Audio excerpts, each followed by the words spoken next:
live. We're live. We're live. We're live. We're back. Good morning, skydiving friends. Thanks for coming back here. We are so excited to share this monumental event with you guys out there on Skydive Chicago's YouTube page. Thanks for being here once again. Hi, my name is Chris Ace Acevedo. I'm originally from Fort Worth, Texas. I have about 7,250 skydives and counting. Who's counting? Nobody's counting. Actually, my machine and the helmet that I wear is counting. That's what's counting, and it saves me whenever I go to other drop zones. I am a former Golden Knight with the United States Army Parachute Team. I am currently a demonstration parachutist with the All Veteran Group and the camera flyer for Skydive Chicago Corps, the vertical formation skydiving team, and the current national champions. Wow. I'm excited to be here today, but I'm even more excited to be sharing this table with my good friend, Lindsay Fener. Hey guys, my name is Lindsay Fener. Welcome to the live broadcast. So a little bit about me. I have about 5,500 jumps over the last 21 years, and I'm a member of the resident mixed formation skydiving team here at Skydive Chicago called SDC Matrix. But enough about me. Let's talk about this place that's doing all the cool things, Skydive Chicago. That's where we are. We're live, Skydive Chicago, here in Ottawa, Illinois, which, if you've never heard of Ottawa, Illinois, that's about 90 minutes drive west of the city of Chicago. And the Windy City. Yeah, so sometimes we get some wind out here.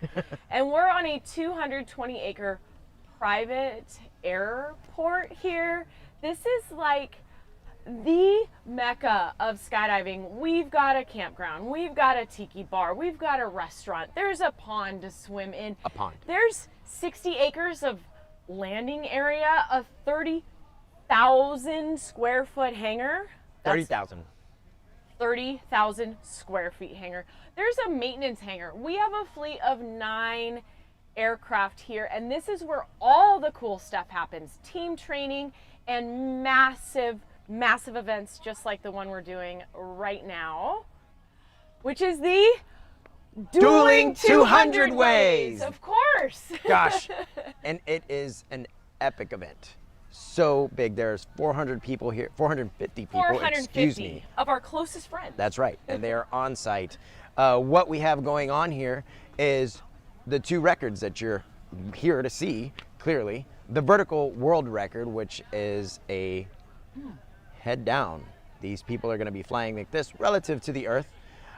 They're going to go up in 9 separate airplanes, jump out. They're going to build one formation with 200 people gripping onto one another. And they're going to all be moving together somewhere around 180 miles per hour. That's 290 kilometers for those of you that are, using that other system. And you mean the rest of the world? Yeah. Yeah. Yeah. 180 miles an hour, all right? On the other side of that coin, we have the Illinois state record, which is going to be happening in this position right here. They're going to be on their bellies relative to the earth, and they're going to jump out of 11 aircraft. They're going to then fly together and build a formation gripping onto each other's wrists and legs. And so, yeah, they are going to have 250 people in that formation. Yeah, incredible. And this is the first time something like this has ever happened. That's why we're live. That's why we're here. That's why you're here, because you want to see history being made. We have never seen, ever, right, Ever. Ace? Never. 200 plus way formations trying to set records at the same time in the same place. This is unprecedented, never happened before. Probably never gonna happen again. I don't know. I hope so. I hope so too. But what is super cool about this event is how long these records have been standing. You guys, the vertical world record is 10 years old. The current record is 167 people. So they're trying to... 167? I thought it was 164. Oh shit. Oh, 164. 164. Excuse me. I knew that. I told you that about 100 times yesterday. Thank you, Ace. Maybe 164 times you could Yeah, have told I him. told him 164 times yesterday. Well, it's been standing for 10 years, you guys. So that record was set in 2015 right here at Skydive Chicago, right? Yes. So they have tried to break that record 2 times since. 2018. I was on that one. Yeah. We attempted a lot. 17 times, I think. 17 attempts that year. Did not happen. Did not happen. 2022, they tried again. Did not happen. So this is the 3rd attempt, you guys, at breaking the current vertical world record of 164 people. 164. 100. I'm going to say that 164 times till it sticks. Yeah, so the record's 10 years old. They're trying to break that. On the belly side, at the 250 event, this Illinois state record is 27 years old. So the current record right now over the skies of Illinois is 246 people. And that was set in 1998 right here at Skydive Chicago. And at the time, that record was a world record. Yes. Not just a state record. So they set the world record here, doing big things. That record, of course, we talked about yesterday, has been broken a few times. They did a 300 way, a 357 way, and the current world record for belly formation, largest formation, is 400 people, and that was set in 2006 over the skies of Thailand. That's so massive. So the record that they're trying to beat on their belly is the Illinois state record. But fun fact. Oh, I'm ready. Did you know? If you didn't know, there's going to be fun facts. Fun facts all day long. So stick around. Did you know that this event is the largest formation being sent up attempting to build since that 400 way in 2006? Wow. So no other formations that this size have even been attempted, which is so cool. That is cool. So cool. And of course, that's not enough. We got to build a 200 way vertical formation at the same time. Absolutely. Yeah. So that's the significance of this event, you guys, and why we're so excited. Why we are so excited here. However, we've got some news for you. We are currently on a weather hold. So we were on weather holds all day yesterday. We kept you guys informed, fun facts. We even interviewed Rook Nelson and Matt Fry yesterday on Great the guys. live feed. Yeah. So I guess now's a good time to share that. Later on, if you're bored, or even if you're not bored, if you'd like to go see us interview Rook Nelson and Matt Fry, Yes. go to day 2's recording. And what's the timestamp? I told Ace to remember the timestamp. 2 hours and 56 minutes and 24 seconds. So if you go to that timestamp, then you can watch us interview them. You can hear a lot of what's going on in this event from their mouths. So go do that later. What was it? 2 hours? 2 hours, 56 minutes, 24 seconds. Of the day 2. So go find that. Cool. So let's talk about weather. Weather. So we're constantly battling with weather. Usually we like to see nice blue skies. Every now and again we want to see puffy clouds because it makes cool backgrounds, but we don't want to see that many puffy clouds or just a big puffy cloud, which is essentially what we have right now. And we are completely socked in, unfortunately. So they need to be able to see the ground from 18,000 feet where they're going to be going. And right now that is just not happening. It's not happening. It was looking a little bit promising earlier, It right? was. Ace, when we showed up here, when all the skydivers showed up here, there was a lot of blue sky, but unfortunately it has come in. So what are the actual FAA weather requirements to be able to skydive? Yeah. Do you want to share it? I guess I can. Yeah, we have a little cheat sheet here because it's kind of technical, but if you're wondering what it would take to get up in the air today, Ace has that exclusive info. I do. Right here. Not there. It's right here. I have them right there. There they are. So, above 10,000 feet MSL, the visibility requirement increases to 5 statute miles with 1,000 feet below and 1,000 feet above and 1 statute mile horizontally from clouds. So you have to be able to see pretty far apart. Yeah, you have to be from able to these see clouds. 5 miles, Right. which I don't know. I can't see 5 miles. Yeah, and you have to be at least I can't see. 1,000 feet above or below the clouds, Correct. which doesn't seem like much, but these clouds are pretty low. Yeah. And then, of course, you can't drop within, what did it say? A mile Gosh, so like the length of our runway here at Skydive Chicago is about a mile. Right. The entire screen is part of that runway, and it goes way down that way and still continues way back over there. So that's a lot of words to say. We're not currently skydiving, but all of the skydivers here, they're ready. We are waiting to do the thing today.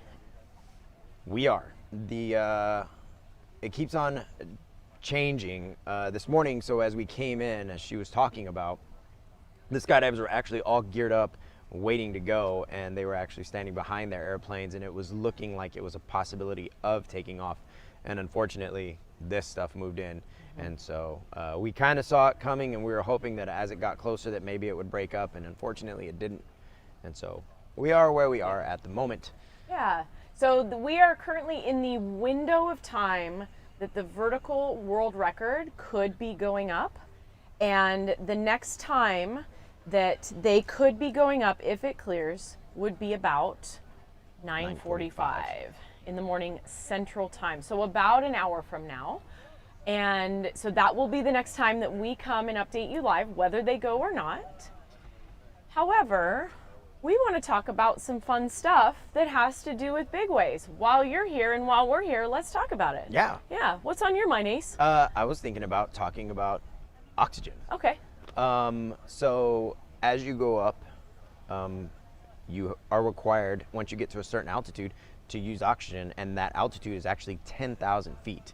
And if you've done a tandem, you're like, hey, Ace, we went above 10,000 feet and we didn't have oxygen. That is only required if you're going to be up there for over 30 minutes. So every tandem goes up, and they usually don't spend any more than 15 minutes above 10,000 feet. They're going to 13,000 feet, and they stay there for less than 15 minutes. They leave the aircraft, and everything's fine. Our friends are all going up to 18,000 feet. So that is well above the next step, which would be 15,000 feet, which are required oxygen. And so they have to wear these things, what are they called, like cannolis or something like that? Is that what it is? Cannolis, yeah. Cannulas. Cannulas, there you go. Cannolis sound way better though, Ace. Oh gosh, I love a good cannoli. Yeah, me too. And we're in Chicago, so like they have good cannolis They here, do, right? yeah. Oh man, They really do. now I want a cannoli. But yeah, so they wear those cannulas, and yeah, they have to put those things in the nose, and it wraps around, and it hooks up to the airplane. They have an oxygen system. Lindsay I've actually got has one right here. Yeah. Forgive me for not putting somebody else's cannula in my nose. However, But if there it you've is. been to a convalescent home, you have seen these, I'm sure. But skydivers use these as well. So you put them in your old nose, wrap it around your ear, tighten this around your neck, and then the end connects to the airplane. There are hoses along the inner walls of the airplane, and those are connected to O2 tanks, and they ride all the way to altitude with those things on. And so they are breathing oxygen. They don't pull those hoses until right at the green light, and they start climbing, or I'm sorry, right at the 2-minute mark is when they would start getting ready for that, and they'd pull those off and get ready to go. And so, yeah, that's oxygen. Yeah, very cool. Because obviously we want their brains to work while they're doing something so dangerous as trying to link up 200 plus people in the sky going 180 miles an hour. Or even going 120 miles an hour, Which their is brains what need to work. Yeah, that's what the 250 way will be doing today, is Yeah. 120 miles at least. Yeah.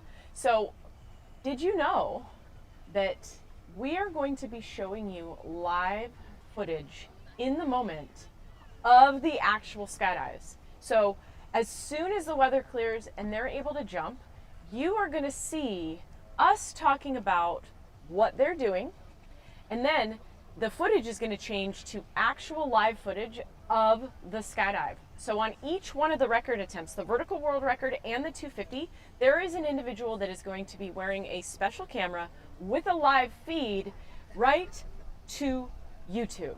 And your eyeballs. And into your eyeballs. And that's really a one-of-a-kind thing, you guys. That just doesn't happen. We don't really get to see the skydives as they happen. Skydiving is one of those sports that we tend to get down to the ground and then relive it, but we're actually going to live it while they are living it. while it's happening. How cool is that? So that's what we're doing all day, all week, as soon as these clouds go away. I've actually had people ask me if I could live stream a jump, and I've always said no, but fortunately to the great people that are around us, AKA Nico, we're able to make this happen. And so yeah. Yes, thank you, Nico. Thank you, Nico. So you wanted a live jump, you wanted to be in the formation, you're gonna get that opportunity. Yes. Hopefully today if the weather clears. You are going straight into the formation today with these attempts. So it's going to be super cool. With that, let's sign off, and we're coming back on at 9:45 a.m. So that's just under an hour from now. That's Central Time. And that would be the earliest that the vertical world record would be going on their first attempt for the day. And we will be here rain or shine, regardless of whether they go or not. And we have some super fun facts to share with you about the demographics of the people doing these records. And who are they? Yeah. We also might be able to get some of those people over here and actually talk to them. That would be super cool. Okay, guys, thank you for joining us this morning, and we will see you back here at 9:45. See ya.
Hey, hey, we are live.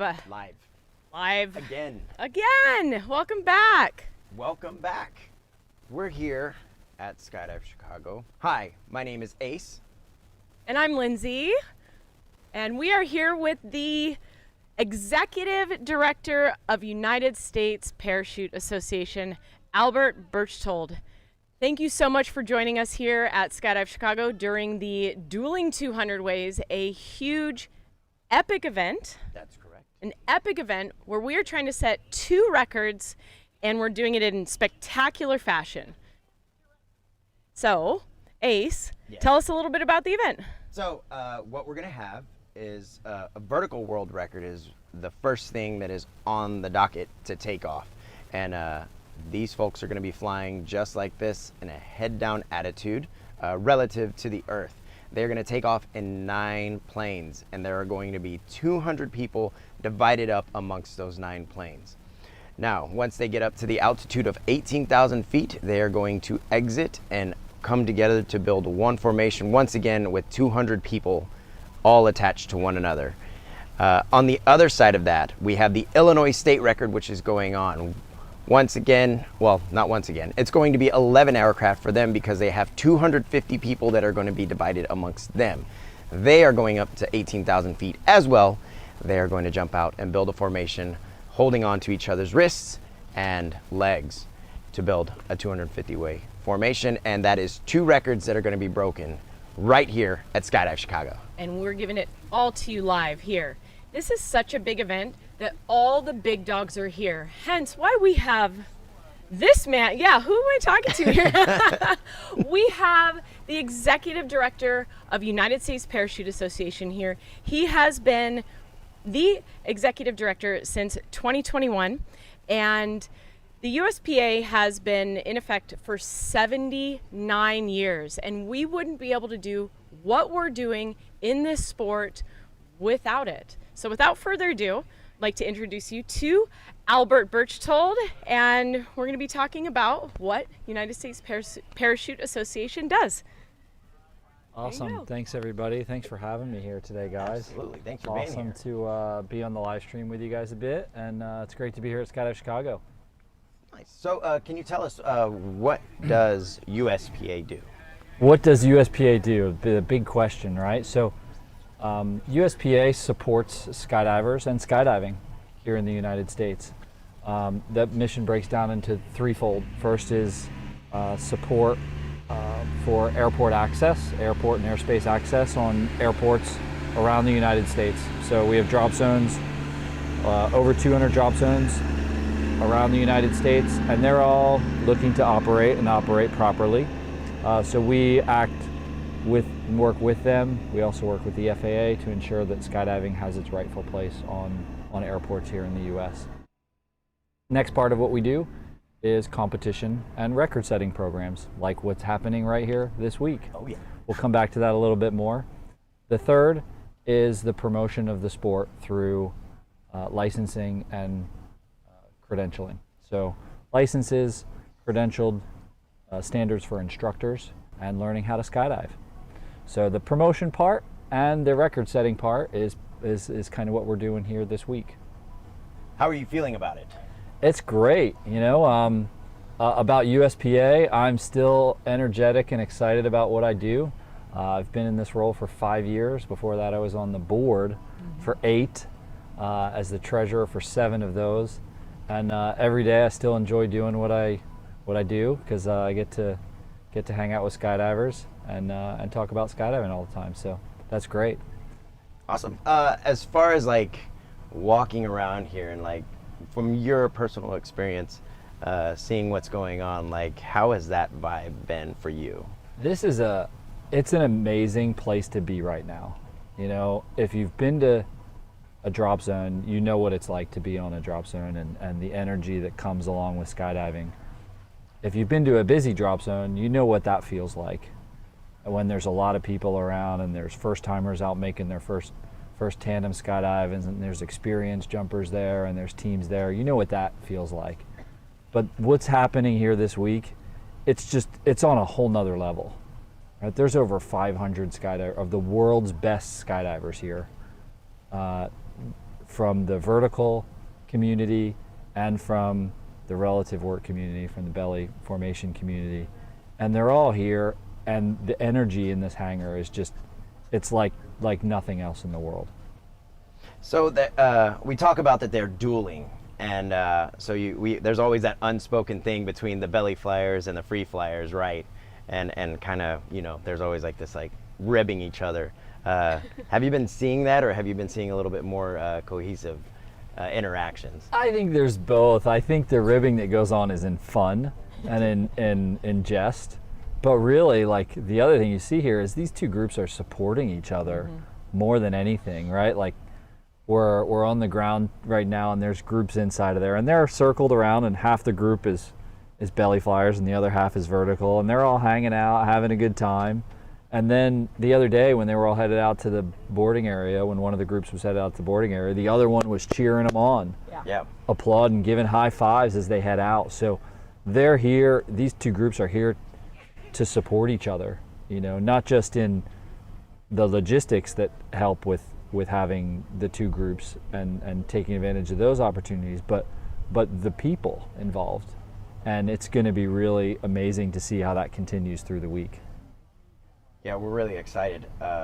I know I personally witnessed that, though, all the belly flyers going out there as the VWR was doing their dirt dive, and it was just an awesome feeling. And they're all screaming and cheering, and you can just see it as they're coming back and forth. And we had a pep rally, and even though there was some mess talking on the stage between the two leaders of the groups, there was a moment where we all got to actually go and talk to one another and share experiences, and that felt really good. Do you have anything else to add? Well, the other piece, there's some other cool stuff that's been going on here that not everyone sees, but one of the things that I'm doing here and that USPA has done in preparation for this is one of the things we do is we do a lot of work in PR for the sport, right? Yep. So the organization has a PR firm that we work with. They're actually based out of Indianapolis, which is about 3-4 hours from here. Oh. So this event this week has been in our PR efforts and plans for since we developed our 2025 plans in late last year. So this is one of the big events that USPA has taken an effort to help utilize in promotion of our sport and the great things that go on in it. There are certain stories that happen and things that go on in skydiving that are very media worthy and that grab attention of the general public, and this is potentially one of them. So we've got a few folks here from our PR firm that are helping with that. I'm here helping with that. We had the folks from the Chicago Tribune were out yesterday. There's an interview with People Magazine with Rook later on today. Oh, so cool. There's a lot of stuff, happening, and I think as this week goes on, and then as we get on to the more attempts and completion, when that happens, we'll see a lot of positive media come out of this for the sport, and that's really one of our big goals at USPA, is to help show and shine a light on all that happens in the sport that's awesome and amazing, and competition and record settings is one of those things. Yeah. The other thing that we were here doing is we were fortunate to have the president of the NAA come out. That's right. She was out here, Amy Spowert was out here yesterday. She came out and got to see the venue. She had never been to Skydive Chicago before. Can you say what the NAA stands for? Sure, yeah, that's the National Aeronautic Association. So they are they're kind of one step above USPA in the United States, where they kind of oversee all air sports. Right, so USPA is the Skydiving Air Sport Association. There's, as many of you know, some of you might be hang gliders or paragliders, or you get into aero modeling. Each one of those air sports has their own association. We all come together under the NAA. Okay. There was also a gentleman here from the FAI, which was Greg Principato, who is the president of the FAI. That is the highest international air sport body in the world, right? So they oversee all of the competition and record-setting programs for all of aviation around the world. And we were fortunate enough, we invited him to come out, and he was super excited to come out here and see what this is all about and see what's going on here at Skydive Chicago. And it was amazing. As they walked through the hangar, they could feel the energy in the room. Like, it's, as I said before, it's nothing that you've probably ever experienced anywhere before. They could feel it, you know, and it's in this world, like, to be in a place where all of a sudden you look around and like everybody loves each other and everybody's high-fiving and like there's smiles everywhere. And there was a point yesterday where there was some bad weather and everybody's sitting on the ground, and they looked there and they said, the weather's bad and they're not jumping. Why is everybody so happy in here? And I said, that's skydivers. They like each other. Yeah, everybody gets along. So it was great to have them out here as well. So are they skydivers themselves, or aviation enthusiasts, or what? Like, as far as their, do you know if they were any of that? They are not. They have not made a jump, but I'm still working on that. Yeah. See if we can get them in the air. It's a long shot, but I'll always try. We have to start a campaign, a public campaign for that. Maybe so. Maybe so. You can write a message on Amy's, on the NAA page that says you think she should go skydiving. Yeah. They were here for a short period of time. Greg Principato, the FAI president, actually had just come back from Chengdu, China, where the World Games were going on. He was over there for the drone racing, which was another air sport that was represented in the World Games. So he actually flew straight from there to Chicago, so he could be here and see what's going on here at Skydive Chicago. That's awesome. And just to refresh your memory, that FAI stands for Fédération Aéronautique Internationale. Just so we're clear on what the FAI was. You have to say it with the accent, too, Yeah. if you want to get it right. Yeah. That was great. Yeah, That sorry. was good. Yeah, thanks. I've been working on it. You know, I'm trying to get it down packed. It's getting closer. We did have a question from the chat. Ooh. You want to answer that? The USPA has the USPA contributed financially to help these records? It's at the bottom. Say it a little louder. The USPA has the USPA contributed financially to help these records? Good question. Financially, as far as does USPA put money into, the cost of jumps or fuel? The answer to that is no. But from a logistic point of view, with the PR efforts, yes. Sweet. And that always helps us, because that's what gets the message out. That is why you guys are here, is because of those PR efforts. And so, once again, thank you guys for being here and hanging out with us. Yeah, thank you. I have a question. I hope you can hear me on the mic, but what does the future of USPA look like in your view? Wow, we could Is talk. that deep? That's a deep one. We could talk for hours on that. All right, Well, it's only 10 a.m. right now. Right, We and have We got a couple weather. hours, huh? Yeah. Yeah, what's going on? No, good question. So a lot of the direction and drive and strategic vision of the organization is set by the board, right? So the board are the elected officials that all of you as USPA members vote for. Every 3 years when we hold elections, the 14 regional directors, which represent regions around the United States, and the 8 national directors, which are elected by the membership as a whole, whether you reside in California or New Jersey or Illinois or Texas or China or the UK or wherever you happen to reside, you vote toward those board members, and they help set that strategic vision and direction. So I can talk to you about some of the things that are going on kind of now and what we're doing. Cool. There's a big, we have a big effort in the PR end of things, which this is part of, that we work with our PR firm on helping to promote the sport.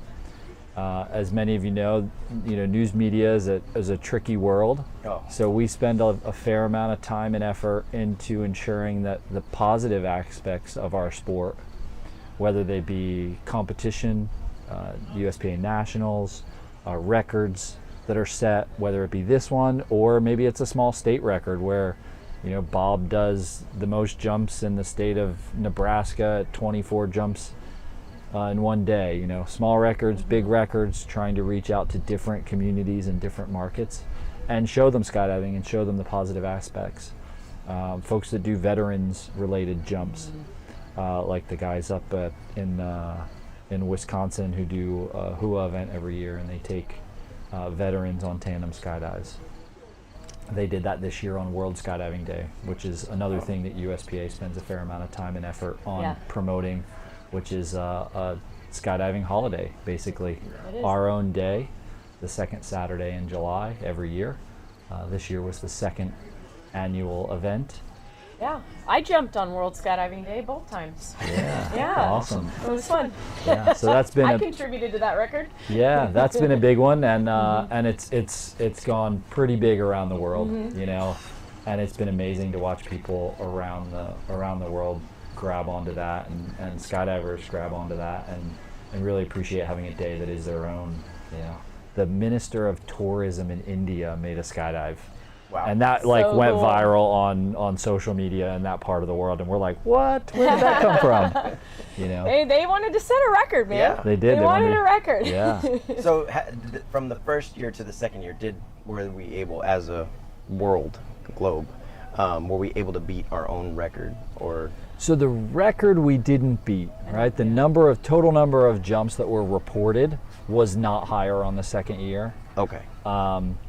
It was a little bit less, but I would say the amount of media coverage and stories about it grew That's cool. in the second year. So were there more jumps made and they just weren't reported? Possibly, but you know, records don't always get beat every time you try and do it. That's true. As everyone knows. So we're excited to see what happens with it next year. Which is the third time, and the third time's a charm. Always. Yeah. Hey, if the vertical world record is any indication of that, I have a little pop quiz for the audience, and I'm wondering if you know off the top of your head. I have a cheat sheet here. How many skydives were made in the world, according to USPA, in the calendar year of 2024? See, I cheated. I looked this up, but do you guys know? Do you know? Do you know? Does anybody at home know? Well, I think we should give it a second just to Yeah, see if the chat yeah. is actually going to chime in on this. Yeah. If you have a guess at home, put it in the chat. We did this yesterday, so if you guessed yesterday, don't guess right now. Anyway, I like to do fun facts. Yeah, that's a good one. That's a good one. And then the other question is, how many were done in the United States in 2024? I kind of think I might know. I'm not sure. Maybe it wasn't the same year. You guys aren't allowed to, they're not allowed to guess, but we'll come back to that in a minute. Yeah. All right. So, T-Dent Sports said 1.4 million. Higher. Gotta go higher. Go higher. Go higher. So are they guessing for the world, or are they guessing world. for the The world. U.S.? Okay. The world.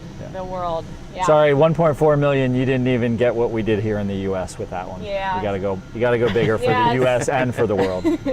Sorry, buddy. Little hint, Yeah. but a good one. It's Yeah. a big number. It's a Yeah. big number for sure. Nick said 500 million.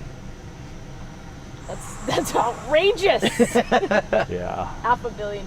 Not quite. that's a lot. Maybe a huh? little bit lower We'll than give that. it one more Okay. guess and then I'll tell everybody. Because it's a pretty cool number. I would love the stats of how many skydives have been made throughout the years in each decade. I would love to know that. I'm a numbers person like Yeah. that. That would be super cool to know. We did get another answer. It's Hashchuv said 7 million.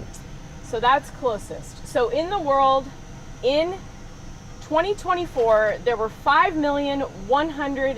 5,170,000 skydives made. That's a lot, 5 million. Yeah. And in the United States alone was 3,880 skydives made. 3.8. Yeah, that's incredible. Yeah. Yep. Yeah, thank you for keeping those stats. Yeah, we keep That them. is super cool. And if you ever want to look back over the decades, you can find that. There are charts for that on Is there? Yeah, they're on USPA's website because we've kept that information historically for I don't know, at least 20 or 30 years. I did not dig deep enough. Yeah. But USPA.org is an incredible resource for all kinds of things skydiving related. You could find. You can lose Everything. yourself in there if you really want to. There are more pages and so many places with various information on it. and some really cool stuff in there about the sport. Cheris Martin actually jumped in with 3.2 million. So, Ooh. so yeah. But yeah, I think that's about all the time we have for the moment. We still are on a weather hold, and so we are going to continue to monitor this. Before we go, is there anything else that you have to add? Yeah. Oh, yeah. One last time. I could talk for loads of stuff about USPA for hours, but you guys would probably drone out. The only thing I want to say is, thank you all for tuning in. Thank you for being a USPA member. This organization is about you, and this event and everything going on here, and this live stream is awesome to bring it out to the world and show you guys all this great stuff that's going on. So, thanks. That's my message, I guess. Very cool. Awesome. So just to give you a heads up as to what we're going to be doing next, pending that they haven't gone up, we actually have the equipment for the live feed. And what I'm going to do is I'm going to get Nico to do it because I can't do it. Nico is going to put this stuff on my helmet, and I'm actually going to walk around and we're going to take a look at the actual athletes that are part of both the vertical world record and the Illinois state record, the 250 way, and we're gonna go see how they're all doing. Well, we're gonna go get a vibe check from all of them, and you're gonna get to see it personally. And this is also gonna be a kind of a preview to what you will see when the records actually start happening. Oh, I can't wait. Yeah, we're going into the hangar, you guys. So you're not just going to see the grass in the background. Or the on our clouds. next live feed at 11:30 a.m. Central Time, 11:30 Central, we are going into the hangar with the actual equipment that's going on these skydives, guys. Thank you so much, Albert, for being here with us. Hey, thanks for having me, and thanks for live streaming, and thank you all for tuning in. Yeah, we'll see you at 11:30. There's a plane taking off. Bye. Bye.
Hey!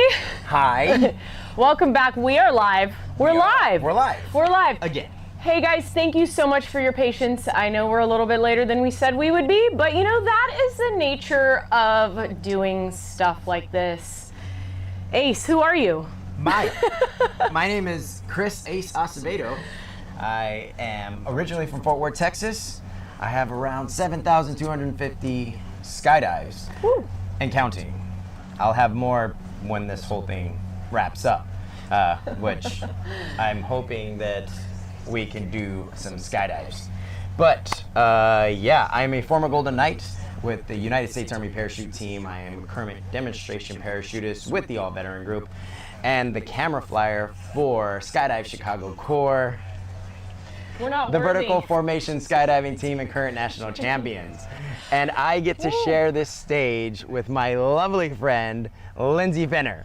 How do I follow that up? I don't know. Hey, I'm Lindsay Fener. You're Lindsay Fener. I'm Lindsay Fener. What's up?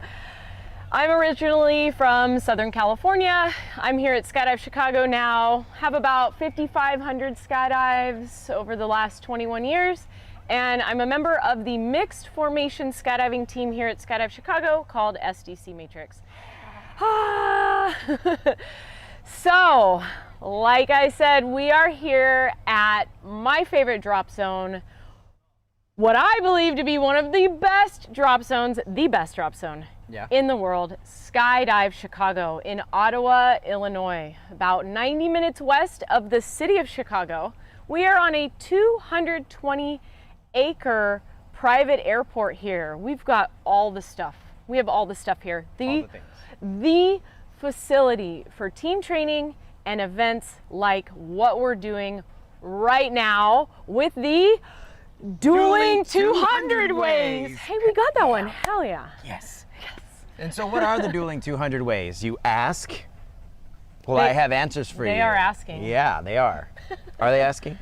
No, they're not asking They're in the not chat. asking? But if you ask something in the chat, we might answer it. We might. We're gonna try really hard. I'm kind of sort of watching what you guys are saying. Mind your P's and Q's there. Yes. But yeah. And I'll turn that down as I'm watching it. My bad. But either way, back to the Dueling 200 ways. You want to know what those are? That is the two records that are going to be set while we're here at Skydive Chicago. That is the vertical world record, where some folks are going to be flying.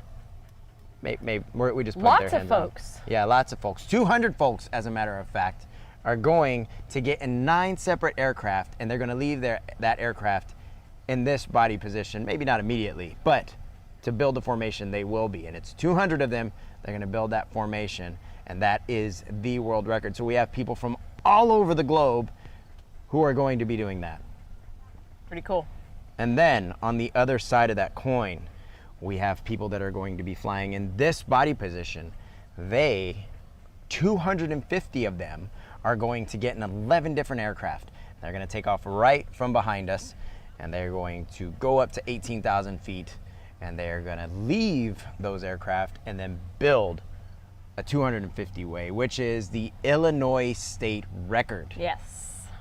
Yes. So that's super cool, guys. We've never done this before. There has never been 200 plus formations going down at the same time in the same place. This is unprecedented. Unprecedented. Super special. So the last vertical world record was set in 2015, 164 people. We are trying to break that this week because that's a 10-year-old record. Time to do something about that. The Illinois state record currently sits at 246 people. That was set 27 years ago. Wow. Was that 1998? 1998. That's some quick math there. I was in high school. Yeah. Wow. Me too. Yeah. Wasn't even skydiving then. And right neither was here at Skydive Chicago, they were setting the world record at that time, which of course has been broken several times. We now sit with a 400-person world record for belly, but the state record here in Illinois has not been broken yet. And super fun fact about that, this week when they are attempting the 250-way state record, This is the first time since the 400-person world record that a formation this size has even been attempted. Super cool. Yeah. Yeah, so we're here for that. And guys, there is going to be live footage from inside the jumps. Inside the jumps, not only inside this little tent that we have here, inside the jumps. Yeah, so you're not stuck watching our faces. That's right. You're gonna get to see the view inside the jump as it happens. That's how awesome this is. And did you notice we are sitting here with a helmet? Yeah, so you want to talk about this getup? Oh, Yeah, look at that. Yeah. Look at that, all bright and shiny. Hi, I'm live. Oh, there she is. What's up, guys? Yeah. And then there I am. Hi, how are y'all doing? Looking good, Ace. Yeah. This is the live feed from the helmet that will be worn on the vertical world record. It's actually on the helmet right now. And then when they land, this setup is going to be put on a helmet to go on the 250 way. Yeah. Yeah.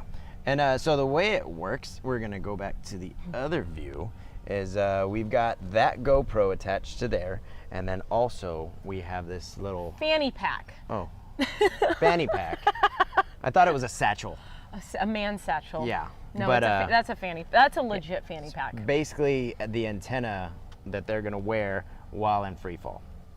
And so yeah, this is going to what you're going to be looking through as they're in free fall, and we're super stoked about it. Yeah, great technology. We are bringing it to you live. Oh, go ahead. I was going to say, for right now, we were planning on walking around with it just to demonstrate, but the weather has really gotten not so great. It was just raining a couple minutes ago, and we decided, hey, maybe we don't need to go wandering around in the downpour rain. It has lightened up, it maybe even stopped at this point, but just in case it decides to get squirrely, we don't want to be walking around with this stuff. The GoPro would be fine, but the antenna has some stuff sticking out of it. But we do plan on doing that later today. So Yes. At the next broadcast, hopefully we will give you a full drop zone tour. No, not a full. The hangar tour, the vibe check, the vendor row, the airplanes. We're going to show you around using this helmet and show you what the live feed will be like. That is, of course, unless we are skydiving. Unless we're skydiving. Now, you mentioned vendor row. Vendor row. So that kind of brings me to our next point. Maybe we should thank some folks. Oh, yeah. Maybe we should thank some people. We have some really awesome sponsors for this event, and we'd like to acknowledge them. Yeah. Besides the sponsors, I also want to thank the staff and crew that are here at Skydive Chicago that are like the oil for the gears that are going. I mean, this place is running smoothly. It is incredible, all the behind the scenes stuff that you guys don't get to see, that some of the stuff we don't even get to see. And these guys are working their tails off, making sure that those skydivers are going to be able to break some records. Yes. Those athletes, those awesome people that are in there are being facilitated and helped by awesome people out here. So it's just awesomeness everywhere. Yes. But on to the sponsors. We've got Cypress and SSK. Or SSK? Cypress SSK? Oh gosh, they're kind of two separate things. Okay, so Cypress and SSK? Because there's a dash. Yes, there's a dash there. Thank you, Martin Aviation, the aircraft maintenance company that is on site here helping. And McCullough Implement Company for getting us these people movers so we can get everybody back from the long places that they might have to land on the drop zone. Yes, thank you, Sky Crew. Altitude. Thank you, Vertical Suits, for being on site, helping your athletes out, and all the athletes. Thank you so much, Cookie Helmets. I actually just saw Jake a few minutes ago. Ah, yeah, he's here. Yeah. Yeah. Thank you, UPT, for supporting all of the athletes here. Fun Jumper. We are going to be walking by that guy, John, a little bit later. Yeah, and thank you, Wawa Productions, for being on site. Yeah, we have some great sponsors helping to make this happen. So thank you guys very much. And what else do we have to talk about today? Some fun facts. Fun facts. You guys, I've been doing a lot of research about the big ways, the people doing the big ways, the history of big ways, USPA, the whole thing. And if you tuned into one of our 6 live feeds yesterday, you got tons of fun facts. If you didn't tune into any of the live feed yesterday, that's fine. We forgive you. Yeah. But we are going to sprinkle in some of those fun facts. But we didn't really get to talk about the demographics of the participants of the vertical world record yet. And I've got some cool stuff to talk about. Yeah, you do. Because there's 200 of them from all over the globe. Because this is a world record event. So let's talk about the fact that 19% are women. 19%? Mm-hmm. That's really weird. Yeah. Wasn't that the what was it called? Project 19? Wow, that's crazy. Yeah. So 19% are women. So there's 38 women on this record, which is a greater percentage than the overall representation of women as USPA members. So that's really cool. Also, the leadership team of the seven organizers of the event, 3 of them are women. You know, I didn't do the math there, but whatever percentage 3/7 is, that's what it is. Don't ask me because I don't know. Yeah, it's just under half. Oh. That's all I know. Oh, okay. Under half. I know what half is. Yeah. Gosh, you start getting into all those other wood ones. Yeah. Well, we're Nope. in our 40s now, so we can only store so Yeah. much stuff. Yeah, So, age. We have to talk about age of these participants. I've had a couple people recently wonder what the average age is, what the demographic of age is, because, well, typically one would think that the participants on the 250-way belly record would be a lot older than the free flyers. I don't know why anybody would think that, but it's a thing. So I have a fun little piece of information here. There are more participants in their 50s than there are participants in their 20s. What? Really? Yes. Wow. Yes. Holy cow. Not by a lot. So 8% of the participants are in their 50s. 15 people. That's a lot. That is. Yeah. Yeah. A couple of them on the leadership team. That's incredible. Just saying. Or at least one. No, a couple of them. 6% in their 20s. So 11 participants of the vertical world record are in their 20s.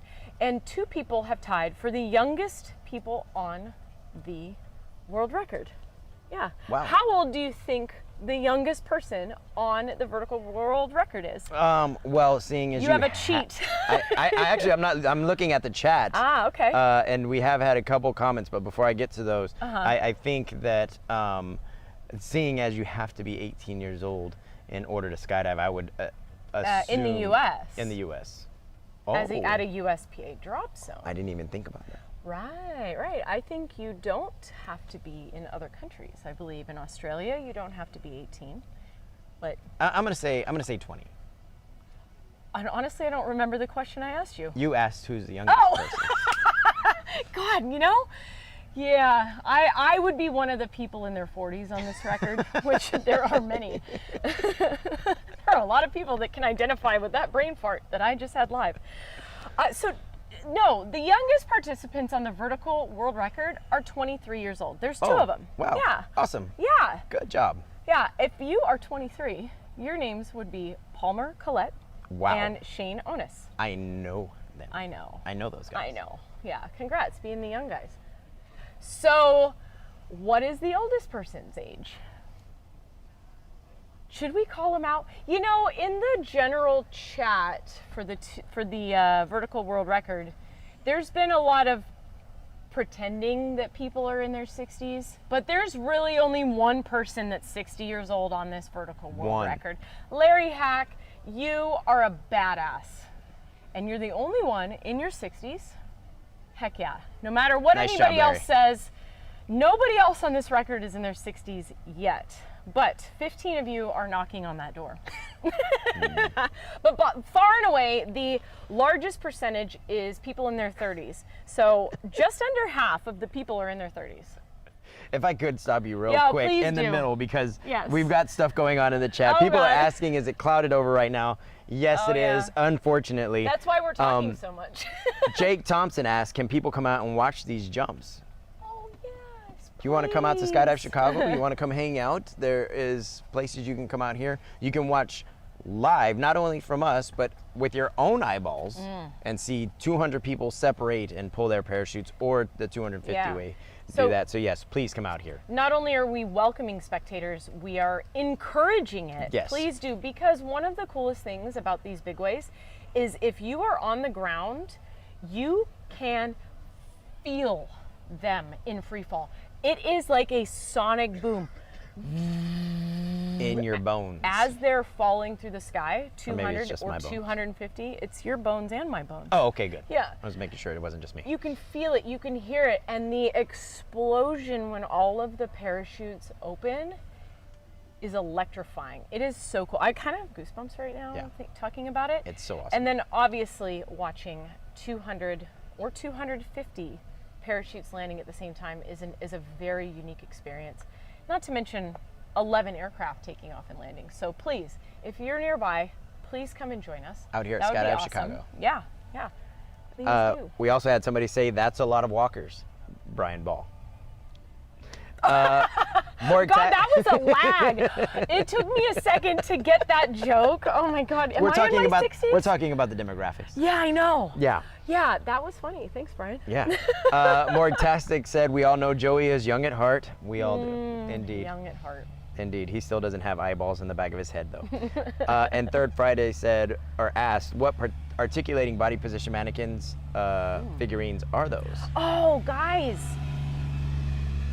These are fall form buddies. Fall They're form fall buddies. form buddies. You can find these by Googling fall form buddies. I believe it's fall-form.net Yes. maybe, but they're super awesome. This is the 2.0 doll. Their rigs actually come off. So if you want to do something with tunnel coaching, you can. And the head is shaped a little bit more like a helmet, and they articulate like crazy. So these Dude, are they my have- personal dolls for my team, and they come in handy a lot. Do they Yeah. have their own tiny tunnels that they get to use, Oh. so they get to take these off? How cute. We just set them up on a fan and they float. Yeah. Yeah, so thank you for asking that. Definitely recommend these. They are 3D printed, amazing, and a really cool company to support. So, What are your other demographic fun Oh. facts? So many fun facts. So I didn't quite get finished with the age, just real quick. There are 96 participants in their 30s and 71 in their 40s. Wow. Yeah, this is a lot of old people on one skydive. All right, everybody just calm down a little bit. Okay. Okay. Yeah, so that's fun. Occupations. Oh. So far and away, you guys, far and away, the number one occupation of participants of the vertical world record has to do with skydiving. Is anybody surprised? Whether it's a professional skydiver, as an instructor, tunnel instructor, DZO, something that has to do with that. With the sport of With the skydiving. sport of skydiving, not pilots, because that's a whole other situation. They like to stay in the plane. Yeah. So about 30% are in the skydiving industry. Now that doesn't, I did not count maybe part-time skydivers. I'm sure a lot of the participants have their instructor ratings, but people that answered the question occupation with something related to skydiving is what I counted there. And then the non-skydiving, this one didn't surprise me at all. The non-skydiving occupation that is most represented is engineers. Wow. Yeah, yeah, All right. that doesn't surprise me at all. Now, a variety of different types of engineers. I don't even know, just every one of them. But 23 engineers. That's impressive. That's huge. Yeah. Yeah, so about 12%. We've got 9 pilots. Those guys that don't like to stay in the airplane. They don't like to stay in the airplane. We have ones that do and ones that don't. Yeah, and nobody in between. Yeah. And then there's just 3 others in the aviation field, whether that be mechanics, ATC, or actually there's a mechanic, somebody who does air traffic control, and a flight attendant. And the most unique occupation that I read was ventriloquist dummy. Wow, that is awesome. I didn't even know that was that was the occupation of anybody here. Yeah, I wonder how well that pays. Yeah, I actually thought that maybe it was just a guy that's married. Yeah. Yeah, that's how I took it. But I found that to be very funny. So thanks for making me laugh, Bo. Appreciate it. So whatever you really do for a living did not get counted in the rest of the your stats. research. Yeah, because you put down ventriloquist dummy. Wow. Nice one, Bo. Yeah, I thought that was super fun. Do we want to go into where the people are from? Sure, absolutely, because they are from all around the globe. Yeah. And so I think that we should know where from around the globe. What country is getting represented here at the Vertical World Record? What country is getting represented? Countries. Oh. Sorry, I didn't enunciate with that. Lots and lots of countries. Yeah. 25 countries are here. 25 countries of the 250 or 60 countries out there in the world. In the world. 25 countries are here. So you know, I have to say it's been pretty interesting watching everybody go out, because there's these big signs, and we'll show you those on the next live. There's been people going out with their country's flags, and they're holding them up, and they're representing, and everybody's cheering and screaming their country's names, and it's really awe-inspiring to watch that happen. And I'm super excited for them, and I hope their country is cheering them on as the rest of the world is cheering itself on, I guess. yeah. And Oh, so, they sure yeah, are. Yeah. And you know, these numbers are only for the Vertical World Record. I'm still working at compiling the demographics for the 250. That will be for another one. But there's really no surprise that over half of the participants here are from USA. That's not a surprise. I have about 55%. My numbers might be just off this much, but it's very close. So yeah, 55% from USA. We have another 10 people from Canada and Mexico combined. So 8 Canadians is what I have. Oh, Canada. Yeah. A couple people have said Canada and US, so depending on how I felt is what I counted you as, because I don't have your actual FAI sporting license to know what you put. But so 2 for Mexico, and then, gosh, we have 18 total people from South and Central America. Wow. Yeah, Yeah. that's a lot. And most of them are from Brazil, Yeah. which we know has a huge showing down there. They actually just set the Brazil record. Really? Yeah. Oh, that's right. Yeah, just Yeah. as a sort of a test run, as a phase 2, a warm-up type of thing, they set the Brazilian record. Yeah, congratulations to you guys. Yeah, and a lot of our friends actually went down there to participate in that. So we have 12 Brazilians here on the Vertical World Record, so about 6%. Yeah. You know what's funny about that? You were talking about the 2 people that were from Mexico. Mm. They were over there taking a picture. Like, there was a bunch of countries over there, and they're all showing their flags.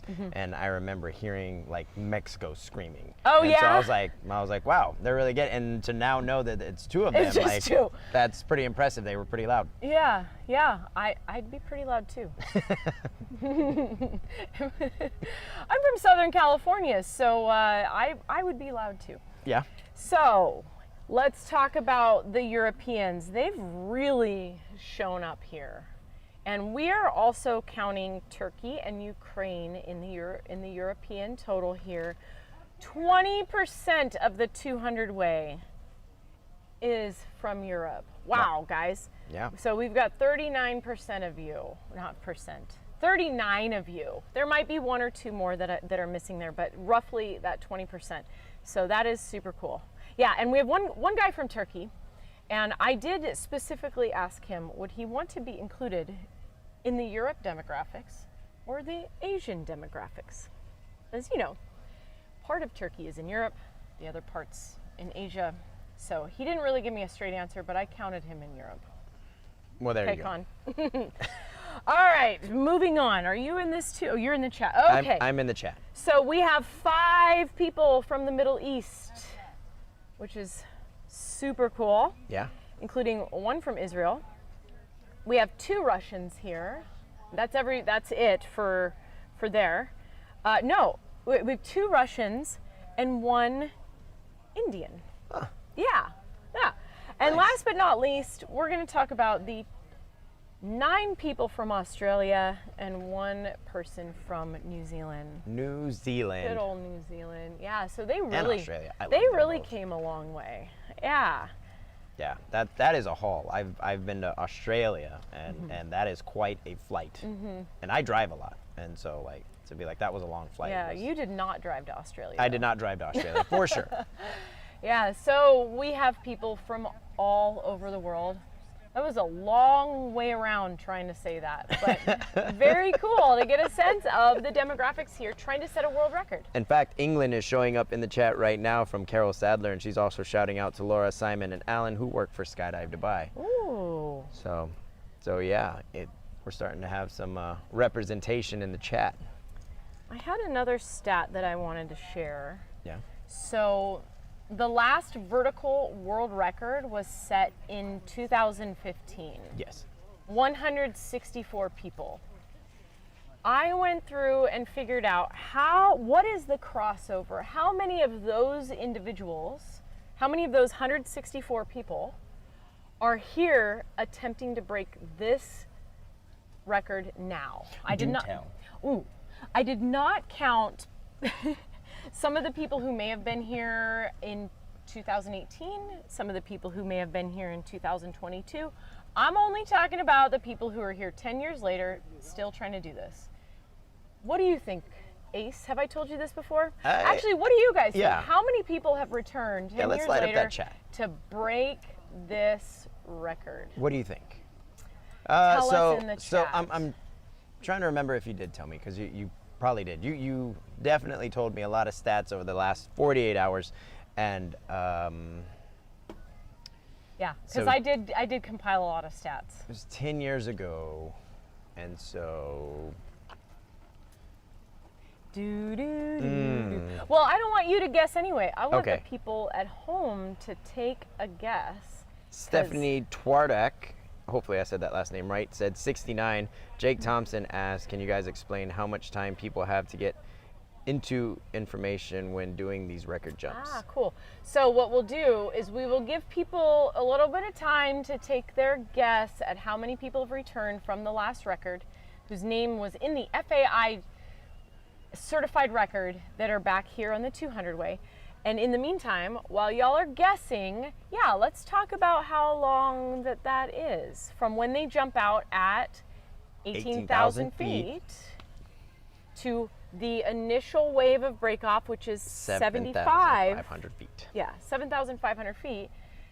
The head down people don't really have a lot of time. I think they have a 1 minute. I think they have 60 seconds from the moment they exit to the moment of breakoff. Yeah. That's I the heard working about time. 55 seconds. Okay. That's not much. No. But basically, that's how long has elapsed since you read that question. Correct. Yeah, anything can happen in a minute. So we got Stephanie with 69. Nick is coming in with 37. Whoa. What are we looking on the? Nick is closer. Okay. Nick is closer. How many people have returned to break their own record? Yeah. So essentially, with the vertical world record, 6 people of those 200 jump out linked to each other. So they start with that 6-way base. And then they have about 50 to 60 seconds to get the other 194 people to join on. 2 people do break into that base to make it an 8-way base, but they only start with 6. So that is not much time to get 194 extra people to build a formation. What are you smiling about, Ace? I'm just smiling. Leslie Crum said 100. Laura's just responding to her mother. Oh. And your mother's doing fine, Laura. I'm going to tell the people. Yeah. You want to know? 40. 40. 40 people have returned to break their own record. I'm glad I didn't say anything because I was going to say 27. Oh, were you? You know, these fun facts are just getting funner and funner, yeah, and that's funner. not even a word. Yeah. Yeah. So, Could they be getting thinner and thinner? Thinner and thinner. So there are potentially 160 new people that are not on the current record that might or will walk away with a new large formation world record. Sorry. Yeah, I tried to go with you. We were trying to do it together. We were. Yeah. Where were we with the stats? Stephanie said the inner 40. I'm not sure what that. Maybe that was she was. Because so we also have this tiny lag that's going on. So I'm trying to keep up with the comments here. But yes, I believe that's what you were talking about when you were talking about the 6, and then the base forming is called the inner 40. And so, yeah. So thank you for that, Stephanie. Yeah, so I think we're all good for just stat knowledge for now. I do have more, but obviously we have a couple days to talk about this, and lots of fun facts to share. So should we sign off now and come back a little later? Yeah, we'll wrap this up for right now. Yeah. We are going to get this thing working, and not that it's not working because you clearly saw that it was. But we're going to get it working around the area is what I meant to say. We're going to get it walking around the area too. Sorry. At my R's and my L's, I got them mixed up. Sorry. 2 p.m. Are we back at 2 p.m.? 2 p.m. sounds like a good 2 time. 2 p.m. Central Standard Time. We're going to come back to the live feed. In that time, if you are bored, curious, I highly suggest that you go to yesterday's recording of the live feed. It's called Day 2 Dueling Big Ways. It's on the Skydive Chicago YouTube channel. And we got a chance to sit down with Rook Nelson, the CEO, owner, the dude here at Skydive Chicago, and Matt Fry, the other main co-organizer of the Vertical World Record. And they sat down with us. They answered some really cool questions. They talked about how things are going. Vibe check, which is my favorite. We did a vibe check. And so if you're interested in seeing them, getting to know them, please check out yesterday's, and I have a timestamp for you. You can scrub forward, whichever way is forward to the camera, 2 hours, 56 minutes, and 24 seconds. Yes. Yes, so in that video, which is 5 hours long, because we did 6 live broadcasts yesterday, 2 hours, 56 minutes, 24 seconds, you will see us sit down with Rook Nelson and Matt Fry. So go check that out while you can, and we will be back here at 2 p.m. 2 p.m. Central Time, hopefully with no clouds, but if there are clouds, we are going to take this helmet and show you what's up in And we'll Skydive go walk Chicago. around. We did get one last question. So when's the next attempt? That's from Corey, who is the most recent, but I'm going to go back up. This is the first time this has ever been done, and it is such a technical event that we're not even sure if it's ever going to be done again. So there's that. Is the weather supposed to clear up today and allow for any jumping? Fingers crossed that it should. The weather reports for yesterday and today have been showing that it's supposed to clear up sometime mid to late afternoon. So hopefully it does, so that these guys can get off the ground and start these attempts. We've also got people, it looks like they're dropping their license numbers. I'm not sure. Maybe they're just saying who they are. I wanted to thank you, say that I've been here at Skydive Chicago for their summer jump season. This is my 10th year, and there's only one rule here when it comes to weather, and that's called don't check the weather. Correct. The forecast here doesn't matter. You cannot skydive if you're not here, and I can't tell you the amount of times that people have prepared for bad weather the next day, and then it was beautiful. Which So we have no leads idea. me to the next thing, that even though we are going to come back for sure at 2 p.m. to give you another update, you cannot watch the jump if you aren't here. So make sure you stay hanging on, because once again, you don't know what the weather's going to do. We don't know what the weather's going to do. And so when they take off, 30 minutes after they take off, we're going back live. And so if that's before 2 p.m., you might miss it, and we'd hate for you to do that. And so yeah, and Eli, we are in Skydive Chicago over in Ottawa, Illinois, just an hour and a half southwest of Chicago proper. Yeah. And so yeah, we're going to go ahead and head out. But yeah, We're gonna make like a baby and head out. that's what she said. So we'll see you back definitely at 2, but once again, make sure you stay glued to this YouTube channel, people, because yeah, who knows what could happen. And I think I see blue over there. I don't want to hold my breath for that because everything right here doesn't look great, but we'll see. We'll let you know. We'll see you at 2 p.m. Central, guys. Thank you for tuning in. Bye. Bye.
We are live again here at Skydive Chicago. Thank you so much for joining us, you guys. We are so excited to be here.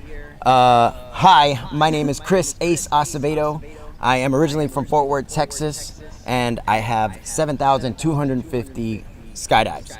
I am a former Golden Knight with the United States Army Parachute Team and a current demonstration parachutist.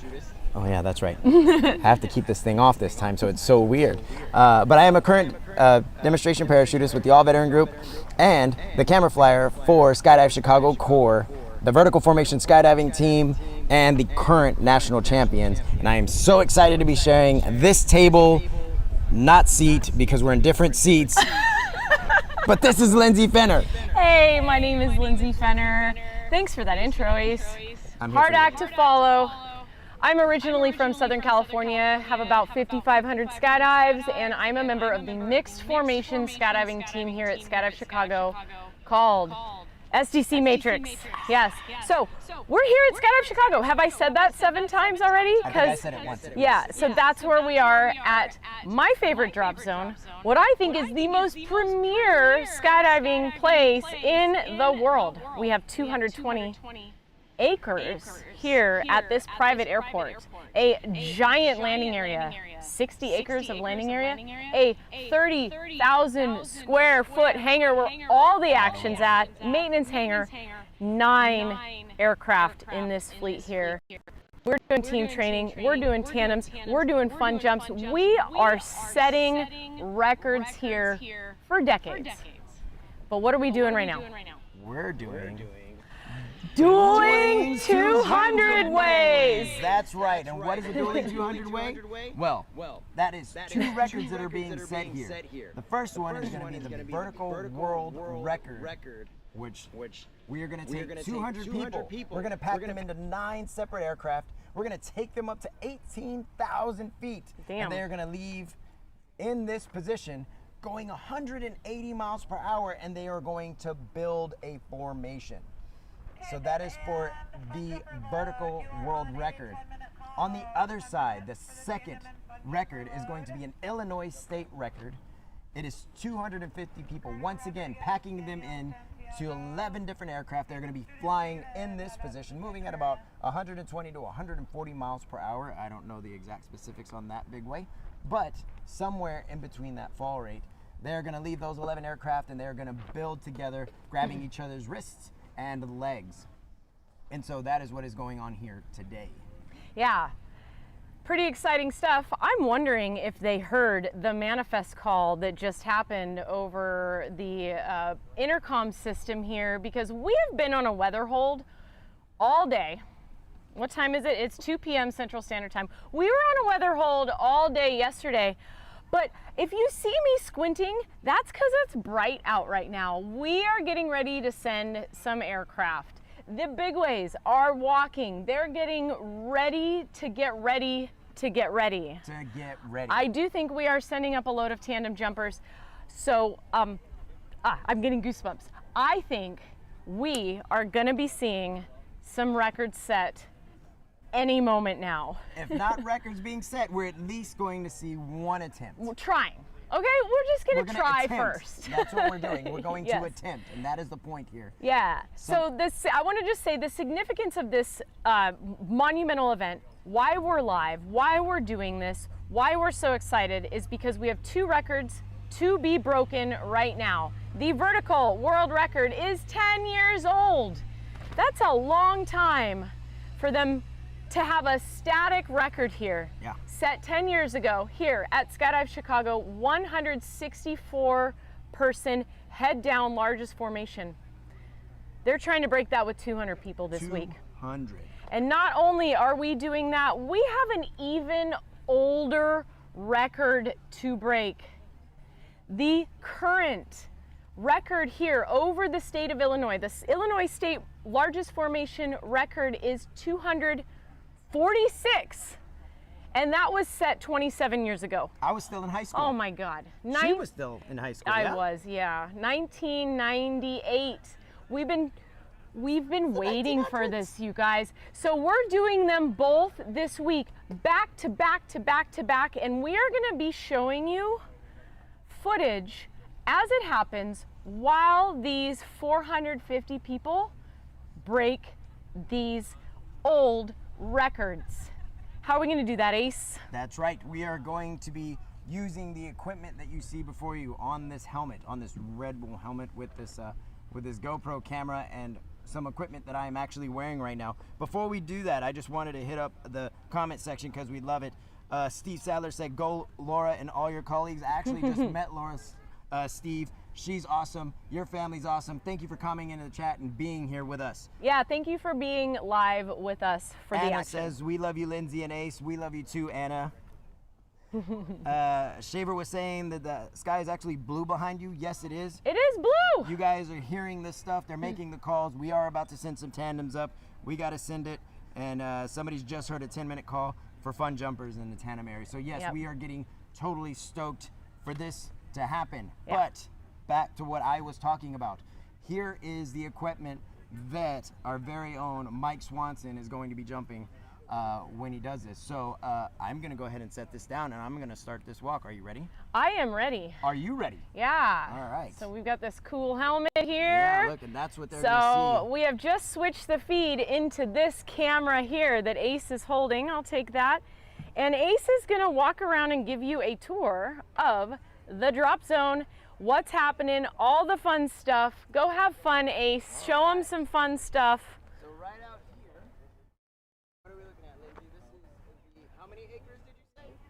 60-acre landing area.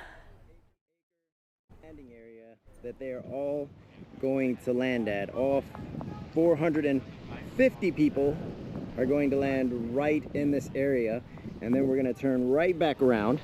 We're going to head this way.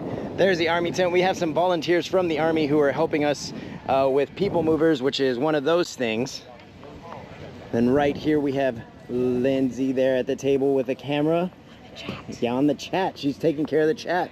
All right, and back here we have that 30,000 square foot hangar that we've been talking about. There we go. Hi, how are y'all doing? Some folks that are over here with us. We're gonna keep on moving. Now keep in mind, when the vertical world record is going on, this is what you're gonna see. This is the view that you are gonna see it from. It's just gonna be on top of Mike Swanson's helmet. And as we move over here, this is one of the many loading areas that are here at Skydive Chicago. And what do you see over here in the loading area? We've got an otter right here in front of us, off to the left, that orange one. I don't know if you can see color, but right here in front of us is Skyvan. Right there is Anthony, our DZ safety officer. Right back over there, we have a Casa, and then moving back over here, we have a Sherpa right out there. We're gonna walk over here because I want to take just a second to have a look at these big signs. What's up, Tariq? Hello, hello, this is live. They can see you. Tell everybody back in YouTube, tell them all what's up. These are your athletes that are gonna be jumping today. Yeah. Here we are. All right, so we have some big signs here that were made to commemorate this awesome event. We got to thank Norge Roy for those. He spent a lot of time. Those are made out of wood, and they took a great deal of time to make, and we very much appreciate that. Follow these athletes back in here, back into this massive hangar, 30,000 square feet. Say hello. We are live on YouTube. Yep. Say hello to mom, your girlfriends, and dad, your sisters and brothers. There's the DZO. We talked to Roop Nelson yesterday. We had a great time. Here we go inside. We're live on YouTube. Tell everybody hello. All right, right here is our tandem area. So there's a guy getting tandem seated up. And then here are both the world record and the 250. Say all you superior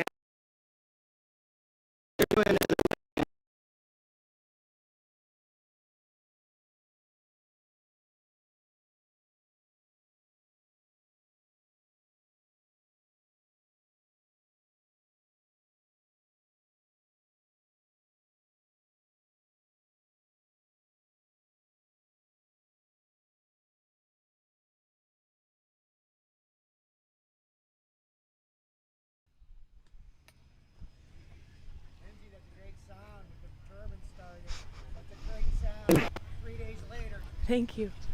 Am I live? So Ace's audio has dropped off a little bit. I will be narrating this live feed. He is over in the center of the hangar saying hello to everybody. It looks like the 250 is getting ready to get ready. It's a great sign seeing everybody walking with their gear on. He is walking south right now, he's pointing north in the hangar.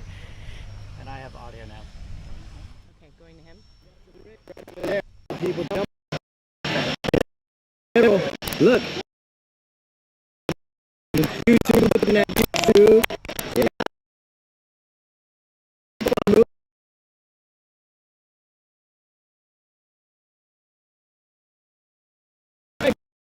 And Dan BC, YouTube. This is what people are going to see.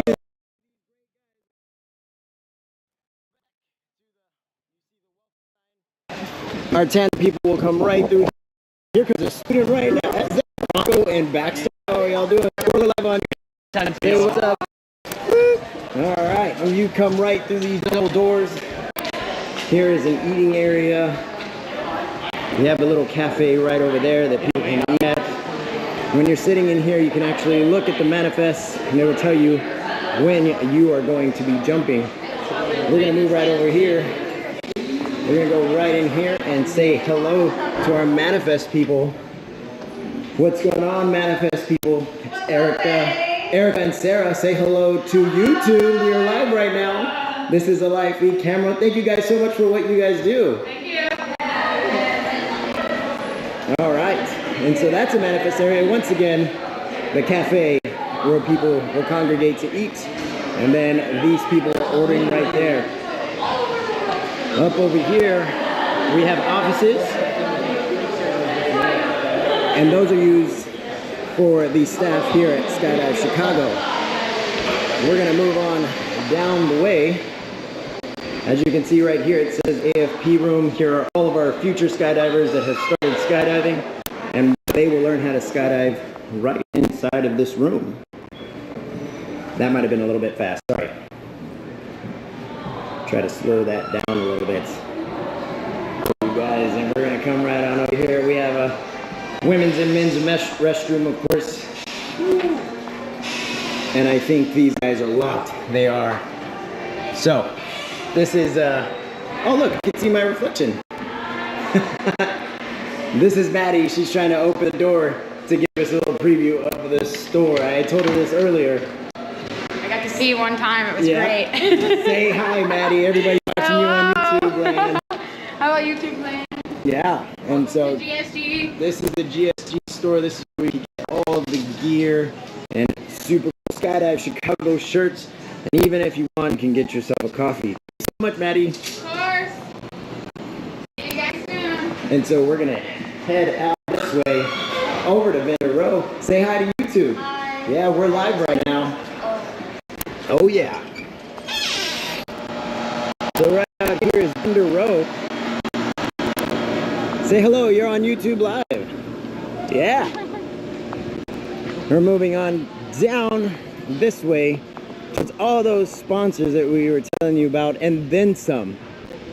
We have Sunpath right over here. Tony Suits right over there. There is Be Well Massage, where the athletes can come over and get themselves a massage. We also have one of our sponsors, Altitude. And then, I'm not sure if I'm close enough just yet. There's Altitude right here. And then we also got Altitude. Say hello, we're live right now. Yeah, there's another. And then we have Cypress, who's another great sponsor that we've got. Cookie Helmets, we've talked about them quite a bit. And there is that fella, John. Say hello to all the people out there in YouTube land. This is Fun Jumper. You want to say anything real quick? Hey there, folks. Well, come check out the Fun Jumper app. It's the fastest growing app in the history of skydiving. We're going to have half of everybody in skydiving using it by next summer. Join us. All right, thanks a lot, John. Cheers. And moving down this way, and still, you can look out and see just the massive size of this place. Going all the way back there, there's an entire parking lot. Hi, Cornelia. We're just gonna keep on walking down over here. Here's another sponsor, UPT Vector. What's going on, everybody? We're live on YouTube. Say hello. Another one of our great sponsors, UPT Vector. There you go. All right, and then we have PD. How are y'all doing? From Chile. From Chile. All right, how y'all doing? We're on YouTube Live right now. Yeah. All right, we're gonna head over here is where our packers are going to be. So when these guys land from out here, they're gonna move right over here into these shades and drop their canopies, and the packers will then pack it up for them. We're gonna start heading back over here because we are now back at the front. There goes an airplane getting ready to take off to take those tandems and fun jumpers that we were just talking about on some of their first tandems. And some of the students, I think one of them on there has 24 jumps, and so he's getting ready, or 23, and he's getting ready to do his 24th.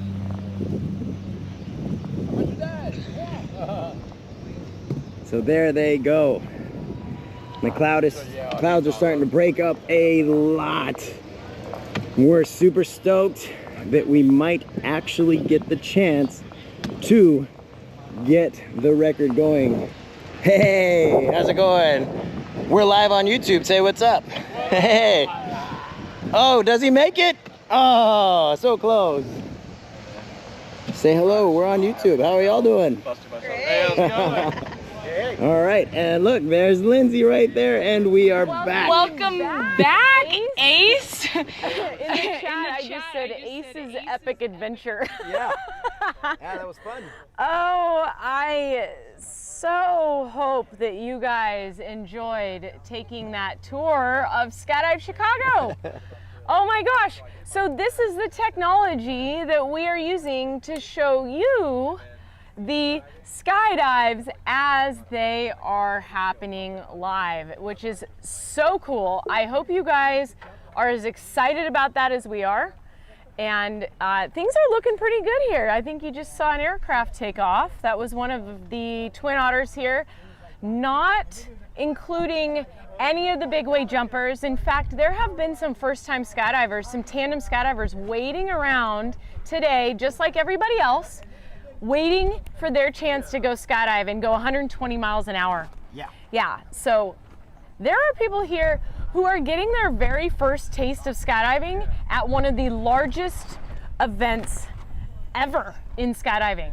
They're spoiled. They're super spoiled. Indeed. Yeah. I'm worried the wind's gonna get that thing. I don't want it to fall off. Okay. We got a little bit of wind here. Yeah, so the tandem load and some fun jumpers just took off, and we couldn't be more excited about that. So yeah, how was your tour, Ace? My tour How'd that was go? great. I didn't know if I was going too fast. I hope I didn't go too fast for you guys. Please let me know in the comments. So if I end up having to do that again, or anybody wants to see that again, I'll know to go a little bit slower. Let's see, what did you get all of this stuff? Yeah, I've been talking in the chat. Oh, okay. So the world record or the 250 are not on a call yet, but they are. The 250 are currently, all 250 of them, in the maintenance hangar as we speak. And it looks like Doug is dressed. Yep, Doug is wearing his jumpsuit and his rig. I think everybody is getting ready to get ready because To get down. we basically want to be ready on a moment's notice to take advantage of every ounce of sunlight, good weather, and jumpable opportunity that we have today.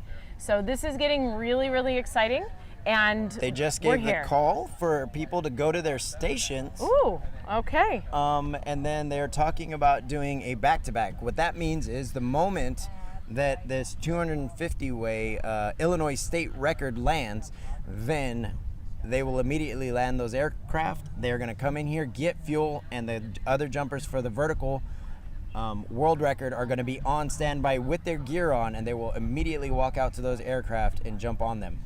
Yeah, and you know what's really cool that the Skydive Chicago did just for this event?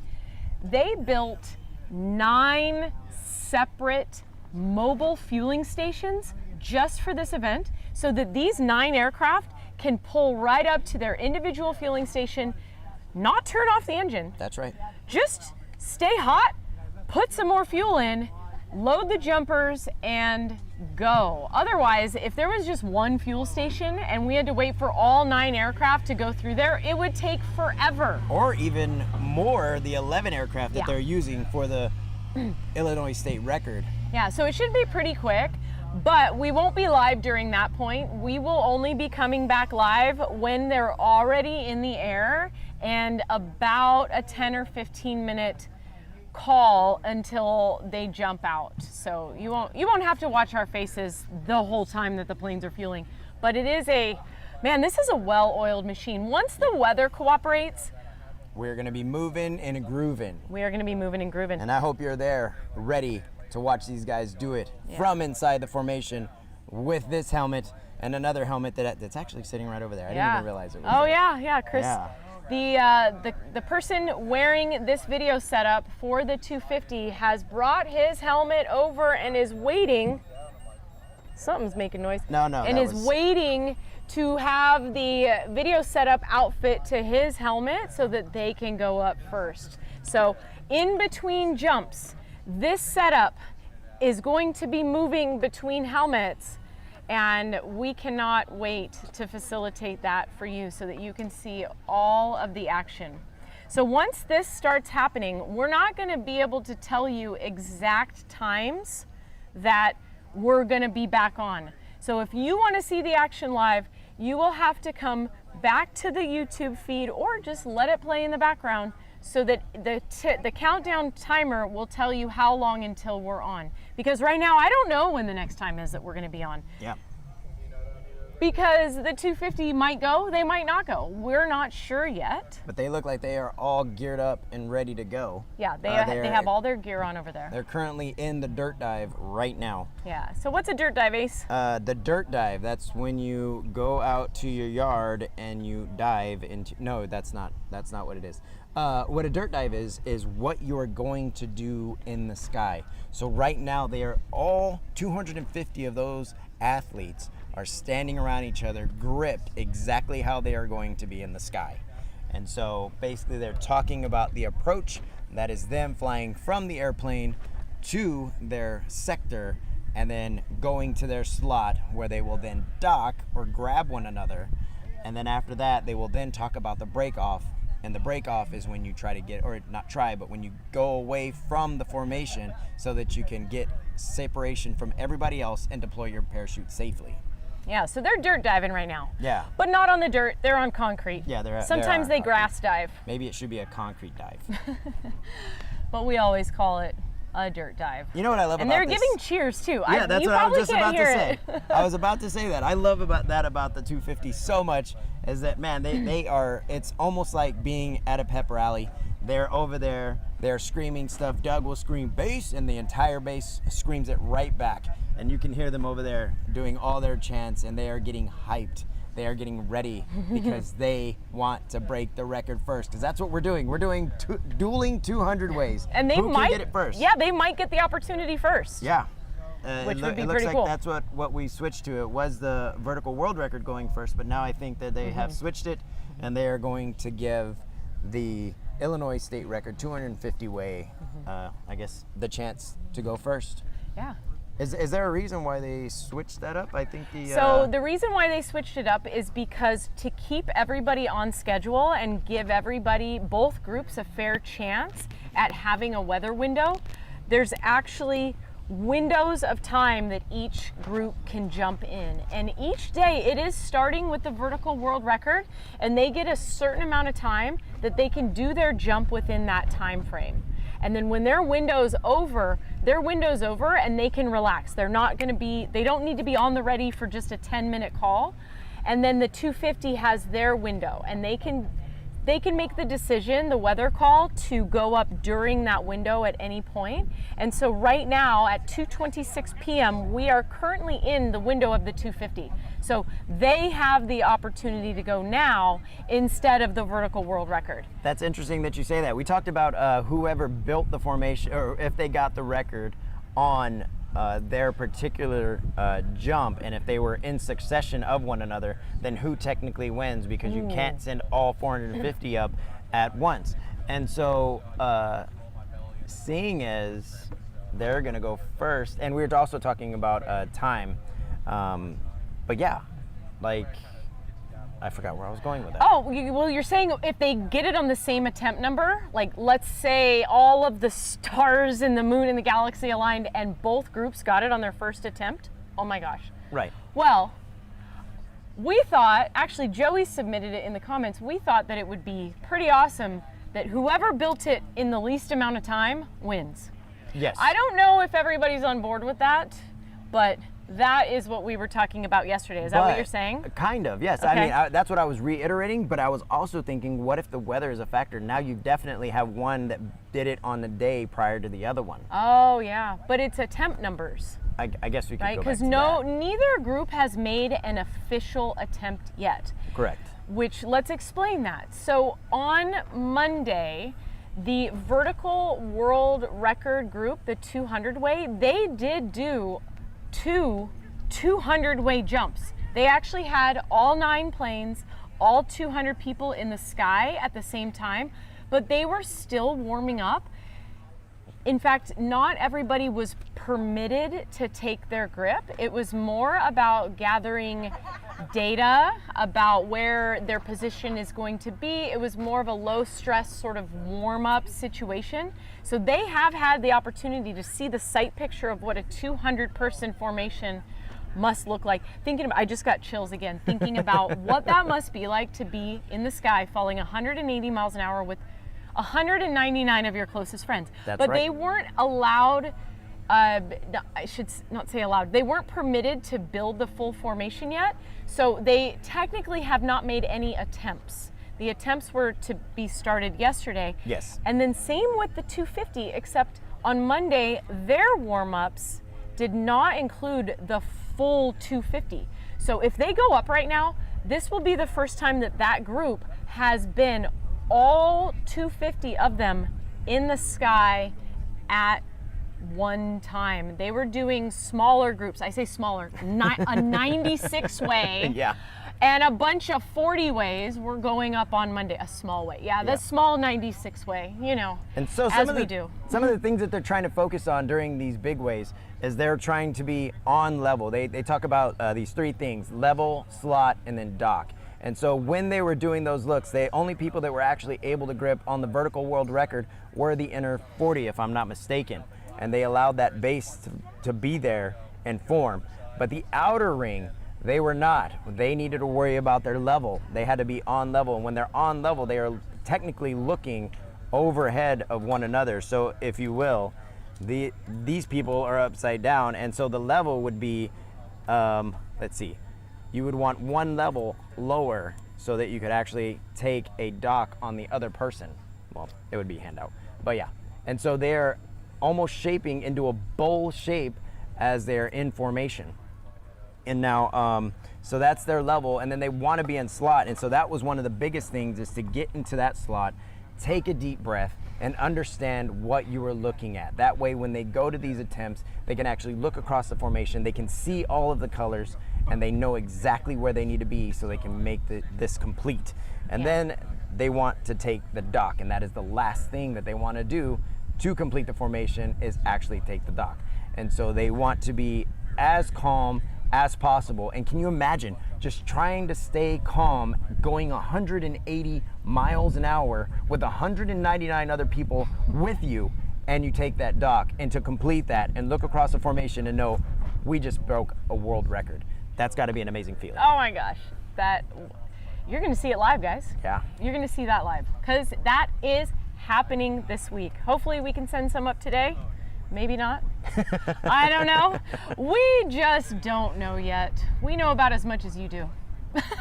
I mean, we are at the weather's whim, and we Yeah. are holding on right now. It is definitely giving us some good teasers as the sky is starting to crack open. We have canopies in the air And at the so- moment, though. oh, yeah. But there is some clouds out there at the moment. Can I give you guys a fun fact I don't think we've done a fun fact in this We haven't. 30-minute segment. If you're still with us, I know you want a fun fact, because that's Can we it. read some of these comments right before? I don't know. Do Yeah, we want to read they're- comments first? There were, yeah. Belly formation slow down as they get bigger, right? How large of a belly way would it take to land the formation in water? Actually, God, that is a all great hypothetical. formations slow down as they get bigger. Correct. Yeah, even the head down one slows down as it gets bigger. Yeah. And to land a formation in water, you know that water, if you jump off somewhere high and you don't point your toes, that's gonna hurt, because water is just like concrete if you don't break the surface. So Yeah, Yeah. that'd be a lot of breaking the surface of the Yes. water with 250 people on their belly. yeah, what else do we have here? I've got 80 ways, and it was such a cool feeling. I can't imagine 250. Hoping to get there one day. I'm sure you will, Tom Jackson. You keep on going the direction that you are, and I'm sure you will. Yep. And then we have the cheerleaders for Laura, and they're calling her name Laura Sadler. It's your sister. Go girl. Wave if you see this. I am a deafie like you, Laura. Laura is actually one of our athletes, and she does have hearing aids, and that is amazing that she's out here with us getting ready to go for these attempts. Is Laura on the 250 or on the vertical She world record? is on the vertical world record, if okay. I was looking at her suit correctly. Okay, all right. You know, we can tell the difference just by looking at somebody geared up, which event that they're a part of. And I think we should share that, because if you're not a skydiver and you're watching this right now, you might be like, well, how can you tell? Yeah. How can you tell? So, well, dang it, we don't have a We don't have jumpsuit those on us. jumpsuits. So, when you fly in a belly orientation like so, in either competition or big way, there are things on your arms and on your legs that are filled with fabric that make it really easy to grab onto, and they're called grippers. They're really rigid. So that you don't have to actually hold an arm, because if you could see, Ace is really buff and my hands do not go all the way around his biceps. So I could lose grip of this very easily, but usually there's grippers to hold on to. And typically in the vertical world, in the free fly world, where people are sit flying or flying head down, typically we don't see grippers. Now they are becoming a little bit more popular, but you probably won't see any or many grippers on the vertical world record. So you can just spot a free flyer versus a belly flyer very easily the way that they're dressed. That's correct. Fun fact. Fun fact. I want to share this fun fact. We've got one airplane landing behind us right now. That is a Skydive Chicago Twin Otter, and Skydive Chicago has 3 Twin Otters in its fleet. Yes, the I 10, believe so. the 30, the 70. Yes. Yes. So we have 3 Twin Otters in our fleet here at Skydive Chicago. What I wanted to share as a fun fact is that when the 250 belly Illinois state record goes up with their 11 aircraft, that will be the largest aircraft formation for skydiving purposes since 2002. Which was? A 300-way world record set in Eloy, Arizona. Wow. Yeah, so that's not the world record of skydivers. We have a 400-way that was built over the skies of Thailand, but they used C-130s. They used really big airplanes. Was so it they, like 4 of them? Yeah, like 4 or 5 of them, I think. So when we do this 250 here with 11 airplanes, that will be the largest formation of skydiving aircrafts since 2002. And that 300-way Yes. had 14 airplanes. Yeah. That is an amazing amount. Only 3 more than what we're going to be using here for the Yeah. 250 way. Yeah, yeah, that is very cool. I don't think that they're going anytime soon right No, now. Did we close back up? Let me just check here. Shout out to Sunshine Factory owners, Stub and Steven. We're rooting for you from Z Hills. That's from Stub and Steven are here. Nicely Ramos, I'm guessing. Resisted Stillness asked or said if everyone on the 250 way attempts can land on, what legitimate excuse do wingsuiters at Summerfest have for landing off? You know, that's That's so amongst skydiving culture, it's well known that wingsuiters tend to land off. And actually, this year at Summerfest, they were talking about angle flyers and wingsuiters kind of having a contest as to who was going to land off the most. But I heard from Anthony, our DZM, there was no contest.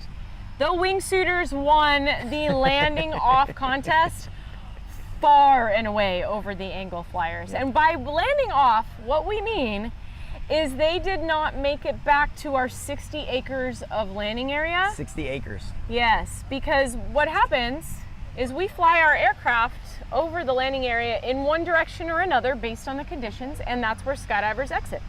And so what wingsuiters like to do is they like to soar in their wingsuit and stay up there for 2 to 3 minutes, whatever it is.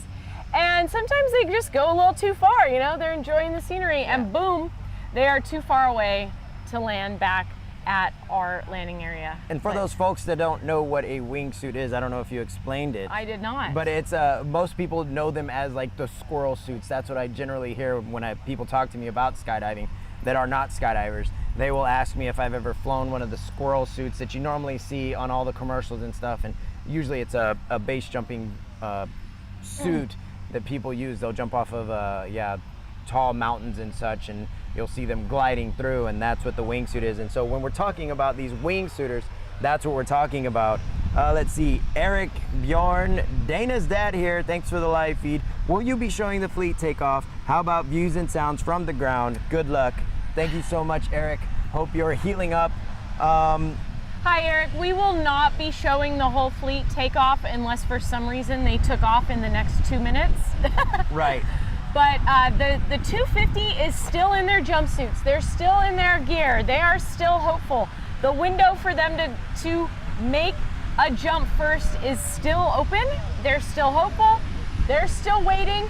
And they're over loading here. the planes.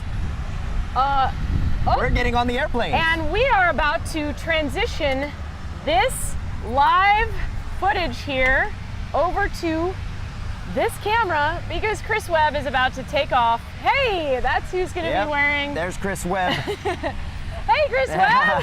He's going to be wearing the camera for the 250s. Chris, are you guys loading up right now? They're loading up. Hey, we heard it here first. So we got a couple more questions and comments. There's no landing off at an event like this, only landing safely. That is completely correct, Peter. That is the #1 goal for this event, is that everybody goes home safely. Shaver asks, are the call times on Burble accurate for the records? What is the typical time to get to altitude? So, the call times on Burble, I'm honestly not sure exactly. If you don't know what Burble is, for all those people that aren't skydivers, Burble is an app that we use inside the skydiving centers that tells you what call you're on. So your name will go on a board, there will be a list, and it'll give you approximate time that your airplane is going to be taking off. Usually they request that all the skydivers be at their aircraft loading area at least 5 to 10 minutes prior to that aircraft taking off. Gosh, I sure hope you guys can still hear us. Yeah, as far as the typical time to get to altitude is approximately 40 minutes, which for these guys going up to 18,000 feet, which is why we would be going live approximately 10 minutes before, unless you guys take off right now. We might take a little break just to give them a little bit of time. Maybe we'll show the takeoff. Good luck to the 250 ways, absolutely. Dave said, let's go. Thank you, Ace and Lindsay, for keeping you live. Thank you guys for being here. Yes. It doesn't matter what we're doing. We can sit up here and blab to each other at all. If you guys aren't watching, it doesn't matter. So the action is starting right now. If you know somebody else who would enjoy watching this history being made, share the Skydive Chicago YouTube page with them. This link is going to be live all day. There will be a new link tomorrow, but all you have to do is go to the Skydive Chicago YouTube page. I'm wondering if our audio is still working. Yes, Peter says Burble seems accurate. Let's go 250. And Shan says we can hear you. Thank you so much, for letting us know that. Hopefully we're not screaming at the top of our lungs and like blasting out the audio on this because thing. Our tech guru was busy helping Chris Webb gear up. Oh, now we're seeing live footage of Chris walking to the plane. Heck yeah.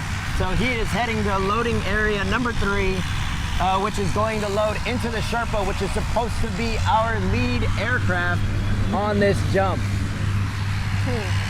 Okay, this is pretty exciting. They are going for their first attempt right now, and Chris Webb is walking to the aircraft. That is a Sherpa, ladies and gentlemen.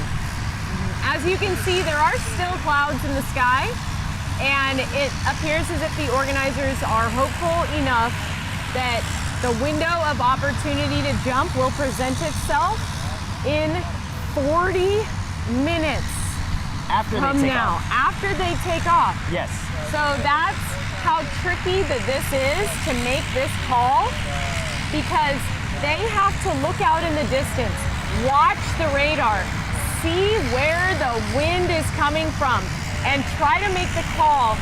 Is there gonna be a blue hole big enough to fit 250 people through 40 minutes from now?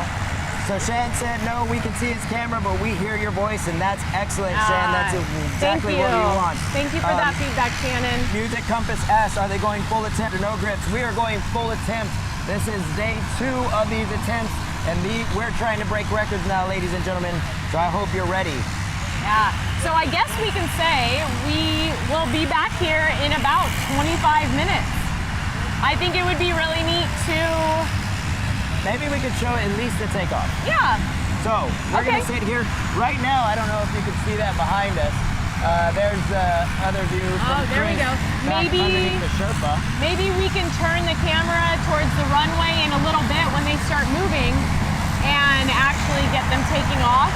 And then we will take a break. We will rest our voices and come back when they are getting ready to jump. So we have another comment here. What's a bigger sin, landing at the horse farm without a phone or bringing glitter to SDC? I don't know. Bringing glitter to SDC is the way bigger sin. Chris Webb is on the Sherpa. The otters are starting to move out. We have them starting to pull into the cornfield where they're going to start their takeoff from. And you can see people behind us are starting to line up. The planes are on the runway. If you've never seen 11 aircraft take off from one mile runway, it's amazing. Yes. It's absolutely amazing. And this is, yes, 11 aircraft. Once again, it looks like all of the otters have pulled out. There's the inside of the Sherpa. You guys, this is really cool getting to see this view. Most people never get to see this view. I've never jumped out of a Sherpa. I'm pretty sure I've jumped out of a Sherpa. I've jumped out of a lot of things. The average fun jumper has never jumped out of a Sherpa. I'm sure of it. That's correct. And so this is pretty cool. They have 36 people in the Sherpa. Oh, there goes the Sherpa. The Sherpa is now moving down the runway. Yeah, I believe that the Sherpa, that's the biggest aircraft of this particular event. And I'm going to give you a little bit of information about that Sherpa. I'm pulling it up right now because... Polly says, please be safe, Laura, and everyone, you can do this. Whoop. I believe Laura is still on the ground. We are getting that feed. They're going down the taxiway right now, ladies and gentlemen. The Sky Vans are right behind. There's 2 of those. And then we have 2 Casas pulling in right behind them. And they are all moving down the runway. The otters have pulled off into the grass, and they're now getting ready to do their north takeoff. Riveting footage of me trying to get the information. So the Sherpa has 35 people in it. That is a lot of bodies. And then the average otter, which is a very popular skydiving aircraft, there's actually several of them on this formation, holds 22 people. But the Sherpa, the main aircraft here, has 35 people on it on the moment. There are 2 Casas. They have 29 people on them. The Skyvan has 21 people on them. And I believe, if I could pull it up here, that the otters today have 20 people on them. You guys, the crowd out here is stoked. The crowd out here is absolutely stoked. There are at least 100 or more people. Rook Nelson is actually out here taking a look at it. We just saw Palmer. That's right, you did, Eric. A lot of the vertical world record people are coming out here to take a look. And what was that about the Sherpa? Sherpa is used for the women's world record in New York. I did not know that. Ah, thank you for adding that fun fact. Hey, anytime we get a fun fact, I'm all about it. We got Rook walking behind us here. Gonna see Melissa Nelson in a minute. So all the planes are lining up over there at the south end of the runway. And they are gonna take off in succession here. We have about a 1 mile runway here at Skydive Chicago. That is 11 aircraft once again, if you missed that. If you're just showing up, we started out the live feed with about 100 people. We're up to about 123. So if you don't know what's going on, we are doing the Dueling 200 ways here at Skydive Chicago. That's 2 records. One of them is a vertical world record that is being attempted. That's 200 people in 9 different aircraft jumping from 18,000 feet to build one big 200 formation. But that's not who's in those airplanes right now. No, we are the people that are in the airplanes right now is the Illinois state record, and they are trying. What they did was they put 250 people in 11 different aircraft, and they are right now getting set up to take off to go up to 18,000 feet, then turn right around, get in formation to fly in this body position and build a formation of 250 people. Sorry, they're trying to build a record that is break a record, that is 27 years old, you guys. So those engines have gotten really quiet. Oh, and we've got movement. There is a Skyvan moving. A Sherpa. Is that a Sherpa? That is a Sherpa. Thank you, Ace. Ace is the aircraft specialist here. Ooh. Okay, we've got the first. This is the lead aircraft that you are going to see right behind us at this very minute. If you can see past all of the people, there that aircraft goes. Yes. And there goes those, how many people? 30? That needed the whole mile to, yeah, it did. To take off. How many people was that? 30, you said 39? 32 people in the Sherpa. Behind that, we have a Casa taking off right now. 35 in the Sherpa. We have 2 aircraft with wheels off the ground. We have a Rook Nelson. It's so hot right now. Thank you, Curtis Weaver, for that comment. I'm sure he would love that. So hot right now. So hot. The second Casa is now taking off. Oh. I hope you guys can see behind the excited people. Yeah. There goes that second Casa. Greetings from Ecuador. Good luck and blue skies. Thank you so much, Diego Cisneros. And an SDC Skyvan. We have 2 Skyvans in our fleet here at Skydive Chicago. That is our 4th aircraft to have wheels off the ground. Moving on to the second Skyvan, and then it will be Otters directly behind them. Gosh, I've got some cool stats about these pilots and these aircraft. I'm going to pull that up since we're here. There they go. Once again, another aircraft. That is number 5, wheels off the ground. So we are using 5 Otters, 2 Skyvans, 2 Casas, and 2 Sherpas for this 250-way Illinois state record. There goes the first Otter. Out of how many? We've got 5 Otters going up. There's the first one. The second one already has wheels off the ground. You're going to see it actually in the air right there. There it goes.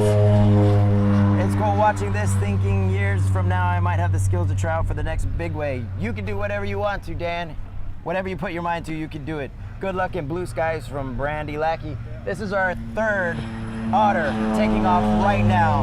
Once again, that's 250 people that have been pushed into all of these airplanes willingly to go try to break this Illinois state record. If you are in Illinois, I hope you're close enough and you can make it out here to watch these 250 people exit the aircraft from 18,000 feet. And these 2 last aircraft that have just taken off were not Skydive Chicago Otters. The first one was from Paraclete XP in North Carolina. The second one is here from Skydive Midwest. So this is really a collaborative effort, you guys. That last one, that was a Skydive Chicago Otter. And here we have the final Otter from Air Ohio. So everybody's cheering. Yeah. All 11 aircraft are in the sky.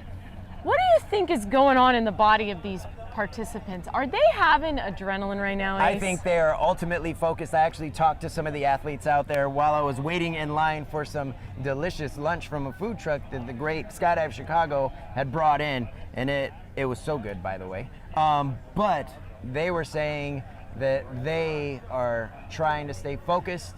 It's not about motivation now, it's about being focused and just thinking about the job, thinking about the goal, and seeing it from the moment that they exit the aircraft all the way until they break off to even landing. Just seeing the entire thing. So I think that's all we have for at the moment, this right? is a great time to take a break and let them get up to altitude. They're gonna circle around and around and get up to 18,000 feet. I think we're gonna come back to you guys in about 30 minutes. 30 minutes? 30 minutes. Let's come back in 25 minutes. All right, we got people watching at the Road Yeah. Ranger, and also we got you two are killing it. Thank you so much. Thank you. You guys be right back here in 30 minutes. We're gonna show you 25 guys minutes. 25 When minutes. is 25 minutes from now? 17? 3:17? Can we be back here at 3:17, you guys? I Is think that we can. doable? So right. the countdown is gonna be on the live feed. We're gonna go have a sip of water. We're gonna let them fly up there. We'll see you again at 3:17, and then we will watch them make this skydive. Anything else? No. That's it. We'll see you then. Bye.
Oh, Ace. My favorite bird is a parrot. What's yours? Your favorite bird is a parrot? Mm-hmm. My favorite bird is the eagle. Actually, a duck. Oh Yeah. gosh, we're live! We're live! Welcome back, you guys. Dude, so last time you guys saw us, the 11 airplanes had taken off, and we are stoked because that means that the Illinois state record of 250 people is going to be attempted in just a few minutes. We are moments away. Hi, my name is Chris Ace Acevedo. I'm originally from Fort Worth, Texas, and have approximately 7,250 jumps. Actually, I'm probably going over that. It's counting. We're moving it up. You've accumulated a lot over the last couple days, Ace. That's right, I sure have. But we're keeping it around there. I am a former Golden Knight with the United States Army Parachute Team. I am a current demonstration parachutist with the All Veteran Group and the camera flyer for Skydive Chicago Corps, the vertical formation skydiving team, and current national champions. Hopefully in the next couple of weeks we'll be able to bump that up to world champions. And I am so excited to be here. You guys just saw the 11 aircraft take off, and I am sitting at the table with my good friend, and once again I'm excited to be here with Lindsay Fener. Hey, what's up, guys? Thank you for joining us live for this amazing event. I'm Lindsay Fener, and we're at Skydive Chicago here, where we are doing the Dueling 200 ways. So this is the place, guys. Skydive Chicago is my favorite drop zone. It is a world-class place to do all skydiving things. We've got 220 acres here on a private airport, a 30,000 square foot hangar that Ace just took you on a tour of earlier. You just saw it. We've got a campground, we've got a tiki bar, a pond with a fountain, a gym. I've never told you guys that. We have our own gym here. And a fleet of 9 aircraft. And a lot of them are up in the sky right now. In an attempt to make history. That's We've right. got 250 people in the sky in 11 aircraft right now. They are somewhere around 17,000 feet right now. I believe the last thing that we heard was 15,500, which is definite. The computer that we are tracking them with, they have gone just right outside of where we can reach them, but they should be coming back in, and we should know what altitude they are at shortly. And what are they doing? They are up here trying to break the standing Illinois state record for largest formation, which was set in 1998 at 246. There are more than 250 people up there. I'm not exactly sure, but they've got a few more than 250, but we just keep calling it 250. Yeah. But it's around 256, 258, somewhere like that. I'm not sure. You know what's interesting about that? You just said it's 246 is the standing record. Yeah. I think that's quite interesting that the numbers are similar in that the vertical world record is standing at 164. That's why I keep mixing them up. I'm in my 40s now, so that happens. I got it. So the guys and gals across the world who are up right now are flying in this body position. Not in this one. Not in this one. So they are trying to link up, join hands, and do some super cool stuff up there and break a record. I'm wanting to discuss what this formation looks like before we get the green light. Is that cool? Absolutely. Because we haven't Sounds like a had great an idea. opportunity to discuss what their formation looks like. And I think what they're doing is pretty cool. So, the formation is enormous.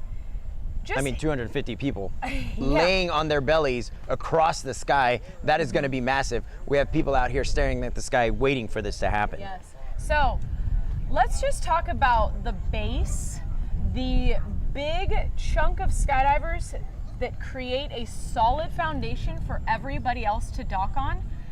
The base of this formation is 108 people.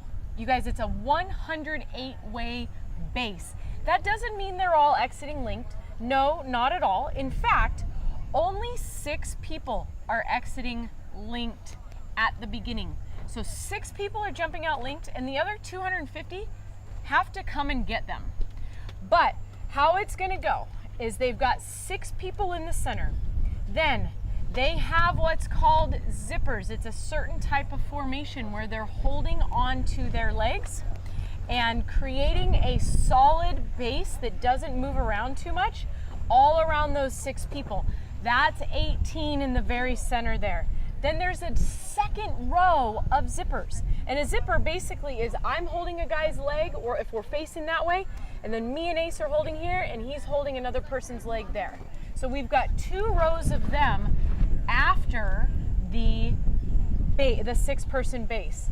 Then after that, actually, so that's 30 people there. After that, we have 4-way lines. So 4 people lines coming off of that now have 54 people total in that space. Their goal to build that portion is about 35 seconds. That's what I've heard. Okay? 35 seconds is the goal. Of that portion. And you're gonna get to see that in real time here shortly. Then there's another group of 4-way lines that has a 78 people total, and then there's some 5-way lines outside of that. That creates a nice, stable base of 108 people. That is for massive. The rest of the sectors of varying sizes to come in and dock on. So what we heard in the briefing of this event the other day is that the goal is to build that 108-way base in 45 seconds. So then the outside rings of that is 2 and 3 whacker lines deep. So it's basically people holding hands like this. And that should take another 10 or 15 seconds to build to get to 250 and break the current record. That's what right. they're up there doing right now. So once they get this formation, well, first of all, I want to go back to that. What was it 108 you said? 108. 108 people. I don't know if I could get 108 people to run at each other and grip each other, much less fly at one another and grip each other. But know that it has been done and they are going to do it today. Once they get this formation built, they then have the task of doing goal number 1, which is everybody going home safely.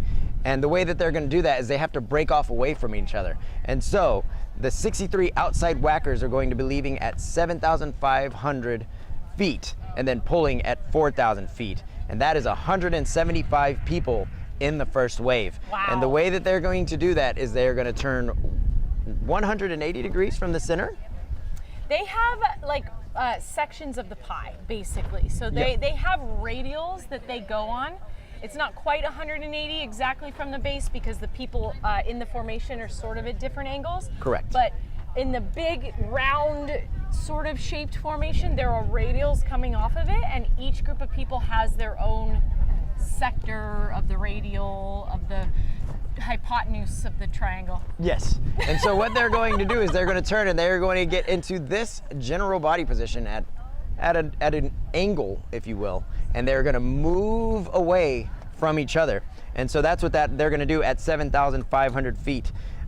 66 in wave 2, they're going to leave at 6,000 feet and going to be pulling at 3,500 feet. And then wave 3, the final wave, is 18-way base, and they leave at 5,000 and they will be pulling at 3,000 feet. And that is 250 parachutes that are going to be in the sky that were in the formation. That's not to include the camera flyers that are going to be with them.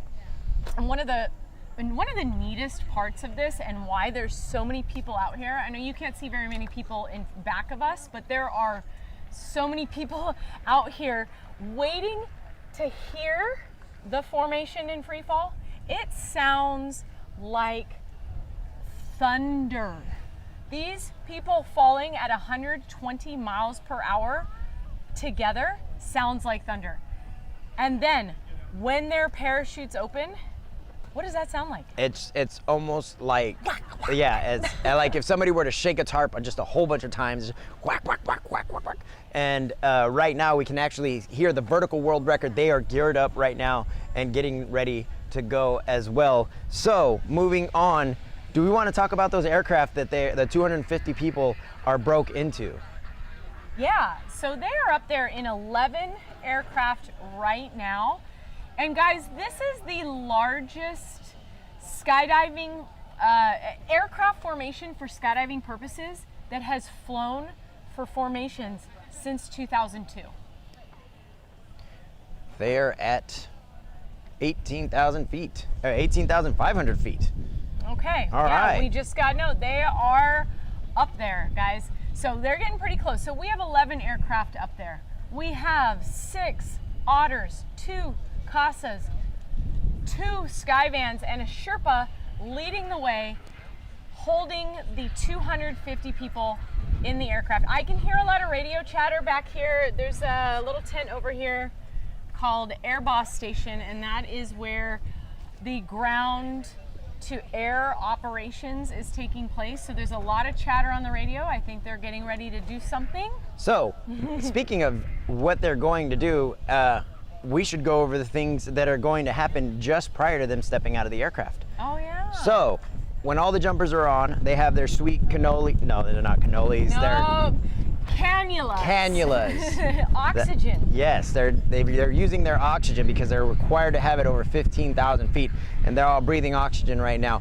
Once they're going to get a 2-minute warning, and basically that tells them all to go ahead and start getting ready. They're going to do their gear checks. All the people are going to start giving their high fives. It's our little superstitious thing that we do amongst skydivers, where we high five and we dab each other at a minimum.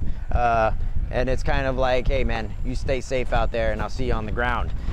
And let's go get this record. Yeah, I'm gonna get this record for sure.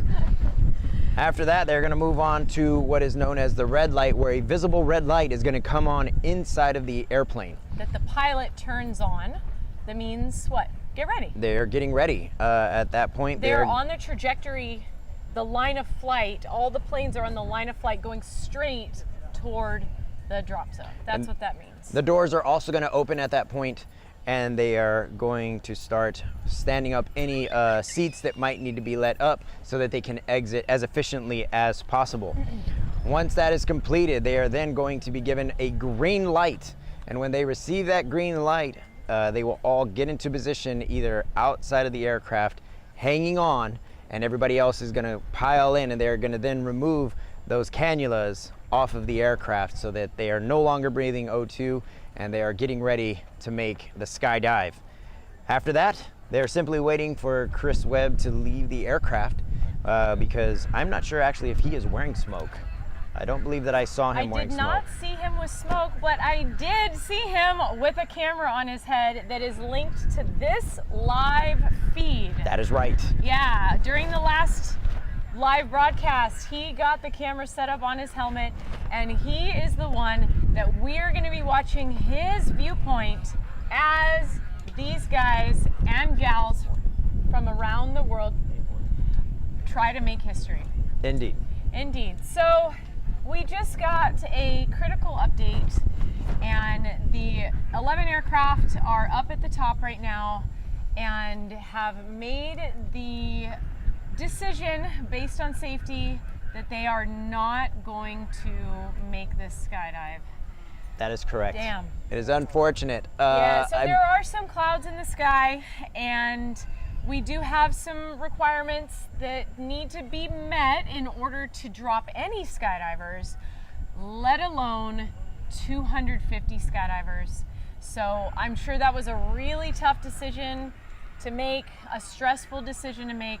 But you know what they say in skydiving? You can't jump if you're not here. That's right. And you miss 100% of the shots you don't take. So they had a window, they went, they're up there, and they made the decision not to go. So they're all currently riding the plane down right now. And this is a multiple person decision, not just one single person does it. They all give whatever information that they may have, whether that be from the aircraft, from the pilots, and from our air boss that's sitting right here behind us. They all make that decision, and they clearly saw that the weather was just not cooperating for them. However, comma, we have good news. the vertical world record is over here waiting in their areas to get on the airplanes. Yes, so just because one group missed their opportunity doesn't mean that the next group isn't going to have their opportunity.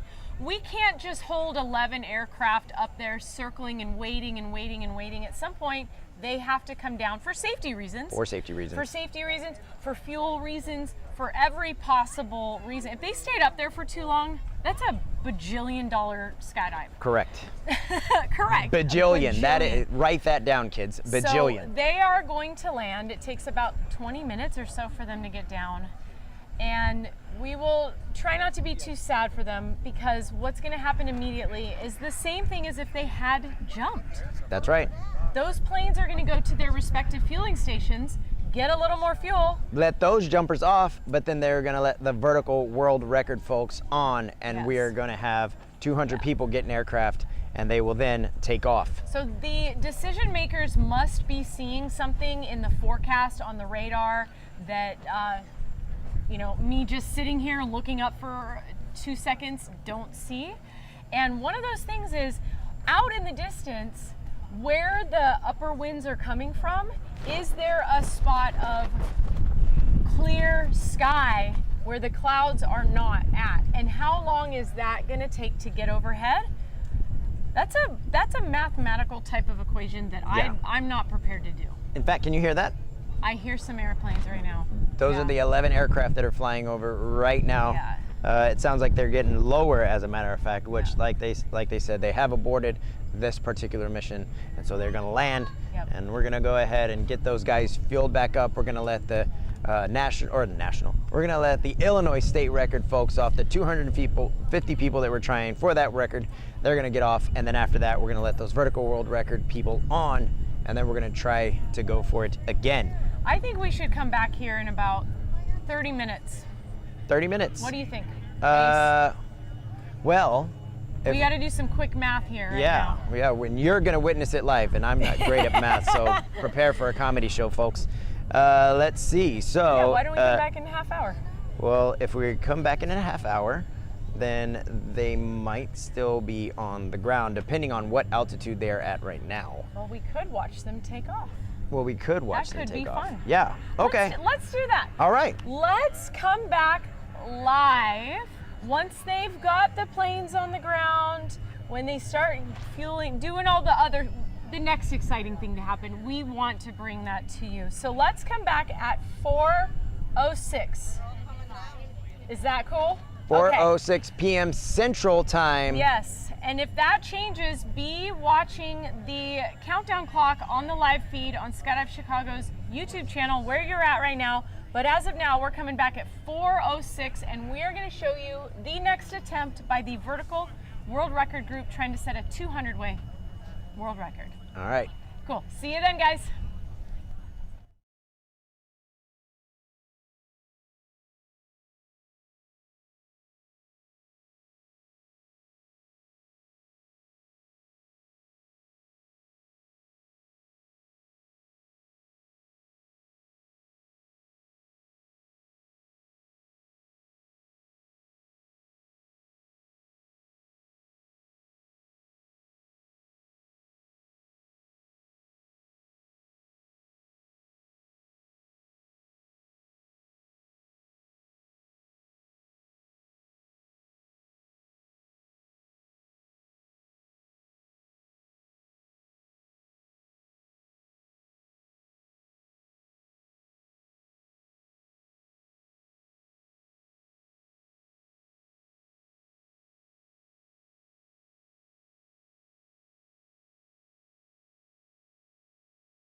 Good afternoon, skydiving fans from all over the world. We're live.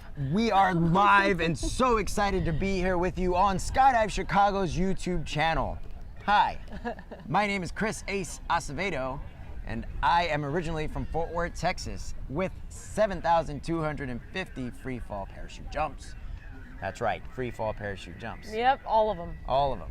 I am a former Golden Knight with the United States Army parachute team. I am currently a demonstration parachutist with the all-veteran group and the camera flyer for Skydive Chicago Corps, the vertical formation skydiving team, and current national champions. I am so excited to be sharing this table with Lindsay Fener. Thank you, Ace, my accomplished co-host in this adventure. I am Lindsay Fener. I'm from Southern California, but I'm here now at Skydive Chicago, going on 10 seasons now. I have about 5,500 jumps over the last 21 years, and I am a member of the mixed formation skydiving team here at Skydive Chicago called SDC Matrix. And we are not members of the vertical world record attempts. That's why we're sitting here with you. Wait, aren't they doing the Dueling 200 ways? That's right. That's what they're doing. And where are we doing them at, Lindsay? Oh my gosh. So we are here at Skydive Chicago. My favorite drop zone. It would probably be your favorite drop zone if you were here too, or if you've ever been here. I mean, do you see that? Yeah. Do you see that? This place is the mecca of skydiving, y'all. We have 220 acres on a private airfield here. There's 60 acres of beautiful, freshly mowed grass out there to land on. There is a 30,000 square foot hangar right there with all of the things that you could need, including a cafe, a remote workstation area. It's super cool. We've got a campground, we've got a tiki bar, we have a gym, we have a pond. We have all the things, including teams training and 450 people here doing one of the biggest events you'll ever see in skydiving history. 450 athletes. Athletes. I mean, really, these people have been training for years to get to the level to be able to do large formation records. They have. So this is cool, guys. So what are we here for? What is the Dueling 200? I'm sure you know because you're tuned in, but we're going to give you a little bit more information about it. Wow. Yeah, so the Dueling 200 ways, what is that? We've noticed that our viewership has just about doubled, so thank you guys all for being here, and we're going to let you know what that is right now. So, on the docket first, we have the vertical world record. We're going to take 200 people, and we're going to put them in 9 planes, and they're going to exit those airplanes at 18,000 feet, and they're going to leave in this position roughly, maybe not at the beginning, but when they're building that 200-way formation, they're going to be flying at that body position, at 180 miles an hour, and that's what they're going to build that at. On the other side, the duelers, the Illinois state record is 250 people. We just put them in 11 airplanes and they went up to 18,000 feet, and unfortunately they were not able to jump, but they are going to be flying in this position. For those that were watching, you were watching as they were flying on their bellies, and this just in. The vertical world record is actually being put on a 30-minute call. Is that what I just saw? Potential 30-minute call. All right, sweet. You heard it here first.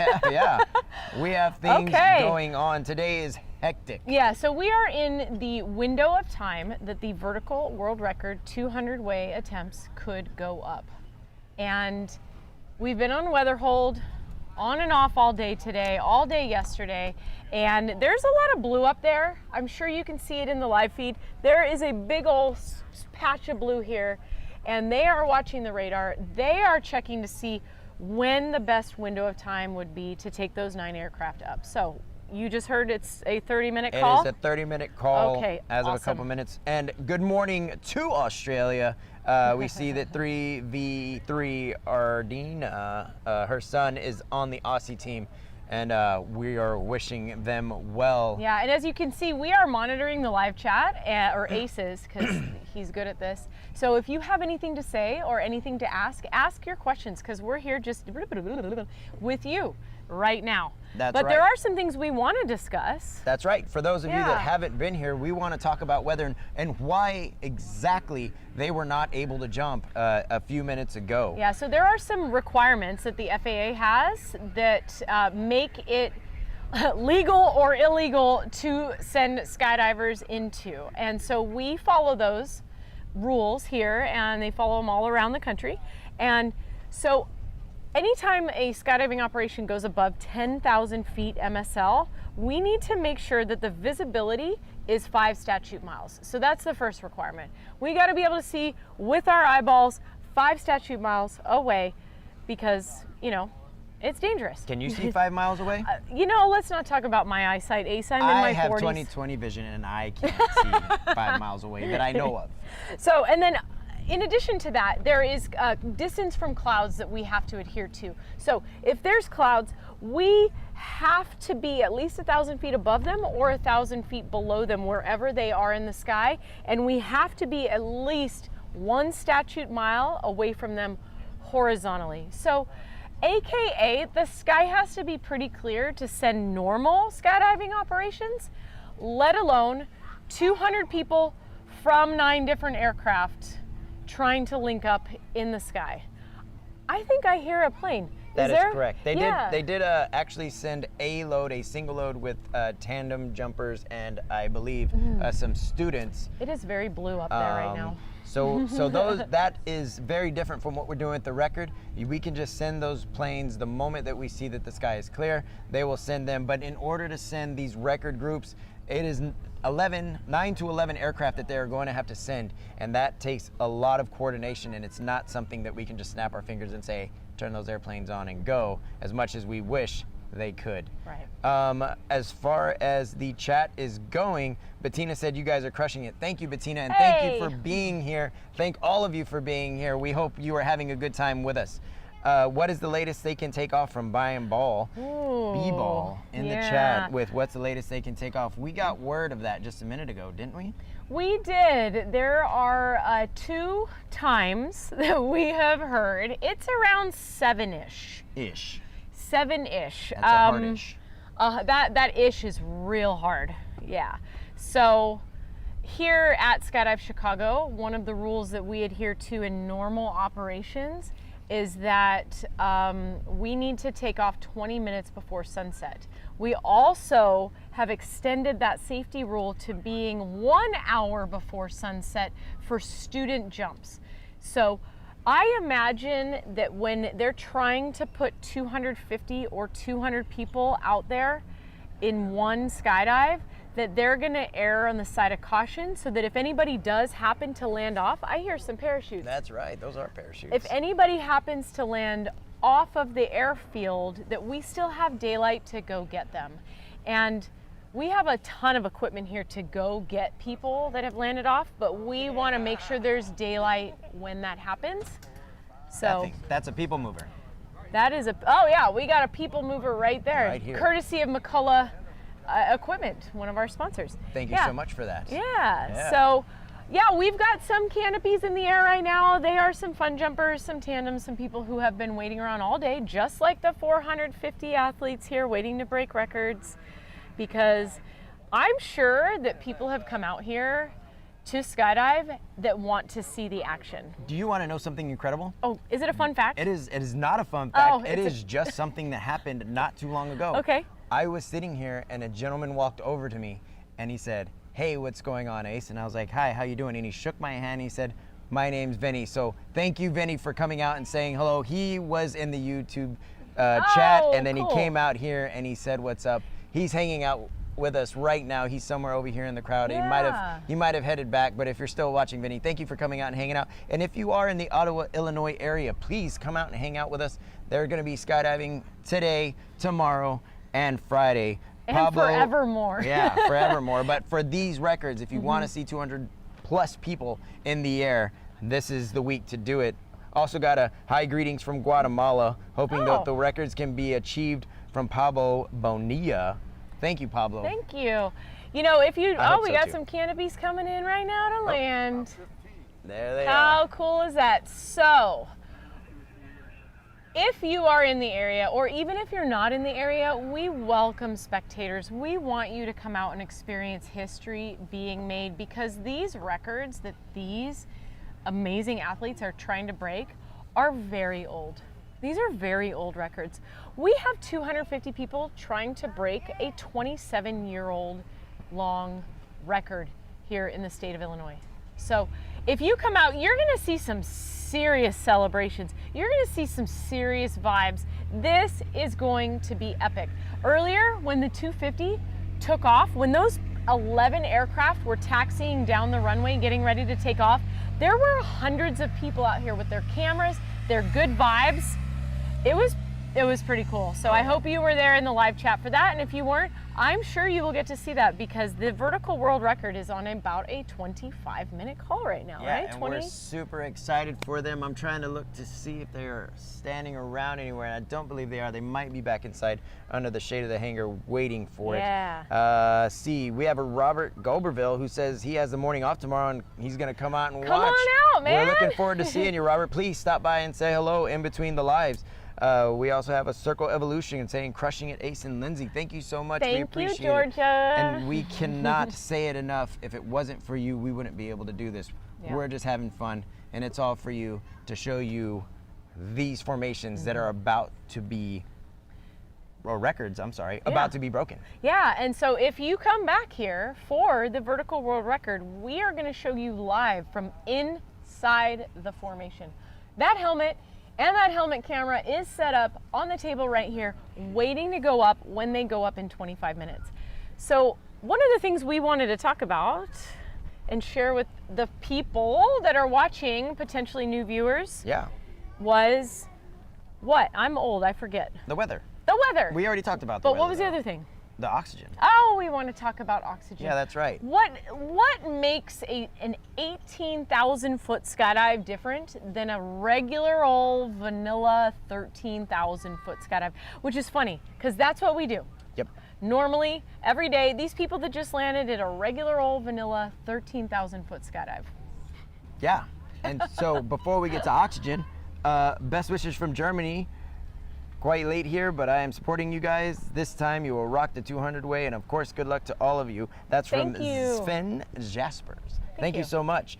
So as far as oxygen goes, these guys are required, once they get above 10,000 feet, if they are going to be up there for more than 30 minutes, they are required to breathe oxygen.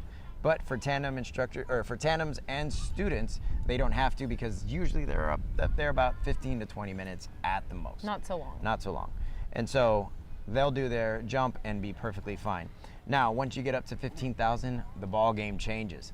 You are then required to have oxygen and be breathing oxygen. Like we've said before, our people are going up to 18,000 feet, so they are breathing oxygen through a cannula. Oh, Ace. Heck yeah. I got it, finally. Not a cannoli. I'm gonna get a cannoli. They are cannulas. That's hopefully I can remember that before the end of this thing. I'm so proud of you, Thank Ace. you. Yeah. Look at that. And speaking of being proud, from England, United Kingdom, good luck to Chris Massey, who's part of the formation team. You will be awesome. Oh. Thanks, Kim Poley, for those good wishes. I'm sure they appreciate it. We are definitely hoping that they are able to go up. Yeah. Yeah. And so yeah, that's pretty much it about oxygen, Joe. You just have to have it, and they will have that on. They will breathe that, I believe, from the moment that they take off until right at the I think red actually light. that what I heard is that the pilots turn the pilots are in that's charge of the actual oxygen feed, and they're turning them on at 12,000 feet. Yes. So otherwise, I believe maybe if all 450 people were breathing oxygen from the ground up, the cost of these skydives would go way up. That's probably so expensive. I saw the oxygen tanks that they have purchased and put on hand here for this event. They're ridiculous. So many of them. They're real heavy too. Thank you to our grounds crew for making all of that happen. They actually roll those things out instead of carrying them because they are so heavy. Here comes that otter parking again. We are still waiting to hear whether they are going to jump. So I'd like to share a fun fact. I am the queen of the fun facts about the vertical world record and the leadership team and some of the previous vertical world records. So I just had a very neat conversation with a Mr. Mike Swanson, and he gave me some fun facts that I would like to share with you. Oh my gosh, I saw you guys having that conversation. Yeah, That's we had a fun fact off because he gave me a fun fact and I gave him a pop quiz. And anyway, it was great. So I'd like to share a little bit with you. So Mike Swanson is not on the leadership team, but he is old as dirt. He has been around forever. He is one of the only 3 people that has been on every single vertical world record large formation that is sanctioned by the FAI. That's awesome. And that began in 2003. So there's only 3 people that have been on every single one of them. One of them is Rook Nelson. He is the owner, CEO, the head brains behind the operation. We interviewed him yesterday on our live feed. You can go watch that at the 2-hour, 56-minute mark and 24 seconds. 24 seconds. Don't miss that If you want to go watch that, that's in the recording from yesterday. And the other person would be Amy Chmielewski. So she is a powerhouse and has been on every single vertical head-down world record to date. So Mike Swanson, he's the dude. The man. That is wearing the helmet that you will be watching the feed live from for the vertical world record. He's also the one that if you're here live in person, he's the one that you'll be able to see first because he's also wearing a can of smoke on his foot. So it'll make it easier to see. And he has this really long distance to cover in order to get to the formation. So it makes it really real to watch in person. I know you have something to tell me. Nope, you keep going. Okay, so what Mike shared with me is that there was an unofficial world record set the year before the first world record. Really? Yes. And of course it could have been, but they didn't have all their ducks in a row because as we talked about yesterday and we can talk about again later, the FAI, Fédération Aéronautique Internationale. oh, beautiful. That's why he says it. They have to be heavily involved in certifying a world record. I won't get into all that right now, but it has to be declared ahead of time. There's all this stuff that has to be done to get a world record. Well, at the time, there wasn't even a section for head down. It didn't even exist to be a record. There wasn't I think that's the word. There wasn't even a category for it. So they set this unofficial world record. It was 18 or 20 way. That conversation was 10 minutes ago and I forget already, but the important part is that they decided that they were gonna start history. And so Mike Swanson and Rook Nelson put together an entire proposal and pitched it to the USPA. And single-handedly created this thing that has been going on since 2003, building larger and larger and larger formations in the head-down orientation, which is absolutely incredible. And then they set the first one in 2003 in Florida. And that was I forget, I'll have to tell you in just a second. So what are you're about to tell me? Oh, a 24-way in 2003. And now we are looking at a possible 200-way, and we're so excited for that. If I could go to the chat here real quick, JJ Johnson was asking, how's the weather there, temperature and humidity wise? I was there for the 2012 record and it was brutal. I have to tell you, JJ, it feels amazing here. It is 78 degrees, according to the Weather Channel, with a feel of 82, and the wind is just glorious. It is cooling. It And is so nice, it but I- feels much better than it has the past couple days before this. We had some storms come through last night, and they definitely calmed everything down. It was brutal over the weekend. Absolutely brutal humidity over the weekend, and I was not looking forward to being out here with Ace all day until it cooled down.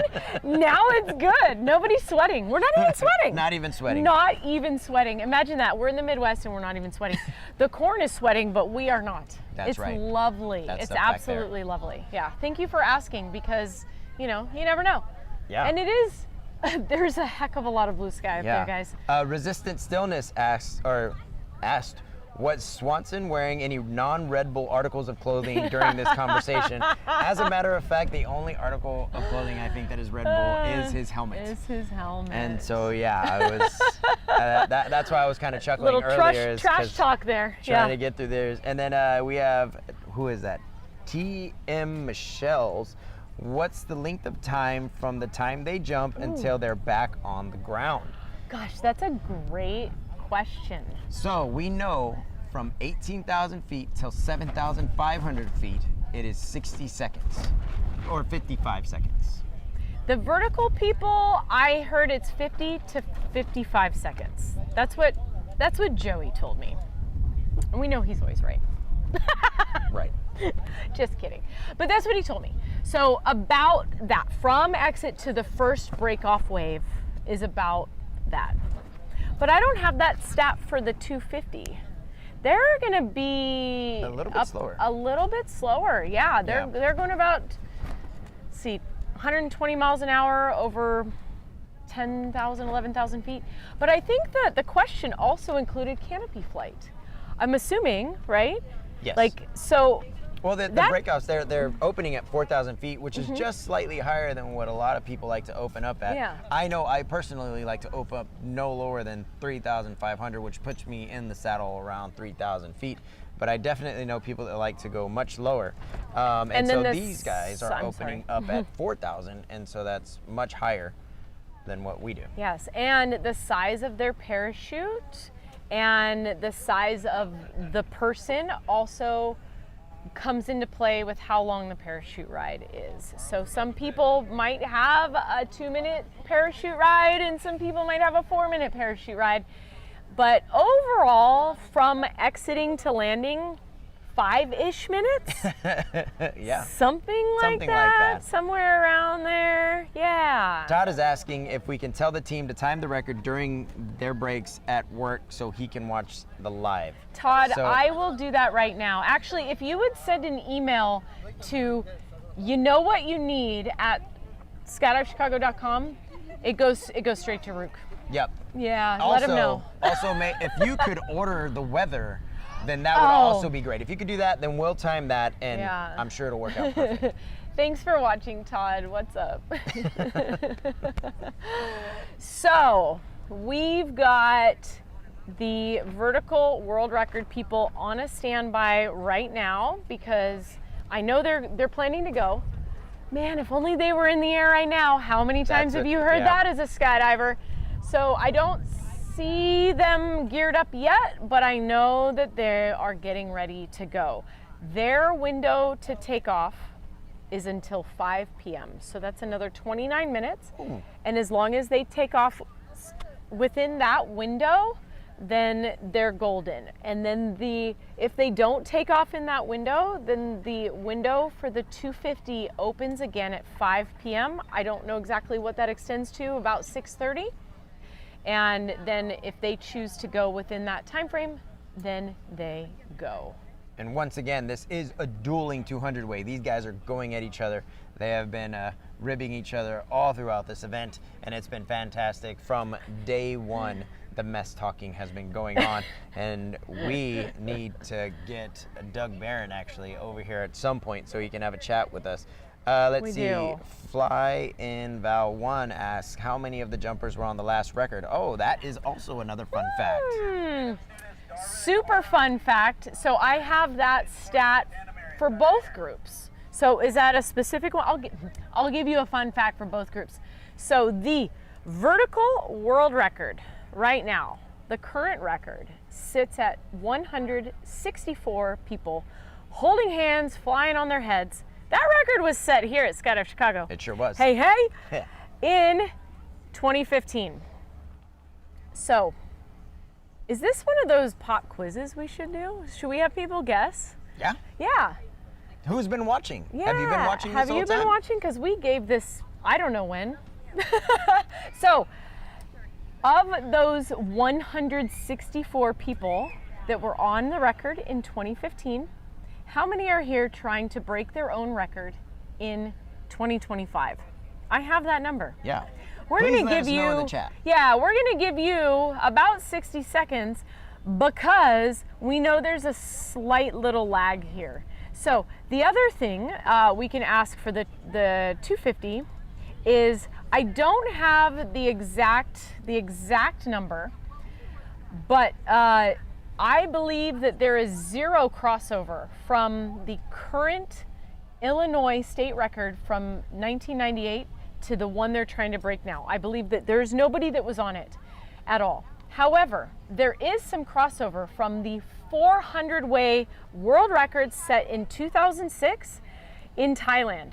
So how many people are here at the 250 state record attempt that were also on the 400-way currently standing world record in Thailand? How many of those? I have those two numbers. What are your guesses? So Sherry McConaughey said me. Kurt said 26. Sherry McConaughey then replied with 30. Todd Levy said 54. Hashuv said 117. Jake Ooh. Toppin said 40. Russell Gillian Holy said cow. 19. Hashuv then said 69. Are you changing your number, Hashuv? Well, one person got it right on the nose. All right. Jake Thompson. Jake Thompson. Nice. There are 40 people here trying to break the vertical world down head down world record that are trying to break their own record, that were on the 164 way. That means that there are 100 and, oh wow, my mathing isn't happening. Yeah. 124 people that are potentially getting their first large formation world record. Oh, wow. Potentially. Or maybe they were on another world record. I don't know that stat, but yes, 40 people crossover with Yeah. that. What do you got there? Jonah Moore said 98, and then Shan Sweet came back with 41. Okay, And so yeah, now it was close. the guesses for the belly. How many people were on the 400-way world record, currently standing formation in 2006 in Thailand, that are here today trying to break the Illinois state record? That's the number. It is small. It is very small. So that while was you 19 guys- years ago. 19 years ago, they were on the world record, and they're back here right now. So please give us those numbers, and while you are, I have something awesome to tell you. What? The BWR is going to get geared up right now. I think they're about to give it a shot. Ooh, people are moving behind us. People are moving behind us. There's going to be some action going on. Oh man. The numbers are I'm coming stoked. in. Russell Gilliland, I'm sorry if I'm messing your name It's up. He said Rusty. 400. Hashum said All of them? 69. Once again, we are talking about from the 400 way. How many are here for the 250? Wow. Nick said 12. Cyrus said 1. Sherry McConaughey said 6. Circle Evolution said 4.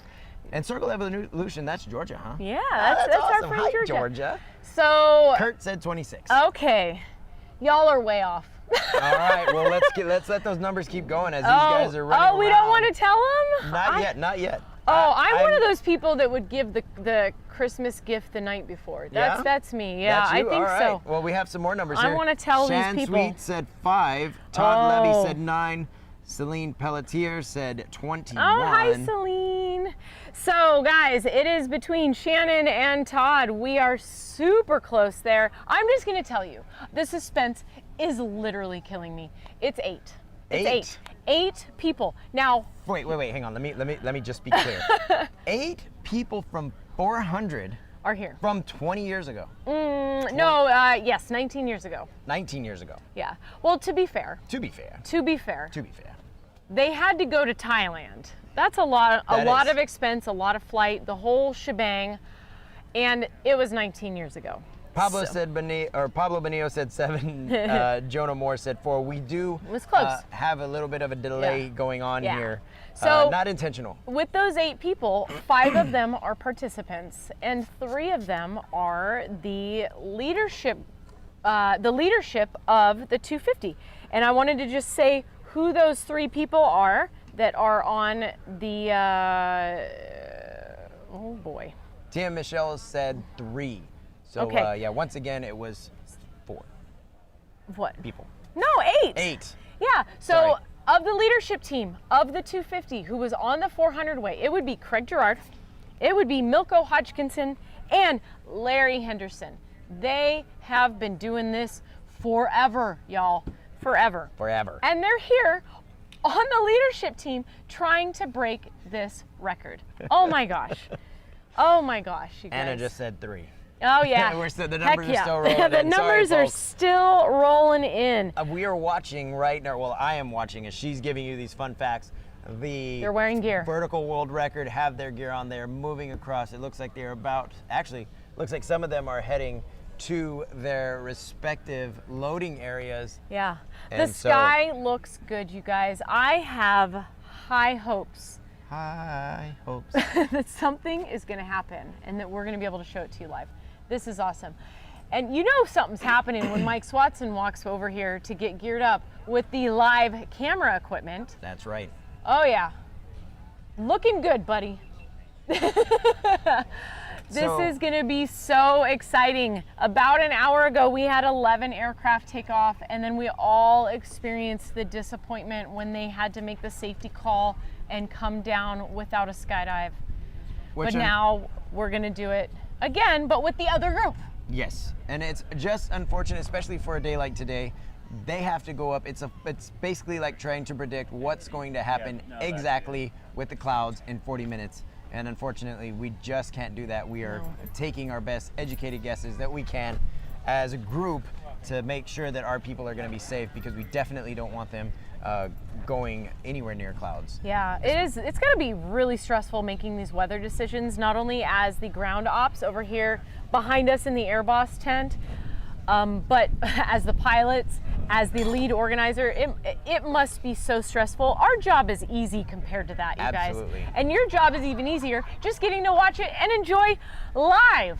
Heck yeah. Got another Yeah. update here for you. The team plans to go to 19,000 feet. However, we need to catch an opening in the clouds. We may exit as early as 17,000 Okay. feet. So it sounds like Ooh. they're really going to push this. They're going to really make an effort to get out of an airplane and get you guys to see one of the first actual attempts of these 2 records. Yes, and one of the cool things about them making the call on the fly about how much altitude that they're going to get vertically is they've been doing a lot of testing of this group of people in this type of formation doing this thing. So just 2 months ago, it was 3 months ago now, they set a California state record as a 103 person head down formation. The first time a 100 plus way formation was built in over a decade. And when you talk to these people that were on that formation, literally the 4-letter word that they use to describe it, it's not the 4-letter word you're thinking of. They said it was easy. Ooh, They easy said it like was Sunday easy. morning. Gosh. And then these same people, along with another 100 people, went up and did practice 200 ways and got 100 people docked on the first attempt. The second attempt.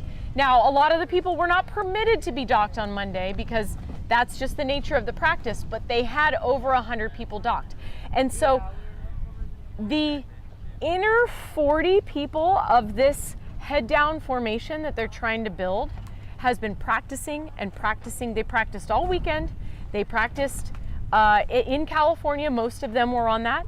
And they are literally building this 40-person base in 25 seconds, you guys. They exit 6 people linked and turn into 40 people linked, head down, going 180 miles an hour in 25 seconds. 25. Yes. So things are looking pretty good. And that's why I think they have the the guts, if you will, to exit a little bit lower than previously planned, if that's all they're going to get. I think they got some faith there. They do. Back to the chat. Go ahead down record. Fiona in the UK with friends on both records. Thank you, Fiona. Cyrus just gave the 15-minute call. I guess he's watching Burble. Woo! Pablo Bonilla says one of the participants who was in the 400 record is now repeating the 250 way. Is Carlos Wright from El Salvador? Well, that would be awesome. Let me see if I got Carlos in my bingo board here. Shan Sweet says go 200 way with the rock star and Star Eyes. And Andre Gallipo as asking, is the sun coming out? It is. In fact, it is. That's what I'm saying. It is so hard to predict what's going on right now. I don't know how many times you've seen us stick our heads out and look up, because right now it's clear blue 22 above us, and it has been like changing almost every single time we look up. So this is like a back and forth battle with the weather, and right now all of those skydivers, all 200 people, are out there in their respective loading areas waiting for these aircraft to start up and get on the runway. Yeah, they're all everybody about to load. The lead Skyvan there is in the loading area right by the Skyvan. Getting ready to go. Yeah, it's so exciting. This is exciting. Yeah. Okay. Well, shall we talk their ear off for another 45 minutes, or should we take a little break and come back when they are getting close to jump run? Well, we should probably come back. Yes, the sun is definitely come out. We're hoping that they're gonna have clear skies. From my uncalibrated eye, once again, it's looking like things are gonna be pretty clear. There are clouds out there on the horizon, but it looks pretty clear on the other side of those. So it is quite possible that we are gonna get at least one attempt today. The question is, who's it gonna be? Is it gonna be the vertical world record who is loading up right now? Are they gonna actually be able to get out? Or is it gonna be the 250 way? Are they gonna be able to get another shot at this? Either way, something is gonna happen. They both could. They both absolutely could. I mean, it's lined up where they both could go. Because as long as the 200 way takes off in the next 15 minutes, then if the 250 way decides to go, they can go afterwards. Correct. So yeah, there's some action, you guys, and they're going on. They are doing back-to-backs. That means that as soon as one lands, they are fueling, throwing people right back into those things, and then they're taking off again immediately. And they're not just fueling in any old fuel station. Have you heard? Ooh, yes, we've got some live feed from Mike Swanson's camera. He is in the loading area, right? That is loading area number 1, if I'm not mistaken. And here we go, ladies and gentlemen. They are firing up the first Otter, which means that in succession, these other aircraft should start lighting up. We see some friends there. Yeah. That's Karine from Airwags. We've got Ricardo over there. If my eyeballs were better, I would see them. But what I was going to say is that the fueling stations here, Skydive Chicago built 9 separate mobile fueling stations so that they can fuel hot, engines on, get in, get out, grab some new skydivers, get up, get some records. So this is going to be absolutely amazing. Look at the excitement happening over here. These are some people who have been sitting around for 2 days. All day. And yesterday, all day yesterday. Yeah. Talk about an emotional roller coaster. To be here, to be ready, physically and mentally prepared to go up to 18,000 feet and build this formation, only to be shut down over and over and over again. And now they are at this moment watching the airplane start up, getting ready. They have their gear on. They look stoked and ready to go. Yeah. Let's go to the chat real quick. Lucky Stars 2000 says, hello from a local. Love following this every time y'all's attempting here. Rooting for yous in my backyard. Hoping for clear skies the rest of the week. Thank you so much, Lucky Stars. Fiona Maybird says, lead Skyvan, are they not using the Sherpa?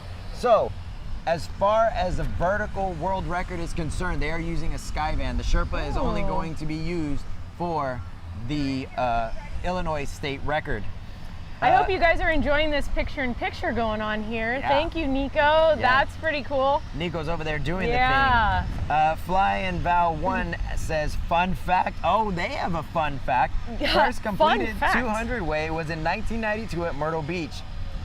She also says Oh, that she I loved like her visit that. to SDC in September for our induction to the Hall of Fame for the jump for the cause. Oh, very cool. That's awesome. The women's world record. I love that. Thank you for your, who said that fun fact? Fiona Mayburn. Oh, hey, Fiona. actually said Thank that. you for that. I love it very much. Fly, oh, I almost got that wrong. It's two people that started with F. Fly and Val said the fun fact, and then Fiona Mayburn came back with, love the visit to Yeah. SDC. And we are loving the pick and pick as well.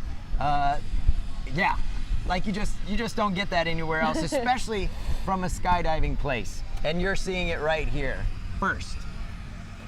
Yeah. So, somebody fun facted us. I've got a fun fact you guys again. Oh, yeah. Yeah. So I'm pretty sure we fun facted this yesterday, but we have a lot of new people. Oh, man, then you could probably do a pop quiz, yeah? I'm gonna be pop quizzing you guys again right now.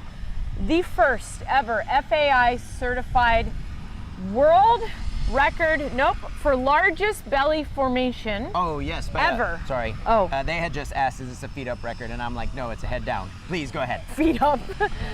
The pop quiz is about this particular body position. And we just got some breaking news that is a bit disappointing. They have decided not to go up for the attempt right now. Dang it. Do we know why? I believe they have put tandems on that. Okay, so they have aborted the startup of the 9 aircraft and are on standby and are sending up a tandem load instead. Not instead of, but for some reason that we are not privy to, they have made some sort of a weather call at the moment, the leadership group of the vertical world record and the air boss, to not send the vertical world record at the moment. When we get more information about that decision, we will let you know immediately, but it appears as if a plane load of tandems and fun jumpers are going up. Good for them.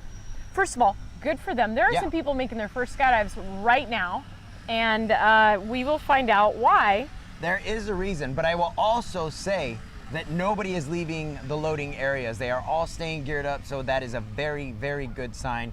I think they're just trying to see if this little bit of weather might come through, and then it looks like we might get another chance, but once again, they have to be taken off by 4:59. Yeah, well, when we get that info, we'll share it with you. But in the meantime, you know, I was in the middle of a fun fact here. Yes. Sorry. First ever, first ever world record for largest formation. What year, what country, how many people? That's a lot of questions. That is a lot of questions. You know, I'm gonna give one. No, I'm not. It wasn't in the United States. That's what I know. But it was not in the 60s, and it was not in the 80s. So, There you go. when was it? When was the first FAI recorded large formation? Where was it in the world? And really, how many people was it? So they set the 400 way in 2006. What was the first one? I want to know. Let's still have fun despite having no idea what is actually going on. We will find out shortly, hopefully.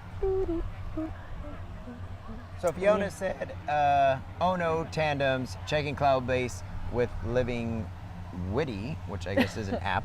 Hashuv says 69. Fiona Mayburn says 100 way and in the 1970s. Oh, yeah, definitely in the 70s. All right. For sure. When in the 70s? Do you know what number? Celine said France. Peter Bat said 72. So, okay, So I like Peter's answer. It was 1973. Okay, so we've got one piece of the fun fact puzzle. But before you do that, Okay. they're starting up the aircraft. Jeez, it's like an emotional roller coaster. Oh my God. You know what? They wanted to get, that's what it was. They wanted to get these tandems up and on the ground and out of the way because these 9 airplanes going to 18,000 feet take forever. So, And these tandem people have probably been waiting around all day to do their first skydive, so let's send them. get And 'em we've in got there. a live feed happening right now of the skydivers, probably relieved. yes. Yeah. I wonder how many of them have to pee. They've been standing around there for so long. I don't know. I don't know. I might have to pee. No, I don't have to pee. Okay, any guesses about where in the world this first record was? Yes, we've got France. We Nope. have But that's a good guess. Z Hills. We have a hive from New Zealand. Can Hey, you tell New us who Zealand. made the figures you're using? Oh, I'll tell you that in a minute. Yes. Let's see. I do wanna share who makes these. 1974 in Thailand. No? Nope. I don't think you will ever guess what country let's this was see. in unless you start using ChatGPT. Peter Bat said 72. 1973 is the answer. Andre Galipo said 1976, 50 in Z Hills. So it was not in the United States. The very first FAI certified record was not in the United States, not in France, not in South America, not in Australia, not in Oh, the US. so much going on here. Fun fact, maybe explain the difference between the FAI and state record. On our 2012 record, we had built 143, but apparently there were a couple of stingers using the wrong hand, so it was a bust. Okay. Yes, we will definitely get to that here in a minute. What altitude does a 200 head down break there, or have Okay, that break off? let's stop reading those for a Okay, second yes. because we're in. Let me just share this and then we'll answer all of your questions. In Uzbekistan, Uzbekistan. 12 people. You guys, the first ever world record for large formation was 12 people in Uzbekistan in 1973. They then had another record in 1974 of 24 people in the United States. Okay, enough about that, but that was a fun fact, and you have to admit it. That was a great. fun fact, yes. She told me that 2 days ago, and I still think that's amazing. Oh, the Wheaties, the wind drift indicators. I knew that. WDIs is actually what they are, and I would have definitely known what that is. Yeah. So, an update. I have a small update from our leadership team. The vertical world record is loading right now, and the plan is that as soon as they land, as soon as the planes land, as soon as they fuel, the 250 is getting on right away. So the 250 people are in standby mode. They're going up immediately after. We're going back to back. Yeah. Here we go. We are live entering that there Sky Van. All right. That is a plane load of heavy hitters in there. Yeah, that is. A bunch of athletes. There's probably 100,000 jumps in that aircraft right now. At a minimum. Yeah, yeah. This is absolutely incredible. So there was a question about The something. FAI. Yeah, they were talking about basically what they were talking about was how they were judging it. Okay. We're gonna give these guys just a second because they are all about to start moving out. It is going to get very loud, and we don't want you guys to miss any of this. Well, my question is, can you hear us very well? Yeah, our Okay. audio is fine. Okay, So awesome. it might be loud in the background, but we have got word that the audio is fine. So the difference between an FAI certified record and a state record is that, let me pull up my notes here because I don't want to butcher this. It's really important that I don't butcher this because the FAI does important things. What does the FAI stand for again? The FAI stands for Fédération Aéronautique Internationale. And in English, that's what? That is the, oh, you caught me without my notes. No. That's World Air Sports There you go. Federation. Yeah. Okay. So the FAI is the everything. They're the international governing body for air sports and aeronautical and astronautical world records. And we got 9 airplanes behind us right now. So the FAI was founded in 1905 in Switzerland, and they oversee everything if it has to do with air sports, including parachuting, skydiving, drones, balloons, gliders, space flight records. I'm pretty sure that the FAI certified Felix Baumgartner's jump from the stratosphere back in the day that we watched live that gave me goosebumps. It's kind of like the Olympic Committee for air sports. And so if you want to set a world record in anything air sports related, but particularly skydiving, it has to be done through the FAI. And it's pretty strict. Yeah. Every athlete has to tell them about the thing. When it comes to the actual, they have to have the FAI judges on site, and we have them here. Before they go up on a jump, they have to submit the paperwork, and it has to be verified that that's what they're going to do. Not only by name, but their body position and their grip. So even if their grip is incorrect, that is not a completed formation. Right. And so it is very, very technical, and they have to have everybody, so much so that every person on there has a number. And a license. And a license. And the judge that certifies it has to be on site during the record. They can't just willy-nilly decide we're gonna have a world record. It is meticulously planned in advance. All the documents have to be there. It's a pretty big deal to make it happen. And so I don't have a ton of research on state records, but I know that they are certified through the USPA. They're certified through USPA, yes. Not the USP. Yeah. Don't say that. So it's USPA. if you want to locate or research records, various records in your state, such as large formation or speed or most points in a competition, that type of thing, you would find that on USPA.org. Oh man, I was a speed competitor. Oh, you might be on there. Were you fast, boy? I actually took a bronze medal in the speed category, so yeah. Ace, you are just so accomplished. I did things. Yeah, you did That's things. it. I did Yes. things. They were like, hey, do you want to go Are you saying you're a fast? has-been? I'm not saying I'm a has-been, because I'm here hanging out. Yes. Maybe. We are a do now.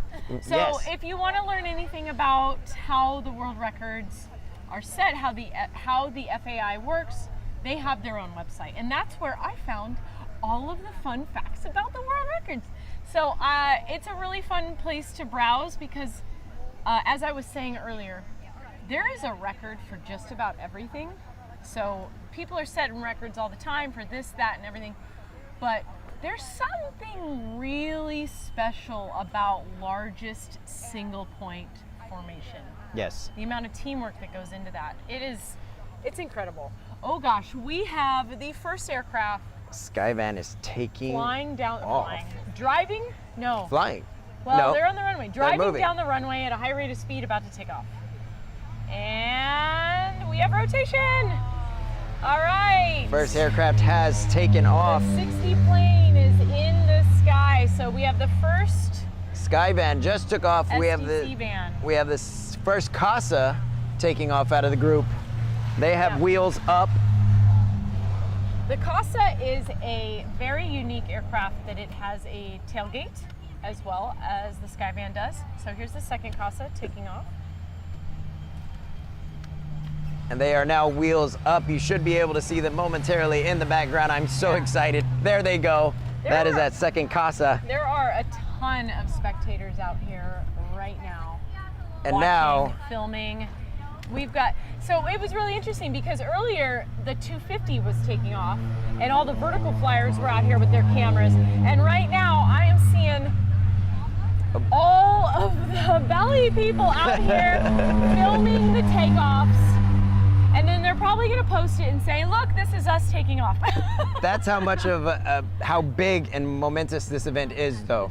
The ability to bring belly flyers and free flyers together is something that doesn't happen very often. But here we are, cheering each other on and hoping that one gets it. But make no mistake, this is a dueling 200 way, and they are both not competing, but maybe competing to see who's gonna get it first.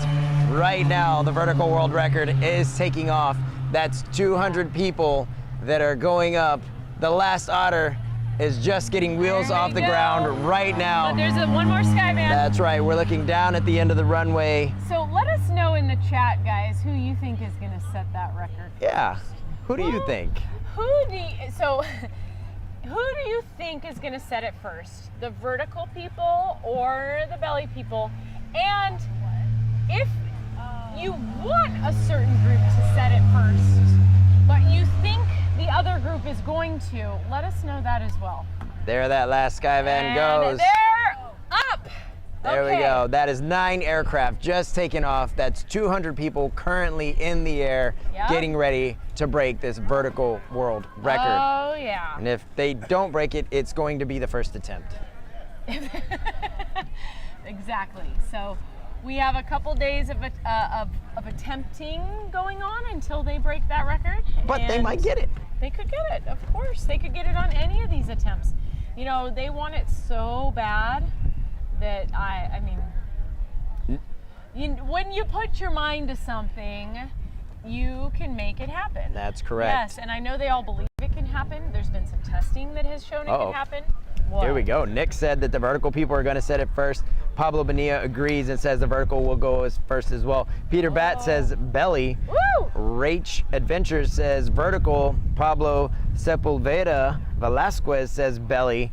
Oh man, it is getting tense in the comment section. Heated in the comment section. Thank you guys for chiming in. Mike Kamez is saying, I want vertical to break it first, but I think the belly group. Oh boy, well just so you know, Mike, just so you know, Mike, the belly group is just right behind them.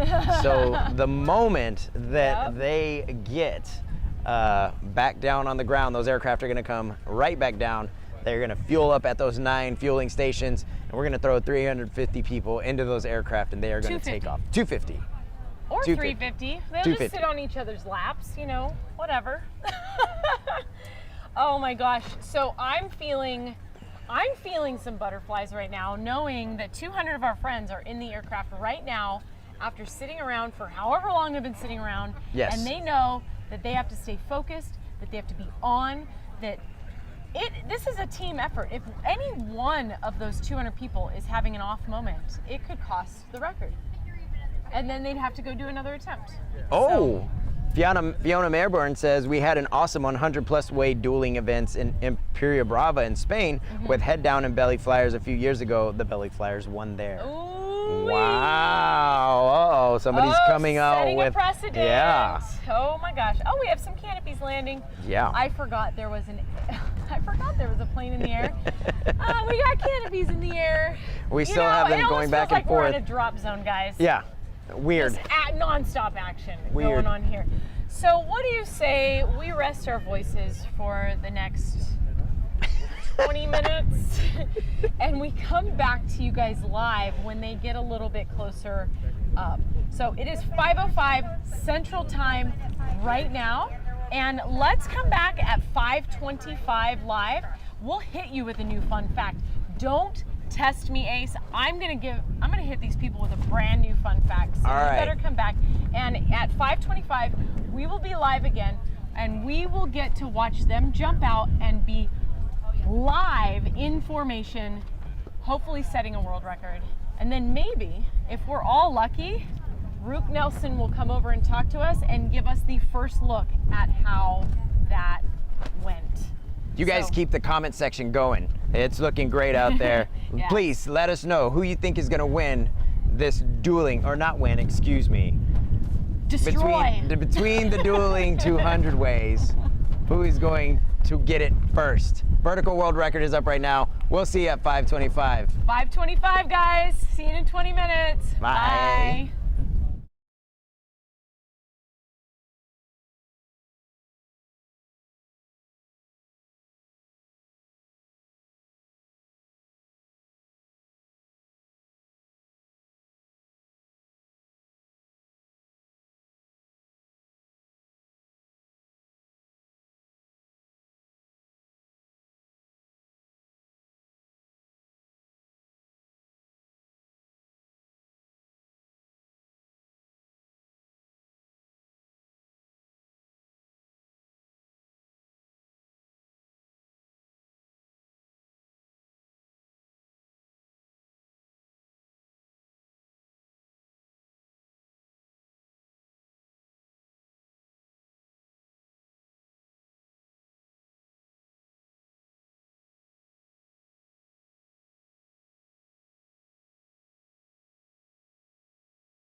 Hey. Are we live?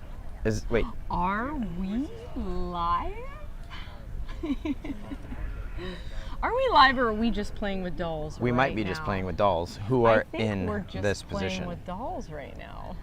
Are we playing with dolls right now? We are playing with dolls. Well, we are, but are right we live? now? But are we live? We're live! We're you live! guys! There you guys are, and here we are. Yes, I'm Hey. Ace and he's Lindsay.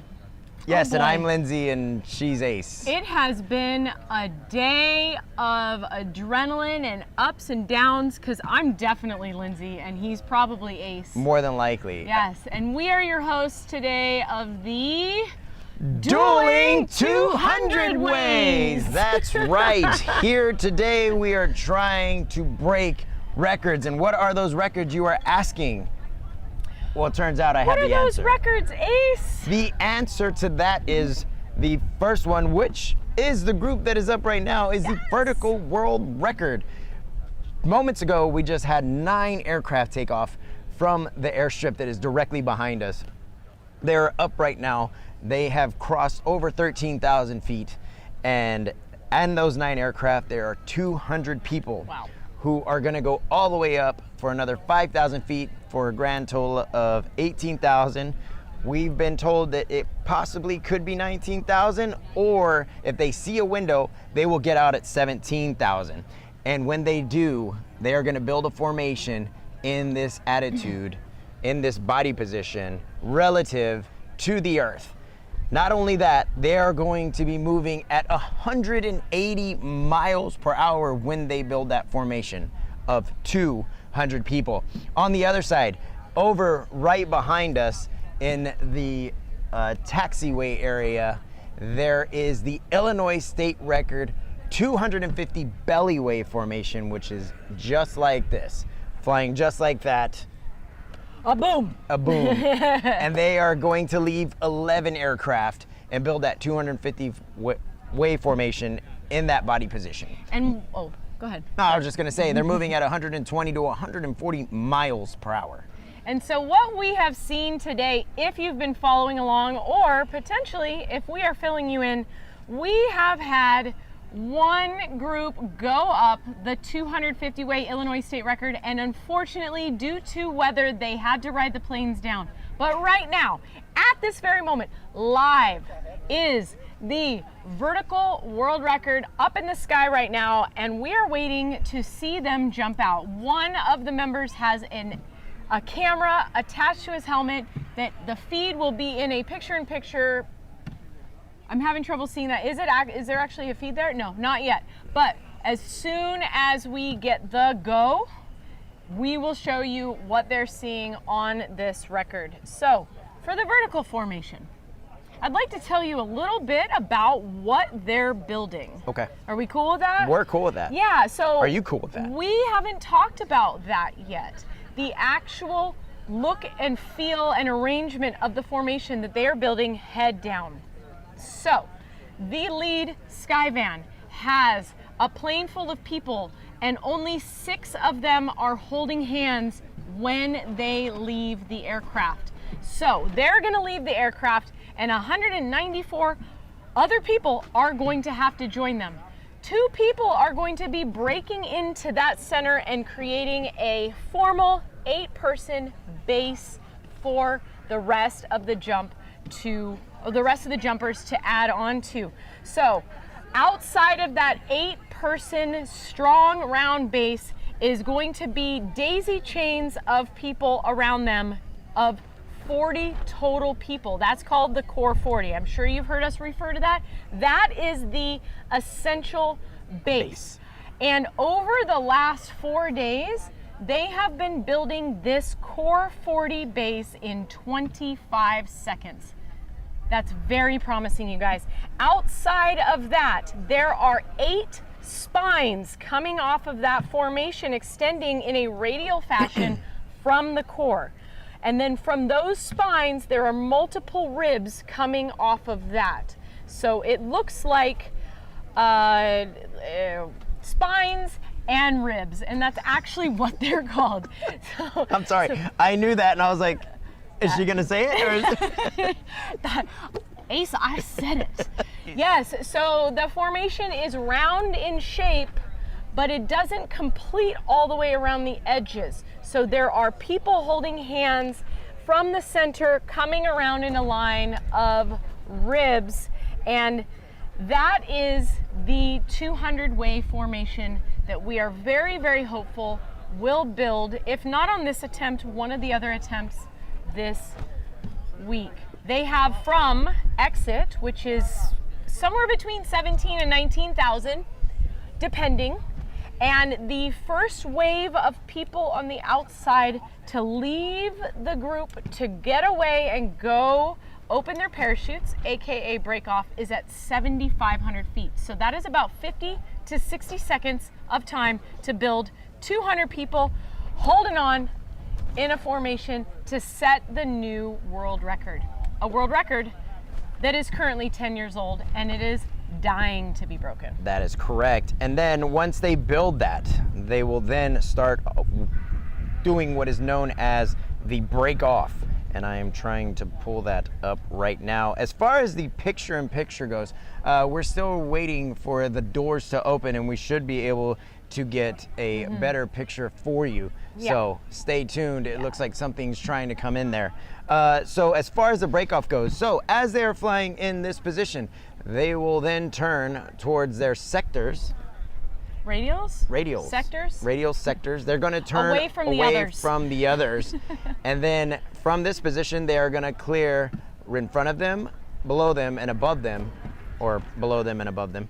Either way, they're going to clear all of that. They're going to assume this body position and then begin moving away from one another in order to open their parachutes in a safe manner. And like I said, goal number one for this whole thing is everybody goes home safe. Yep. So as far as the break-off altitudes go, as we all know, 7,500 feet is break-off one. That's gonna be 88 people from 4,000 feet, or they're gonna go from 7,500 and then they will be pulling their parachutes at 4,000 feet. Wave number two is gonna be 40 people from 6,500 feet, and they're gonna track all the way, this is called tracking, they're gonna track all the way to 4,500 feet. Wave three is gonna be another 48 people, they're gonna track off at 5,500 feet to 3,500 feet, no lower than that. And then wave four, which is 24 people, are gonna break off at 4,500 feet and be pulling at 3,000 feet. How stoked are you right now, Oh Lindsay? my God, I can't wait. Oh. I can't wait to feel the energy of the people falling through the sky. If you've never been on site for a large formation such as this, let me tell you, you feel it in your bones. You feel it in your soul. Yes. You hear it, you feel it, it's loud, it's in the air.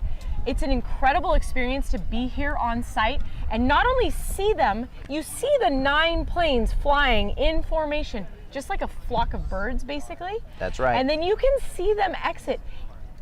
The man that is wearing the camera that you will be seeing live is also wearing a smoke canister, so you will really be able to see him. And what's that guy's name? Mike Swanson. Yes, Red Bull athlete and long-time contributor to the sport. 26,000 skydives this dude has. He's done it all, he's seen it all. He is the one to trust with such an important job to bring you the live feed, to do the stuff. Now, Lindsay, if I could ask, can we go back to the top and go briefly through what's going to happen before they get out of the airplane? I would love that, Ace. Awesome. So, with these big ways, they all will radio to one another that we are on what is called a 2-minute call. At this moment, the jumpers are going to go ahead and then do their gear checks. They are going to give their last high fives, and fist bumps, wish each other luck, and then they're all going to get their focus spraying on and think about what is about to happen as they exit the aircraft and go to that 200-way formation. The next thing that's going to happen is they are going to get the red light. Red light. And this is a physical red light that is in the aircraft. This lets them know that they need to go ahead and get ready. Depending on the aircraft that they are in, they might have to put their seats up and start moving towards the edge of the aircraft. They also, in certain aircrafts, they have a certain weight and balance that they must maintain. So they have lines where only a certain number of people can be behind that line. Once they get the green light, everybody is going to move into position. That means that all the people in the otters are then going to climb outside of the airplane, and they actually have one person that's watching for Mike Swanson to exit the aircraft as he is the super float. And I'm gonna go over what that means in a minute. And so they have the lead plane that is going to be waiting for Mike Swanson to leave. They will give him the go ahead. He is going to leave. He's going to leave with his back to the ground, and he's going to be looking up at the aircraft, and you are going to be able to see that in the picture-in-picture as soon as they are able to establish that connection. Likely all 9 aircraft too. Yes. You'll probably be able to see all 9 of them at some point. And so he is going to be in that super float position, and there are going to be a bunch of people because that is the key marker for everybody to then exit their aircraft. So as he's leaving, you are going to be seeing 200 people leaving the aircraft. In the middle of that, you're going to watch the base come out and leave on its own, which all the floaters are going to then float up and assume the head down position to get with the base. Now, from behind the base, all the people that are following it are known as divers. They are going to run out of the airplane and become inverted, if you will.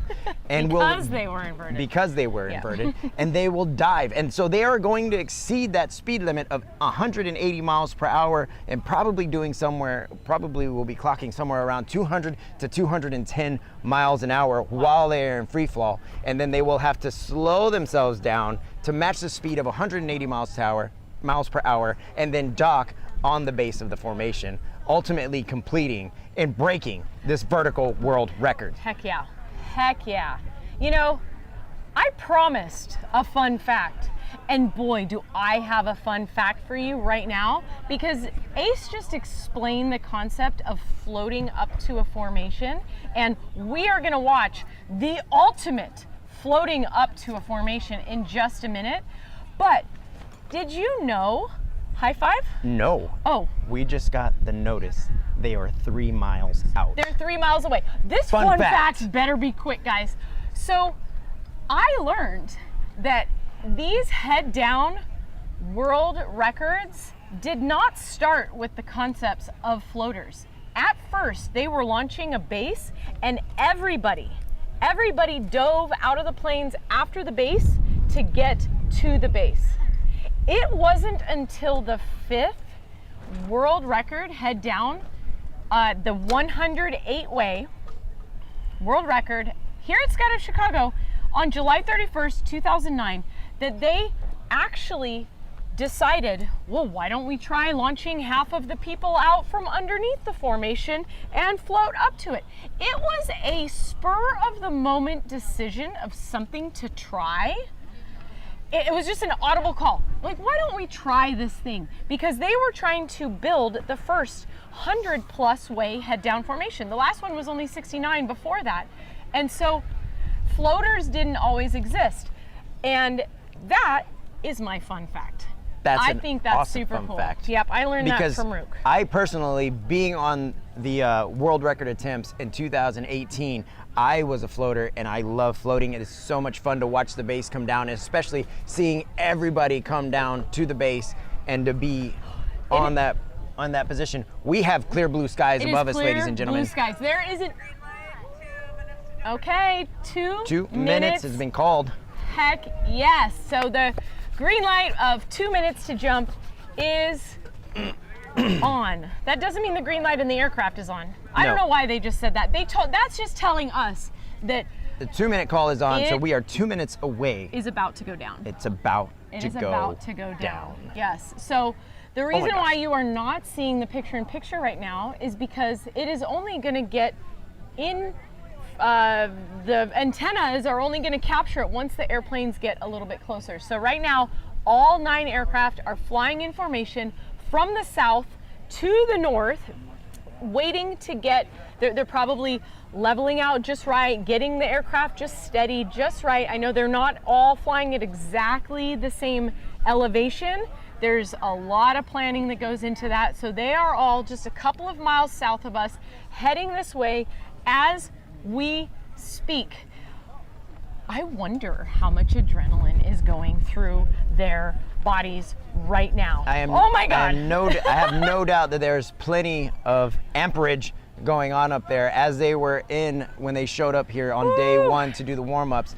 That's what was going on then. They were very amped, and so a lot of things were going on, but after they did a couple of those jumps, especially the last one, they were able to calm themselves down, and Rook said that they had a very clear picture as to what they were going on, and they are very confident that we are going to have at least a good showing on this first attempt. People can see the airplanes. I see a bunch of arms in the air right now pointing up. Man, there are giant cameras with telescopic lenses out here. Everybody's got their phones. Everybody's looking up. People are laying on the ground. There are hundreds of people out here looking at the sky. Ace, I think we're the only people that can't see the aircrafts in formation. But I tell you now. what, we are about to hear them. We're about to hear it. And then we're about to hear the formation, and it is going to be awesome. I am so stoked for it. The belly is backing it up, Fiona, just so we're all clear. Yes. The moment that these guys get on the ground and the airplanes get on the ground, the belly flyers are all waiting. The Illinois state record are going right up as soon as they are done, and we are just going to keep this thing going until we can't go anymore. Yeah, and because of the 9 mobile fuel stations, they're anticipating only about a 15-minute turnaround time from once all the aircraft land. So this is a well-oiled machine here. I hear something. I don't know if I hear a speaker playing Metallica over there or if that's aircraft. That sounds like 9 aircraft in formation with they're 200 right above people in there. I thought I was hearing Metallica song on the speakers. No, that is 9 aircraft right above us. Peter says they're crossing over 80 now and at 19,400 feet. Let's go. Peter, thank you, Peter. Thank you for watching for us. Yeah, here we go. Oh, they are right overhead. You guys, they are We got the green light right over the radio. Light. There are 4 aircraft from the lead Skyvan with 3 aircraft behind them and then 2 in the back. Just went away. We're gonna try to get that back up. I thought that I saw a video though. Okay, they're out. We can see bodies. Out. And so, once again, as they left the aircraft, Mike Swanson is staring up at all 9 aircraft and watching those 200 people exit as well. Now, what they're looking for is for the base, and they are all gonna go towards it. Yes, they are out right now. Everybody is staring up at the sky. We've got sunglasses on, cameras pointing up. We have so many people spectating with binoculars. You do not actually need binoculars to see this. You can see a trail of smoke coming off of this giant formation in the sky. And that is Mike Swanson. Wow. We can now hear the formation in free fall. People are going crazy out here. Man, they are breaking off right now. We have hit 7,500 feet. The second wave, the third wave. The base is still there and the base is breaking off. We have canopies opening. Rose is watching from Texas. Hello, Rose, out there in Texas. Rosa. We have a ton. There we go. There is the feed. They have broken off. That is Mike Swanson in free fall right now, ladies and gentlemen. Oh, wow, you guys. If you ever have the chance to come here and watch this in person, please do. This is going on for the next 2 days. What an incredible sight. So, from my view, it looks like every canopy is open. Every canopy is working. From my view, what Mike Swanson is looking at right now is the Fox River, and he looks like he's headed down on a downwind pattern towards the north. Oh, yes. Actually, he might be on final, just coming in this way. And it looks like everybody is going to be coming in, landing to the north. They are going to be landing to the north, yeah. So hopefully we get a little bit of view here of the canopies coming in. First person touching down right now. So as far as these canopies are concerned, these are 9-celled canopies. And, most of them, yeah. And they, the crowd is cheering. They have 9 openings on the front, and that allows air to be forced in so that these canopies can be pressurized just like a wing. And what they'll do is they'll use these 2 strings. If they pull down on the right one, that turns them right. They pull down on the left one, it turns them left. And when they pull down on both, it makes for a nice, soft landing. And that is what is happening right now. We have feet on the ground. Multiple jumpers are coming in all at once, and they're landing all over. Yep. People are choosing beautiful landing areas Skydive behind Chicago. us. We have 60 acres of the designated landing area, but there is so much grass. There are so many fields. There are so many safe places to land here. And That's here what comes makes Mike this Swanson. the ultimate place to set, to try for world records, to do these events. And another reason why every single vertical world record, other than the first 3, have been set right here at Skydive Chicago. There are so many safe places to land out here. Do you see that out there? That is incredible. Yep. So many people. The spectators are deep out here, you guys. Oh, that's incredible. We do love Mike Swanson jumping his Red Bull canopy there on the live feed. That's right. Illinois state record is now all geared up. They are watching from the hangar as these guys come in and land, as we're watching the last few of these jumpers. Yeah, there are still touch canopies down. in the sky. There are still, I just watched somebody spread their legs and swoop the corn. That's what I just got to see over there. And we are in the Midwest, folks. There are lots of cornfields out here, and you know what? It is mid-August, end of August, and the corn is high. It is I think also hot. I think I'm seeing the last canopy land out here. We just have a few left. We got 2 over here, 3. And it looks like everybody is down safe. Now we got one more up there. Thank you. And the crowd is still lined up all the way down this taxiway Yes. over here in Skydive Chicago. There are so many people, and we encourage you, please come out. If you are close by, please come out. I don't know about 45 minutes long, but hey, we still have at least another There's hour stuff. of jumping, and the clouds have parted, and so we have blue skies. Wow, you guys, that was incredible. So from my eye, I'm sure you saw, maybe you saw me looking up. I couldn't help myself. I had a direct view. From my naked eye, they were close. If they didn't actually set it on that one, they were close. All the bodies were in there tight. Everybody was in there. I don't know if they got the grips, have no idea, but they were very, very close. I cannot wait to hear how that actually went. We're actually waiting right now on Rook Nelson to come landed- off of the field. He landed over there, Did he? and I'm assuming he is dropping his gear off at a packer. I see your teammate right over there, I do too. Joey. I watched Joey land. I am realizing potentially Rook doesn't know that we want to talk to him. Boy, do I hope so. Okay, so he does know that we want to talk to him. So hopefully he comes over here. We will wait patiently for him because he is worth waiting for. I cannot, oh, here he comes. He's on a golf cart. All He right. is getting the VIP treatment from his sister, Melissa Nelson, greeted with his son, Rocket, and they are coming over here to talk to us. Oh my God. I'm gonna get one. You got the mic? I've got it. Oh my God. Will I the can- 250 weight get a jump? They are geared up and sitting over in the hangar right now as the planes are coming They down. sure are. The first planes are landing here any second. Oh All my right. gosh, we have special guests. Dude, that was so awesome. to jump. Yes, Yay. finally. Come on in under here. Yeah.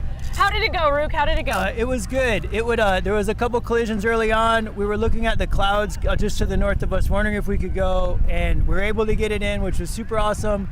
And yeah, it was built in front of me. Matt said a little bit behind me was kind of chaotic, but everybody was there for so long. It looked so like long. it. It looked like it Yeah. from the ground. What was the vibe in the plane going up after waiting all day? Yeah, I mean, I think everybody was excited that we were giving it a go. I know we watched a couple blue holes come by when our opportunity could have been there, so that was kind of stressful, but I'm glad we got this in, and I think it's a huge morale boost because I think the video is going to show that we were there and we were there for so long. Yeah. You guys were at, Yeah.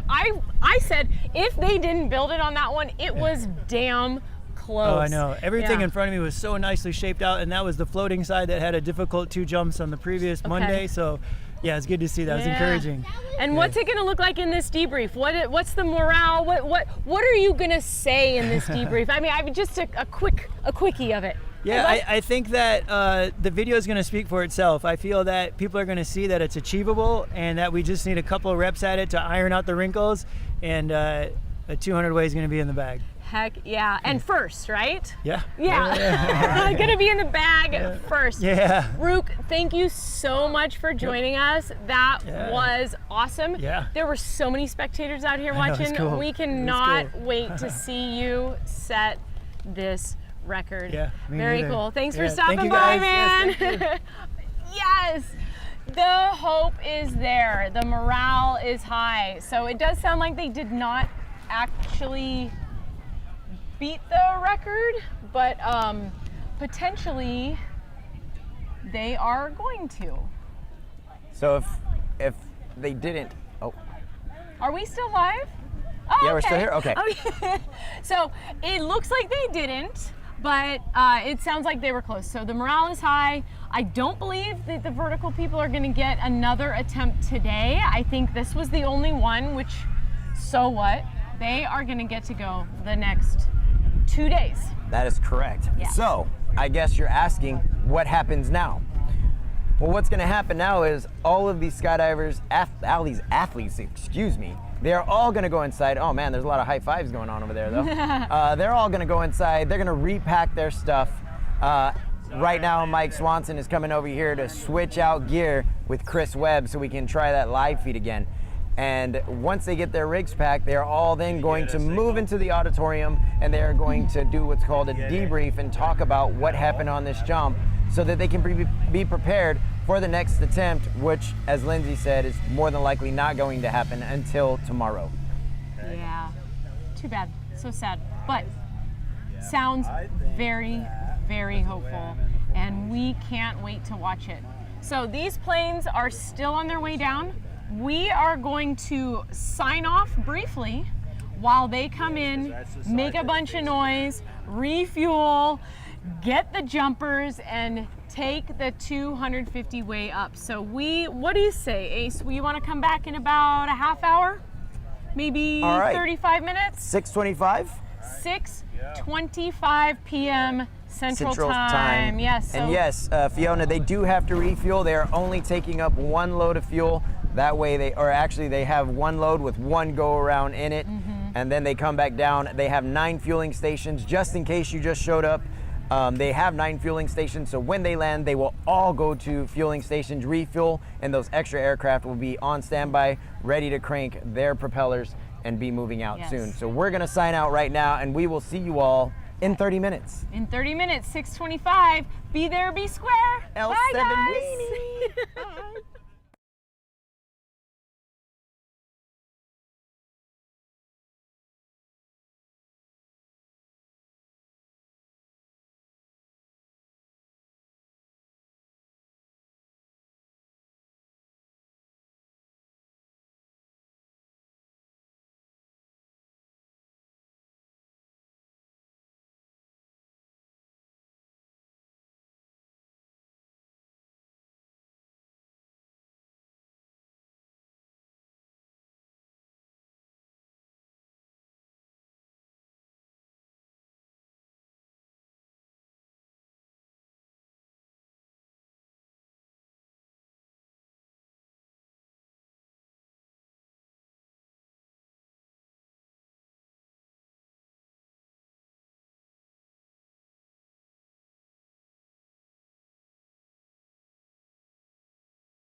Whee!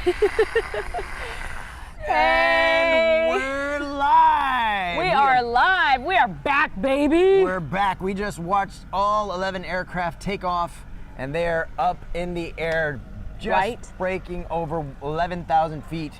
That's 250 people on those airplanes, ready to get their first attempt at setting a new record. I thought we were doing the Dueling 200 ways.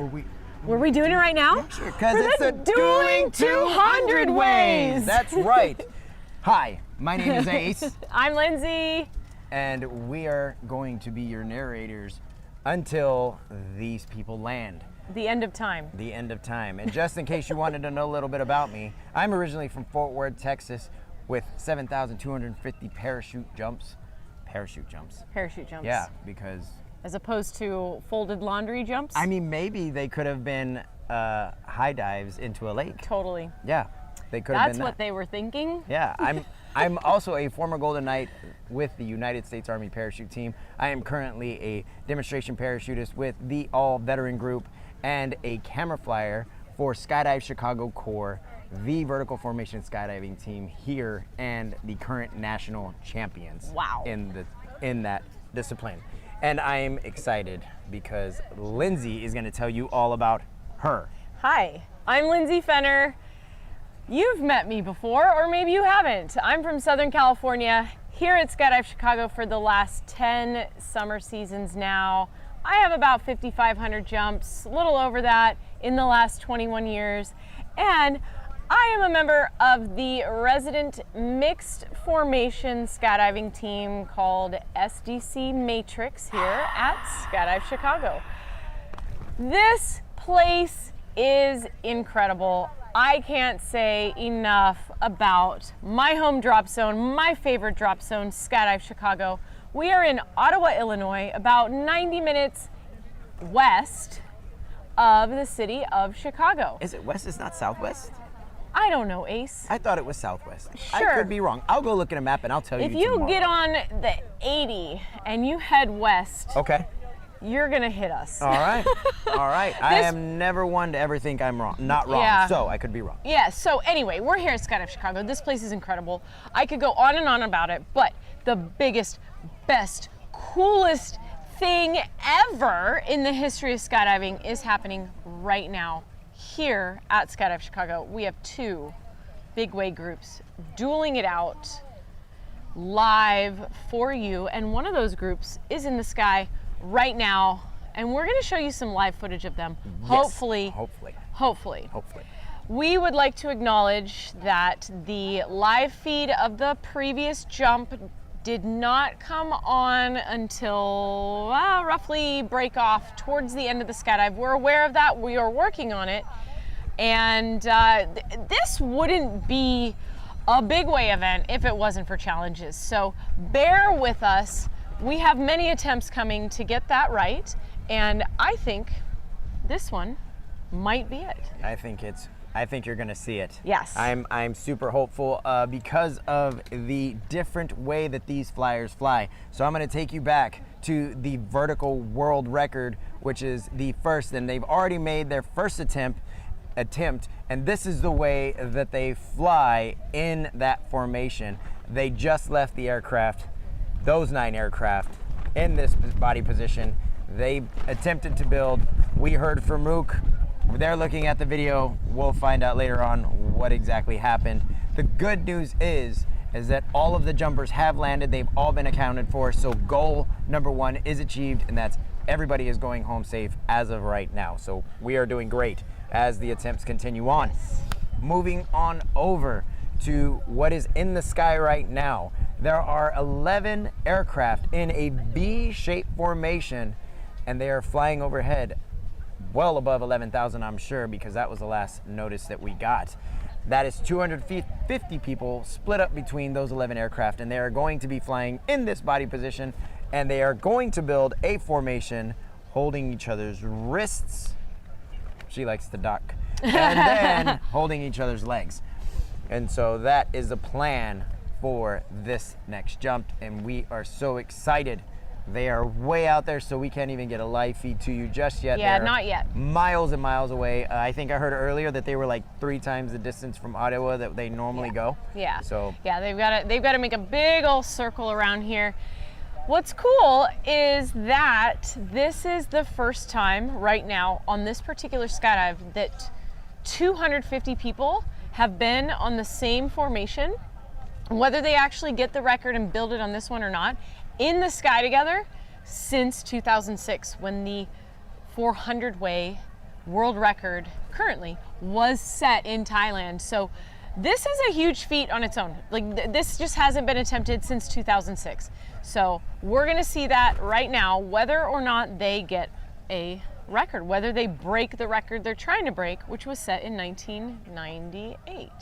Yeah. wow, we just got an update.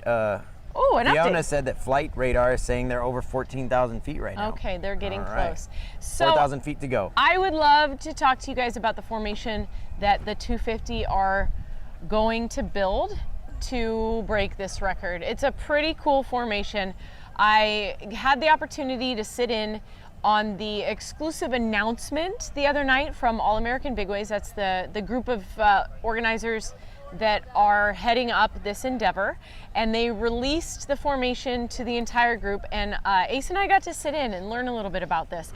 So the base of the formation, the thing that is flying solid and strong that the rest of the formation is built upon, is 108 people. This is a 108 person base formation. Like, what? Yeah. That is insane. But it doesn't start like that, you guys. They actually have to build the base from a 6-way starting point. So this is actually a fun little fact. They are doing a 6-person base instead of an 8-person base like what they normally do, to give it a little bit more rigidity and structure. A lot of times you will see an 8-person base, like the vertical people, they're launching 6 people, 2 people are breaking in to have an 8-way round. But with this belly event, the 250, they're launching 6 people and they're keeping it at that. Nobody else is breaking into their center round. So they're having a 6-person base, which actually allows for basically like 12 offshoots off of them. And it's supposed to create a more rigid, stable formation. And so from that 6-person base, they've got another 12 people in zippers around that. And then they have another row of zippers around that of another 12 people. So that would be like, if I'm holding on to somebody's leg and Ace, and he's holding onto somebody's leg. So it's this really nice, tight, stable formation. And then off of that, they have more lines. They have these lines of 4 people that are built around them. And off of that, they have another set of 4 lines. And then a couple of 5-person lines. And then that completes the 108-person base. 108 people. 108. Like I said this earlier, and I'll say it again. I don't know if I could get 108 people to run at one another to build that formation and grab each other's wrists that fast. Could you even coordinate 108 people to do anything I mean, within a minute? And within 45 seconds, actually, because they are trying to build this 108-person base in 45 seconds. Then after that, they have sectors of basically lines that are building off of that. And that completes the 250, maybe 56, 58-person formation. And then they get the Illinois state record. So that's what that formation is gonna look like. And it's very visible to the naked eye looking up from the ground. And with the adjustments that we have just made, we're hoping that you are going to be able to see that live from the camera helmet of Chris Webb, who is on the aircraft. If you were watching during the break, you actually got to see them all get into the aircraft, and then they went and took off. And so that was awesome to watch. So, what's next? I don't know. Ace, what's next? Well, I mean, we could either go to the break-off, which I am struggling to find. Oh, let's talk Or- about their break-off, because that's one of the most sensational parts to witness here in person. If you're standing on the ground as a spectator watching a big wave, wow, the neatest part is actually seeing them break away from each other. It looks like a firework. Just an actual explosion, and they break off in waves. And the purpose of a break off is because everybody needs a column, a section of clean airspace to deploy their parachute so that they can safely get down to the ground. So these 250 people have to break off in waves to get very, very far away from each other. And do you want to talk about the break off, or do you want me to? You can explain it. Okay, yeah. So the first wave of people breaking off starts at 7,500 feet. So it's 7,500 feet above the ground. The outer two rings, which is 175 people, they all begin to leave. And that is from exiting at 18,000 feet, free falling at 120 miles an hour, all the way down to 7,500 feet, and then it's time to get out of there and track like your life depends on it. So they are going to turn their body away from the formation, go into a very streamlined body to the ground in order to get away from each other, and that's called tracking. And that is something that every skydiver does at the end of every skydive in order to get clean airspace to deploy your parachute. So that's going to happen at 7,500 feet for this 250 way. They are going to track for a total of, what is my math to 4,000? That's 3,500 feet. Now, I don't know how long that's going to take, but a while. I mean, they are fully locked out, very strong body position. That is exhausting to track for that amount of time. So that's 175 people. Boom, they're out of here. They are going to go deploy their parachutes. The next wave is 66 people that were a little bit further on the inside of the formation. They are waiting until they get down to 6,000 feet. Then they turn around, they track like their lives depend on it, and they pull at 3,500 feet. So they get to track for 2,500 feet. That's a 2,500 feet. I mean, 3,500. That's a half a mile. 2,500 feet. Yeah. Yeah, just balls moving. to the wall. Just going. They're going. And wave 3 is a very small wave. It's just those 18 people in the center. It's basically the couple of rows of zippers and the 6 waveform base. So they're actually holding on until they get down to 5,000 while all those other people are tracking away. And then they break off and track a distance away until about 3,000 feet, and they deploy their parachutes. And then they land safely. And the reason why it took us so long today to get back onto the live feed is because we wanted you guys to have the opportunity to be able to see the parachutes landing. We know that you could kind of see them landing, but this is definitely the way that they are going to be landing when they come in this time. So you're going to be able to watch it on your screen. Yes, and the wind today at Skydive Chicago is coming out of the north. So it's blowing north to south, and that would be true with the upper winds as well. So the aircraft is going to be flying into the wind. So all 11 aircraft are flying in formation from south to north, and then the same with landing the parachutes. So we want to land our parachutes into the wind, so we're going to be landing from south to north as well. And so that way is south, and they are going to be coming from that direction on their final approach to land their canopies.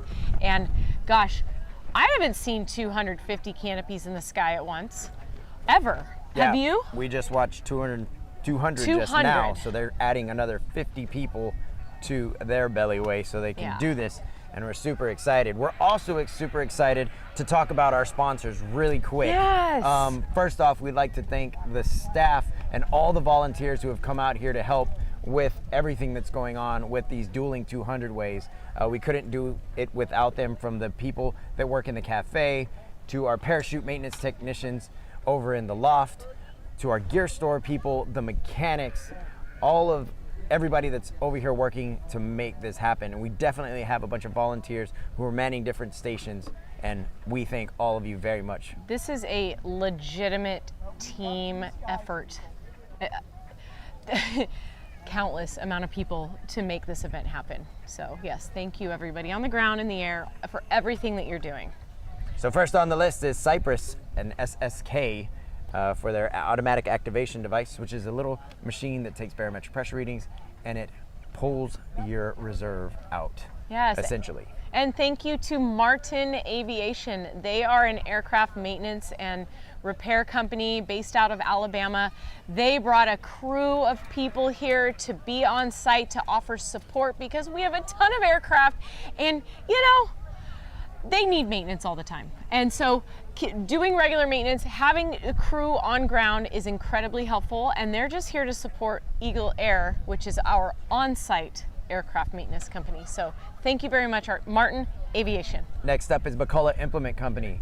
Thank you so much for giving us these, or donating these Kubotas and these people movers that we're using.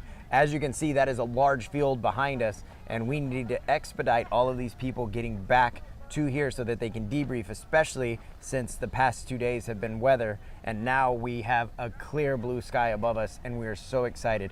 And so those people movers are going to help us tremendously, expediting everybody back here to get them debriefed and ready to go again for their next jump. We're excited for the next 2 days. So thank you, McCullough Implement Company. Yes, thank you, Sky Crew. Oh my gosh, what a cool integrated air sports management system. This is the back end system that all of the event organizers in skydiving are using these days, and they have really streamlined the process of running events, collecting money, doing all of the administration stuff. And I got to sit down with one of the creators of Sky Crew earlier, and he gave me some really cool statistics about the participants of the 250 that I'm going to be sharing with you over the next couple of days. Thank you, Sky Crew. Next up is Alti2. That is an altimeter company. If you don't know what an altimeter is, basically what it does is it also takes barometric pressure readings, but it actually shows you what they are as you're in free fall so that you know when to pull your parachute. So thank you, Alti2. And vertical suits. Thank you so much. Skydivers like to wear jumpsuits. Some do, some don't, but Vertical Suits is a high quality jumpsuit manufacturer that is on site here to support their many, many athletes on these record attempts. Thank you to Cookie Helmets. I personally have a Cookie helmet and a vertical suit for that matter. And it's Me a too. great product.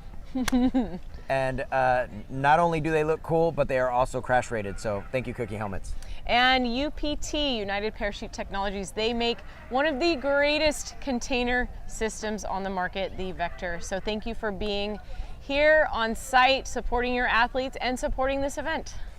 Fun Jumper, the all-in-one app. As I walked around earlier, you got to see and talk actually to that gentleman, John. His last name is escaping me. Bindle. John Bindle. Yes. Thank you, Fun Jumper. It's once again an all-in-one app for skydivers. If you haven't downloaded that app, please do. If you're a skydiver, even if you're not, download it. Make yourself a profile. And it works at every drop zone almost anywhere. Or anywhere, actually. All over, yes. And Wawa Productions, thank you so much, Blair and Julie, for always being some of the greatest event support ever. Good vibes to you guys. Thank you for supporting the Dueling 200 Ways. Blair gave me this as I was running through the hangar earlier. So let's go ahead and go back up to the top of what is going to be happening. So at the 2-minute call, all the jumpers are going to go ahead and start getting ready. They're going to do their gear checks and they're going to give their high fives that every skydiver normally does right before we get out of that aircraft. And then they are going to totally focus on what's about to happen, thinking about the jump from the top all the way until they put their feet back on the ground right behind us.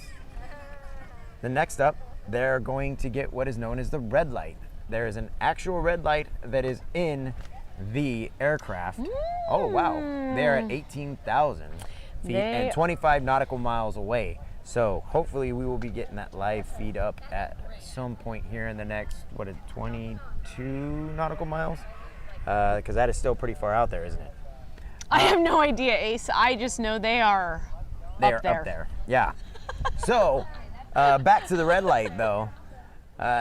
At that point, they're going to stand up and they are going to get ready to start getting into position. They might have to lift their seats depending on the aircraft. There's also lines in the aircraft that they cannot go with so many people behind because of weight and balance of the aircraft.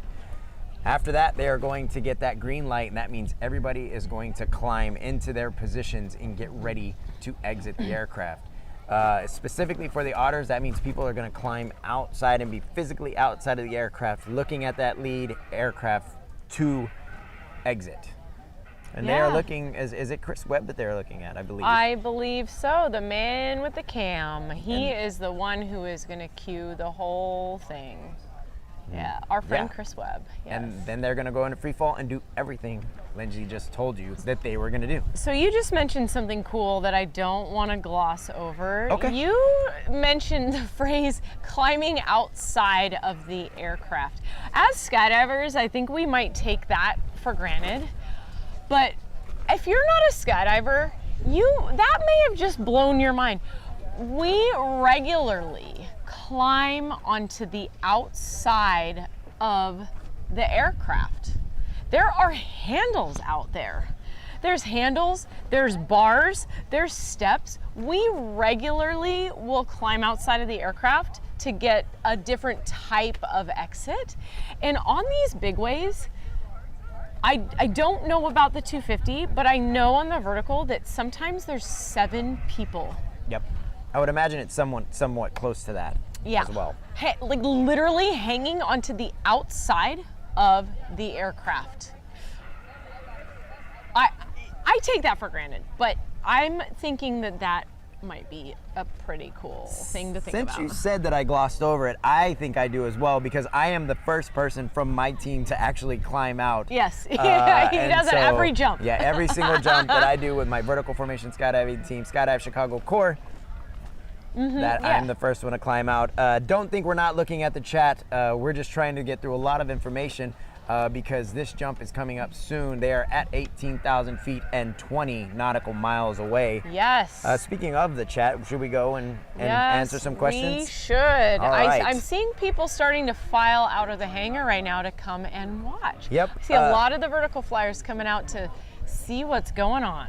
So the last one that I saw that kind of stuck in my head, because everybody else is giving updates. What kind of apps are you guys using, by the way, to be looking at all of this updated information? Because that's really awesome. FlightAware, ForeFlight, Flight Fools, Flight Gold. So that skydiving app that you were asking about, though, is Fun Jumper, and that is no E in it. FUNJUMPR. And I use that app every day that I'm skydiving. You just create a little profile and it will tell you all kinds of stuff. Just go explore it. It is one of the best creations. They just won the USPA Star Award last year for greatest, I forget what the Star Award is, but they won an award from USPA and have been recognized as technologically advancing our sport. And that is correct. The Fun Jumper app does have all of those apps on it. It is all in one app. Yes, all in one. We did get a what's up from the fuel farm. What's up, Will? How you doing over there, bud? Thank you for everything that you're doing. Thank you, Will, for being our on the ground fuel farm guy. Appreciate it. Absolutely. And we are still waiting on that live feed. I think it's going to be a little bit longer, though, if they were just at 20 nautical miles away. Yeah, we need the planes to get a little bit closer for the antenna to catch it, but it will be coming on soon. And you know what? I actually think that we are going to be able to hear the aircraft first. Yes. So there are 11 airplanes flying in formation right now. Fun fact, maybe you've heard this before, but this is the largest aircraft formation that has flown for skydiving purposes since 2002. How many years is that? 23 years? We haven't seen an 11 aircraft formation fly for skydiving purposes in 23 years. And you might think, well, wait, they've broken the world record since then. Yeah, that was the 300-way world record set in Eloy then, that they had 14 aircraft flying to set that record. Well, when they set the following two records, they used bigger aircraft. The 400-way world record was set using C-130s, so they only needed about 5. And so we have 11 aircraft right now that are flying in formation, and this just hasn't been seen in a very long time. Yeah. All right. It's very, very cool. Yeah. We did get, what were you going to say? We did get a little bit of information about a potential going around of the aircraft, so a potential go around right now for unknown reasons as far as I know.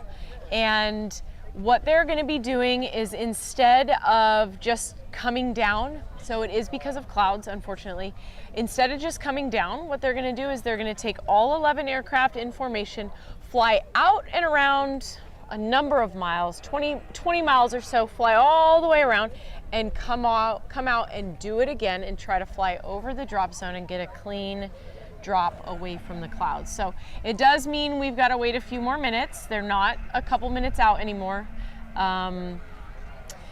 But that means they're trying. Yeah, and I would like to say it is inspiring. Once again, if you haven't been here for the other lives that we have done, we do like to talk about how there is kind of this unspoken ribbing that free flyers and belly flyers kind of give each other, or vertical world record athletes and the Illinois state record athletes. We do, and of course it's all in jest, but out here as I look around, it is the 200-way that just went up. They're all out here waiting for their compatriots to get out of those airplanes. Oh yeah, there's tons of spectators out and here. try to beat this record. Sorry. No, but not there at all. are a lot of the free flyers out here. Yeah, we all want everybody to have success. So let's do some fun facts. Okay. I mean, we have a few extra minutes. Fun facts, fun facts. I hear you cheering, Big Dog. Yeah. I hear it. I hear it in the chat. I can hear you want some fun facts. So I sat down with the creator of Sky Crew, and he gave me some cool demographics. And that was an intense conversation. It was. I really like enjoyed camping. that. It was intense, like teepee like a wigwam. Yeah. Oh boy, we got to start a traveling show, don't we? Yeah, we do. Okay, so these 250-way skydivers that are in the aircraft right now that are setting out to beat the current Illinois state record of 246. This group is comprised of 21.6% women. Wow. That's pretty awesome to hear, because from my latest information that I know, USPA stats say that only about 13 to 14% of all skydivers are women across the globe. So that's amazing that there are so many women involved in this big way skydiving scene here. Pretty awesome. Yeah. I love that. I love that. I think that's amazing. Yes. Let's talk about where these people are from. Oh yes, because this is an Illinois state record, but are they from all over the globe? Guys, we've got 31 different countries represented in those 11 aircraft overhead right now. Wow. There are people from 31 countries that have come here to Ottawa, Illinois, in little old town Midwest, to come to Skydive Chicago to skydive. I mean, wow, 31 different countries. So I only have the stats for 3 countries because I just wanted to choose the biggest ones represented. But from the US, we have 52% of the participants from the US, which that's pretty cool. Yeah. What about from the United Kingdom? We have 6.8% of the population of the skydivers on the 250. They are from the UK. I mean, technically that's a population. That is a population. Are we getting loopy here? Is the sun getting to me? I don't even know. We haven't been in the sun all day, so. No, we haven't. And then it's the same for Brazil. So we are seeing 6.8% of the people in the aircraft right now are from Brazil, which is really neat because that is the same amount of people that are representing from Brazil on the vertical world record. 12 people. 12 people Wow. came from Brazil to do the vertical world record. 12 people came from Brazil to do the 250.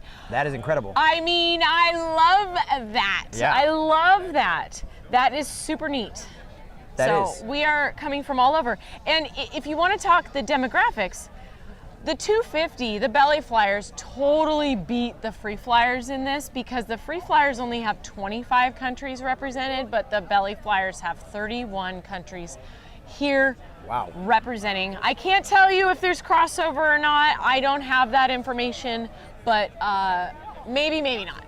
Yeah, I think that's pretty cool. Yeah, for sure. Yep. What do we got? An update here? And it's pretty crazy to think that the whole world is coming together to break the Illinois state record. Yeah. That's awesome. Yeah, and that record set in 1998 was an actual world record at the time. So they set the world record there and they set the state record, but that world record's been broken 3 more times, but never over the skies of Illinois. So That's correct. we're still waiting on the go around. There are hundreds of people out here. I have another fun fact about the 250 Oh, if yeah? you don't have any more questions. I'll say some stuff here real quick if you don't mind. Say some stuff. Vai Brazil. Como vai você there, Lawrence? How are you? Ooh. Belly flyers rock. Yes. Yes. And then we have a whole bunch of people representing, let's see, Mexico, Guatemala, UK, Brazil, and of course the United States are all in the chat. If you are watching from one of those countries, represent your country. We would love to see it. Yes. Thanks for being involved in the chat, you guys. We love it. And we we- don't want to feel like we're just sitting here talking to a circle lens. That's right. We're talking to you guys. Yeah, that's right. What's your fun fact? And I'll get to some other stuff. That's on Okay. here. Well, Fun fact. Fun fact. I hear you. I hear fun you. Fact. Yeah, there you go. so we have a very fun age demographic here at the Dueling 200 Ways. So we talked about the age of the participants on the vertical world record. The oldest participant on the vertical record is a single 60-year-old person. Everybody else is 59 or younger, except for one person is 60 years old on the free-flying vertical world record. But that couldn't be further from what's going on this 250, you guys. The oldest person on this skydive that's up in the air right now is 78 years old. 78 years old? 78, and there are a number of people in their 70s in the airplanes at 18,000 feet, breathing oxygen, waiting to go beat a state record right now. In fact, there are 53 people, let me say that again, 53 people in their 60s and 70s up there right now. Wait a minute, mind blown. There are 53 people in their 60s and 70s in the sky above us right now. Yes. Waiting to skydive from 18,000 feet. So if you think it's too late to skydive just because you're 45 years old, think again. Get on that horse, buddy. It's time to go ride. Yes, it's amazing, the demographics here. You know, they do say this in most extreme type of sports, but you don't stop skydiving because you get old. You get old because you stop skydiving. Yes. That's right. Get out there and get under a canopy. Yes. Now, other little tiny demographic thing here. I only have it in 2 decade segments, but on the 250, we have 25% of those people in the sky right now are in their 20s and 30s. So there's 62 of them. And then the largest portion of the people in the sky trying to break this record right now are in their 40s and 50s. They're in their 40s and 50s. There are 131 people up there in their 40s and 50s.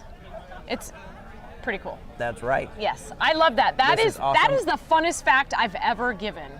I'll date myself a little bit, but that is totally rad. That's radical, man. Totally No, I'll date myself. That's far out, dude. That's far out, man. All right, do you want to Yes. see what our other people are Yeah, chiming let's in check from? in on the chat. I do believe, what flag is that? That is a UK. Is that from the UK? That looks or like the British? Canada. Oh, that is a Canadian flag. Canada so everything's is really here. small on my phone. I mean, not that the UK flag looks anything like the Canadian flag. I was talking about the flags above it. But I think those are, yeah, maybe British. No, that's not a British flag. What is that? That would be New Zealand or Australia. Oh, wait, no. That's freaking Georgia. Yo, what's This is up, awesome. Georgia? All right, do we have any let's see. questions? Actually, we had somebody that wanted us to describe the sound of free fall and break off. Oh, gosh. You know, I'm not really good with sound effects, but it does sound a little bit like a freight train.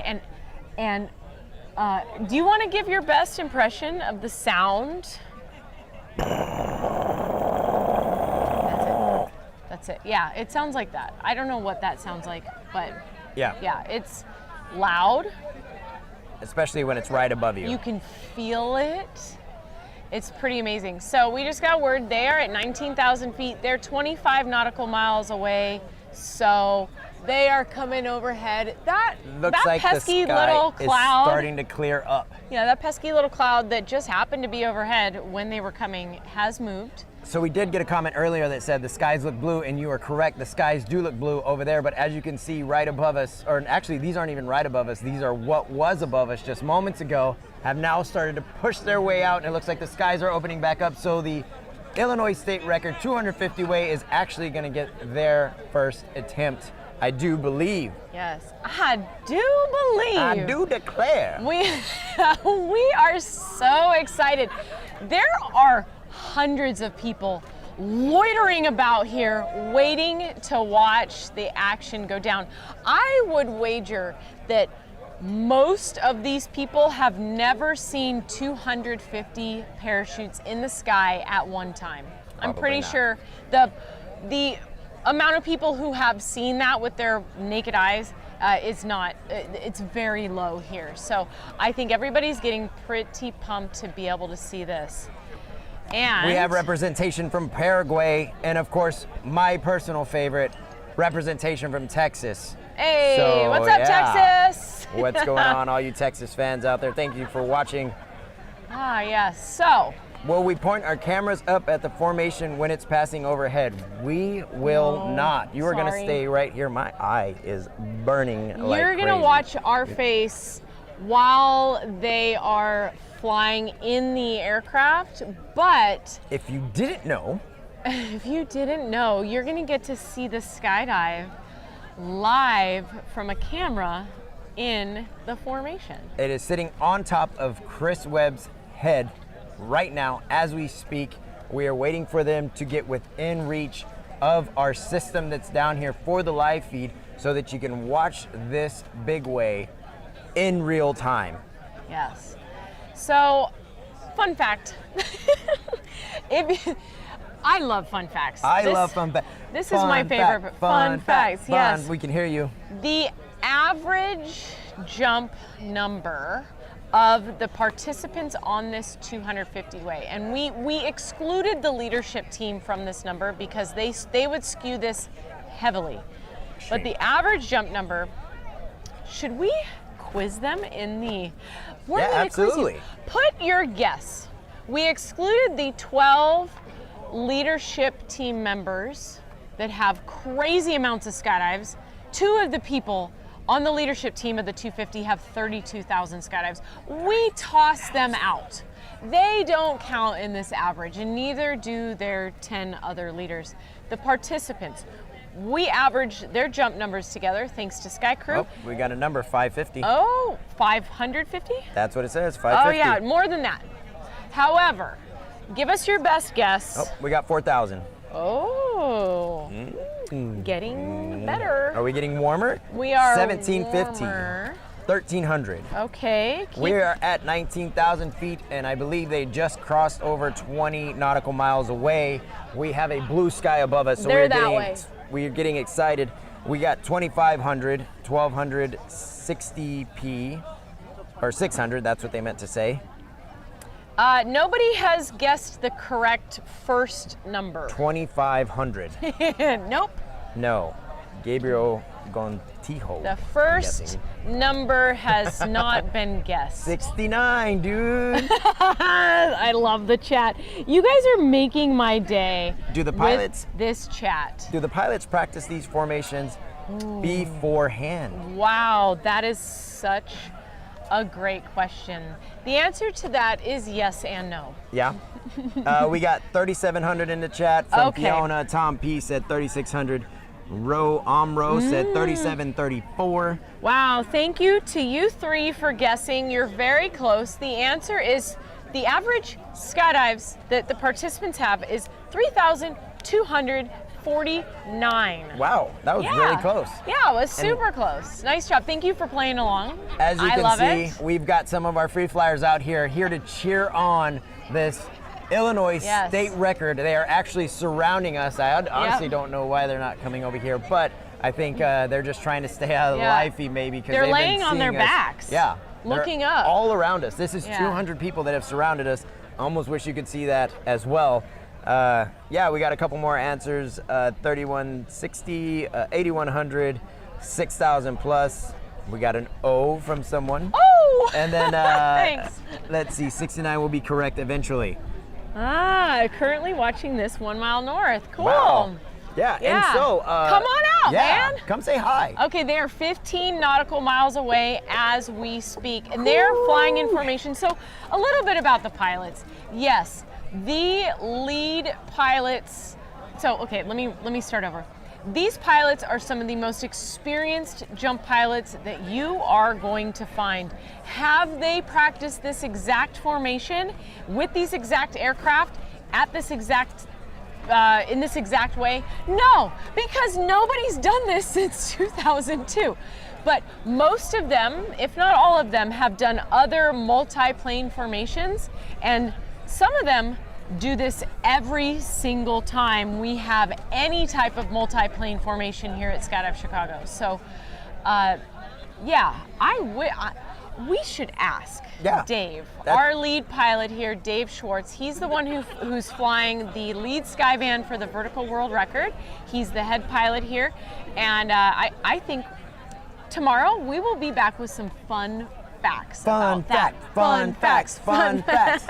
This is awesome too. We see a lot of people are starting to give glares over to this way, so I think they are starting to get maybe flashes, because usually as these airplanes are flying over, the sun will reflect off the metal, and so then you can actually see it. And the way that the sun is positioned right now, the airplanes coming from behind us, they are flying north.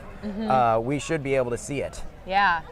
Also, we will be back tomorrow for sure. The vertical world record just did their debrief. Like I said, they're all out here, and they are going to give it another attempt tomorrow. Right, and we will be live with you at 8:30 a.m. tomorrow, Central Standard Time, again, Thursday morning, because Wheels Up is at 8 a.m., provided the weather's good, which we all have our fingers, our toes, and our eyeballs crossed that it will be.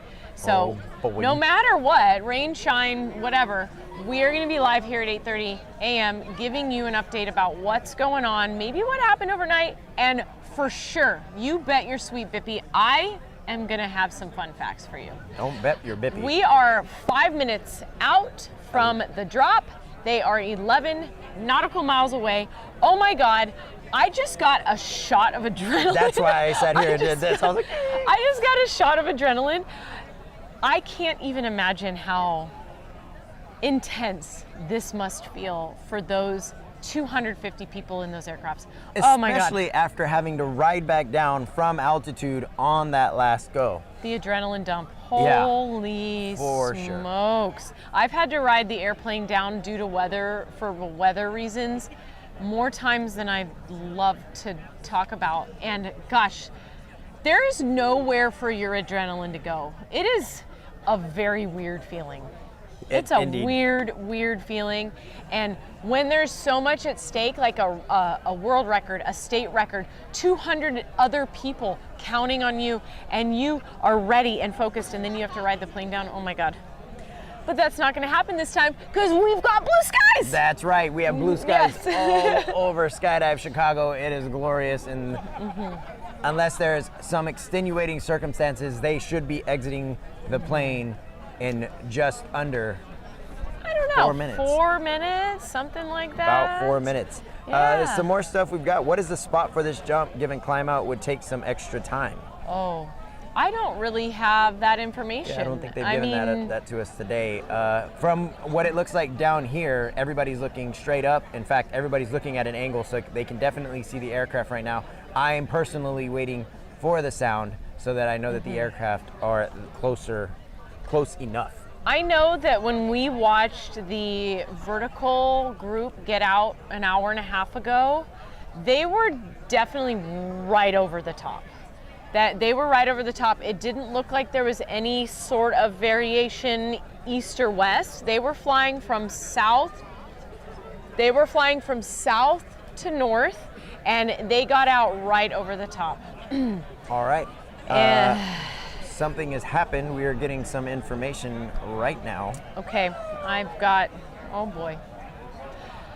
So, I dislike being the bearer of bad news. Yeah. They are not doing the jump. Oh my God, I feel like we're in Groundhog Day right now. Yeah. The attempt has been aborted, and you can see that everybody is super excited. You can actually possibly see them coming over. Everybody's pointing. Nobody knows yet, but they have aborted this attempt. And I am receiving information that potentially one of the 11 aircraft is out of oxygen. Okay. And so Damn. that is a potential hazard, and it is very good that they aborted. And we they're want right there. to avoid hypoxia at all costs. Yeah, and the planes, I can see them up there. They're no longer flying in a tight formation, likely to signal to everybody on the ground that they are not gonna get out. This must be so disappointing for them. I am truly bummed. I'm bummed for you guys because I know you wanted to see this. I am super bummed for them. Wow, this would be the second time that they've ridden down. So, but this is the nature of skydiving, isn't it? Yes, so all of the skydivers out there, you know as well as everybody else does, things happen. I'm hearing groans. Yes, yes, and that goes to further the point of how important these dueling 200 ways are. As I've repeated multiple times, there's constant ribbing between the two groups, but at heart, we are all skydivers and we want to watch each other succeed. And so you can definitely hear the groans coming from the crowd, which is mainly made up of the other 200-way vertical world record team. And looking up at the planes, it is very obvious to anybody who understands skydiving that they are not flying in formation. So yes, they are coming down. Oh man. That is quite the bummer. Yeah, but you know, these skydivers have been doing this a long time. You don't get to the point of trying to break records without having spent a lot of time in aircraft, without having landed with planes, without dealing with weather, without dealing with plane issues.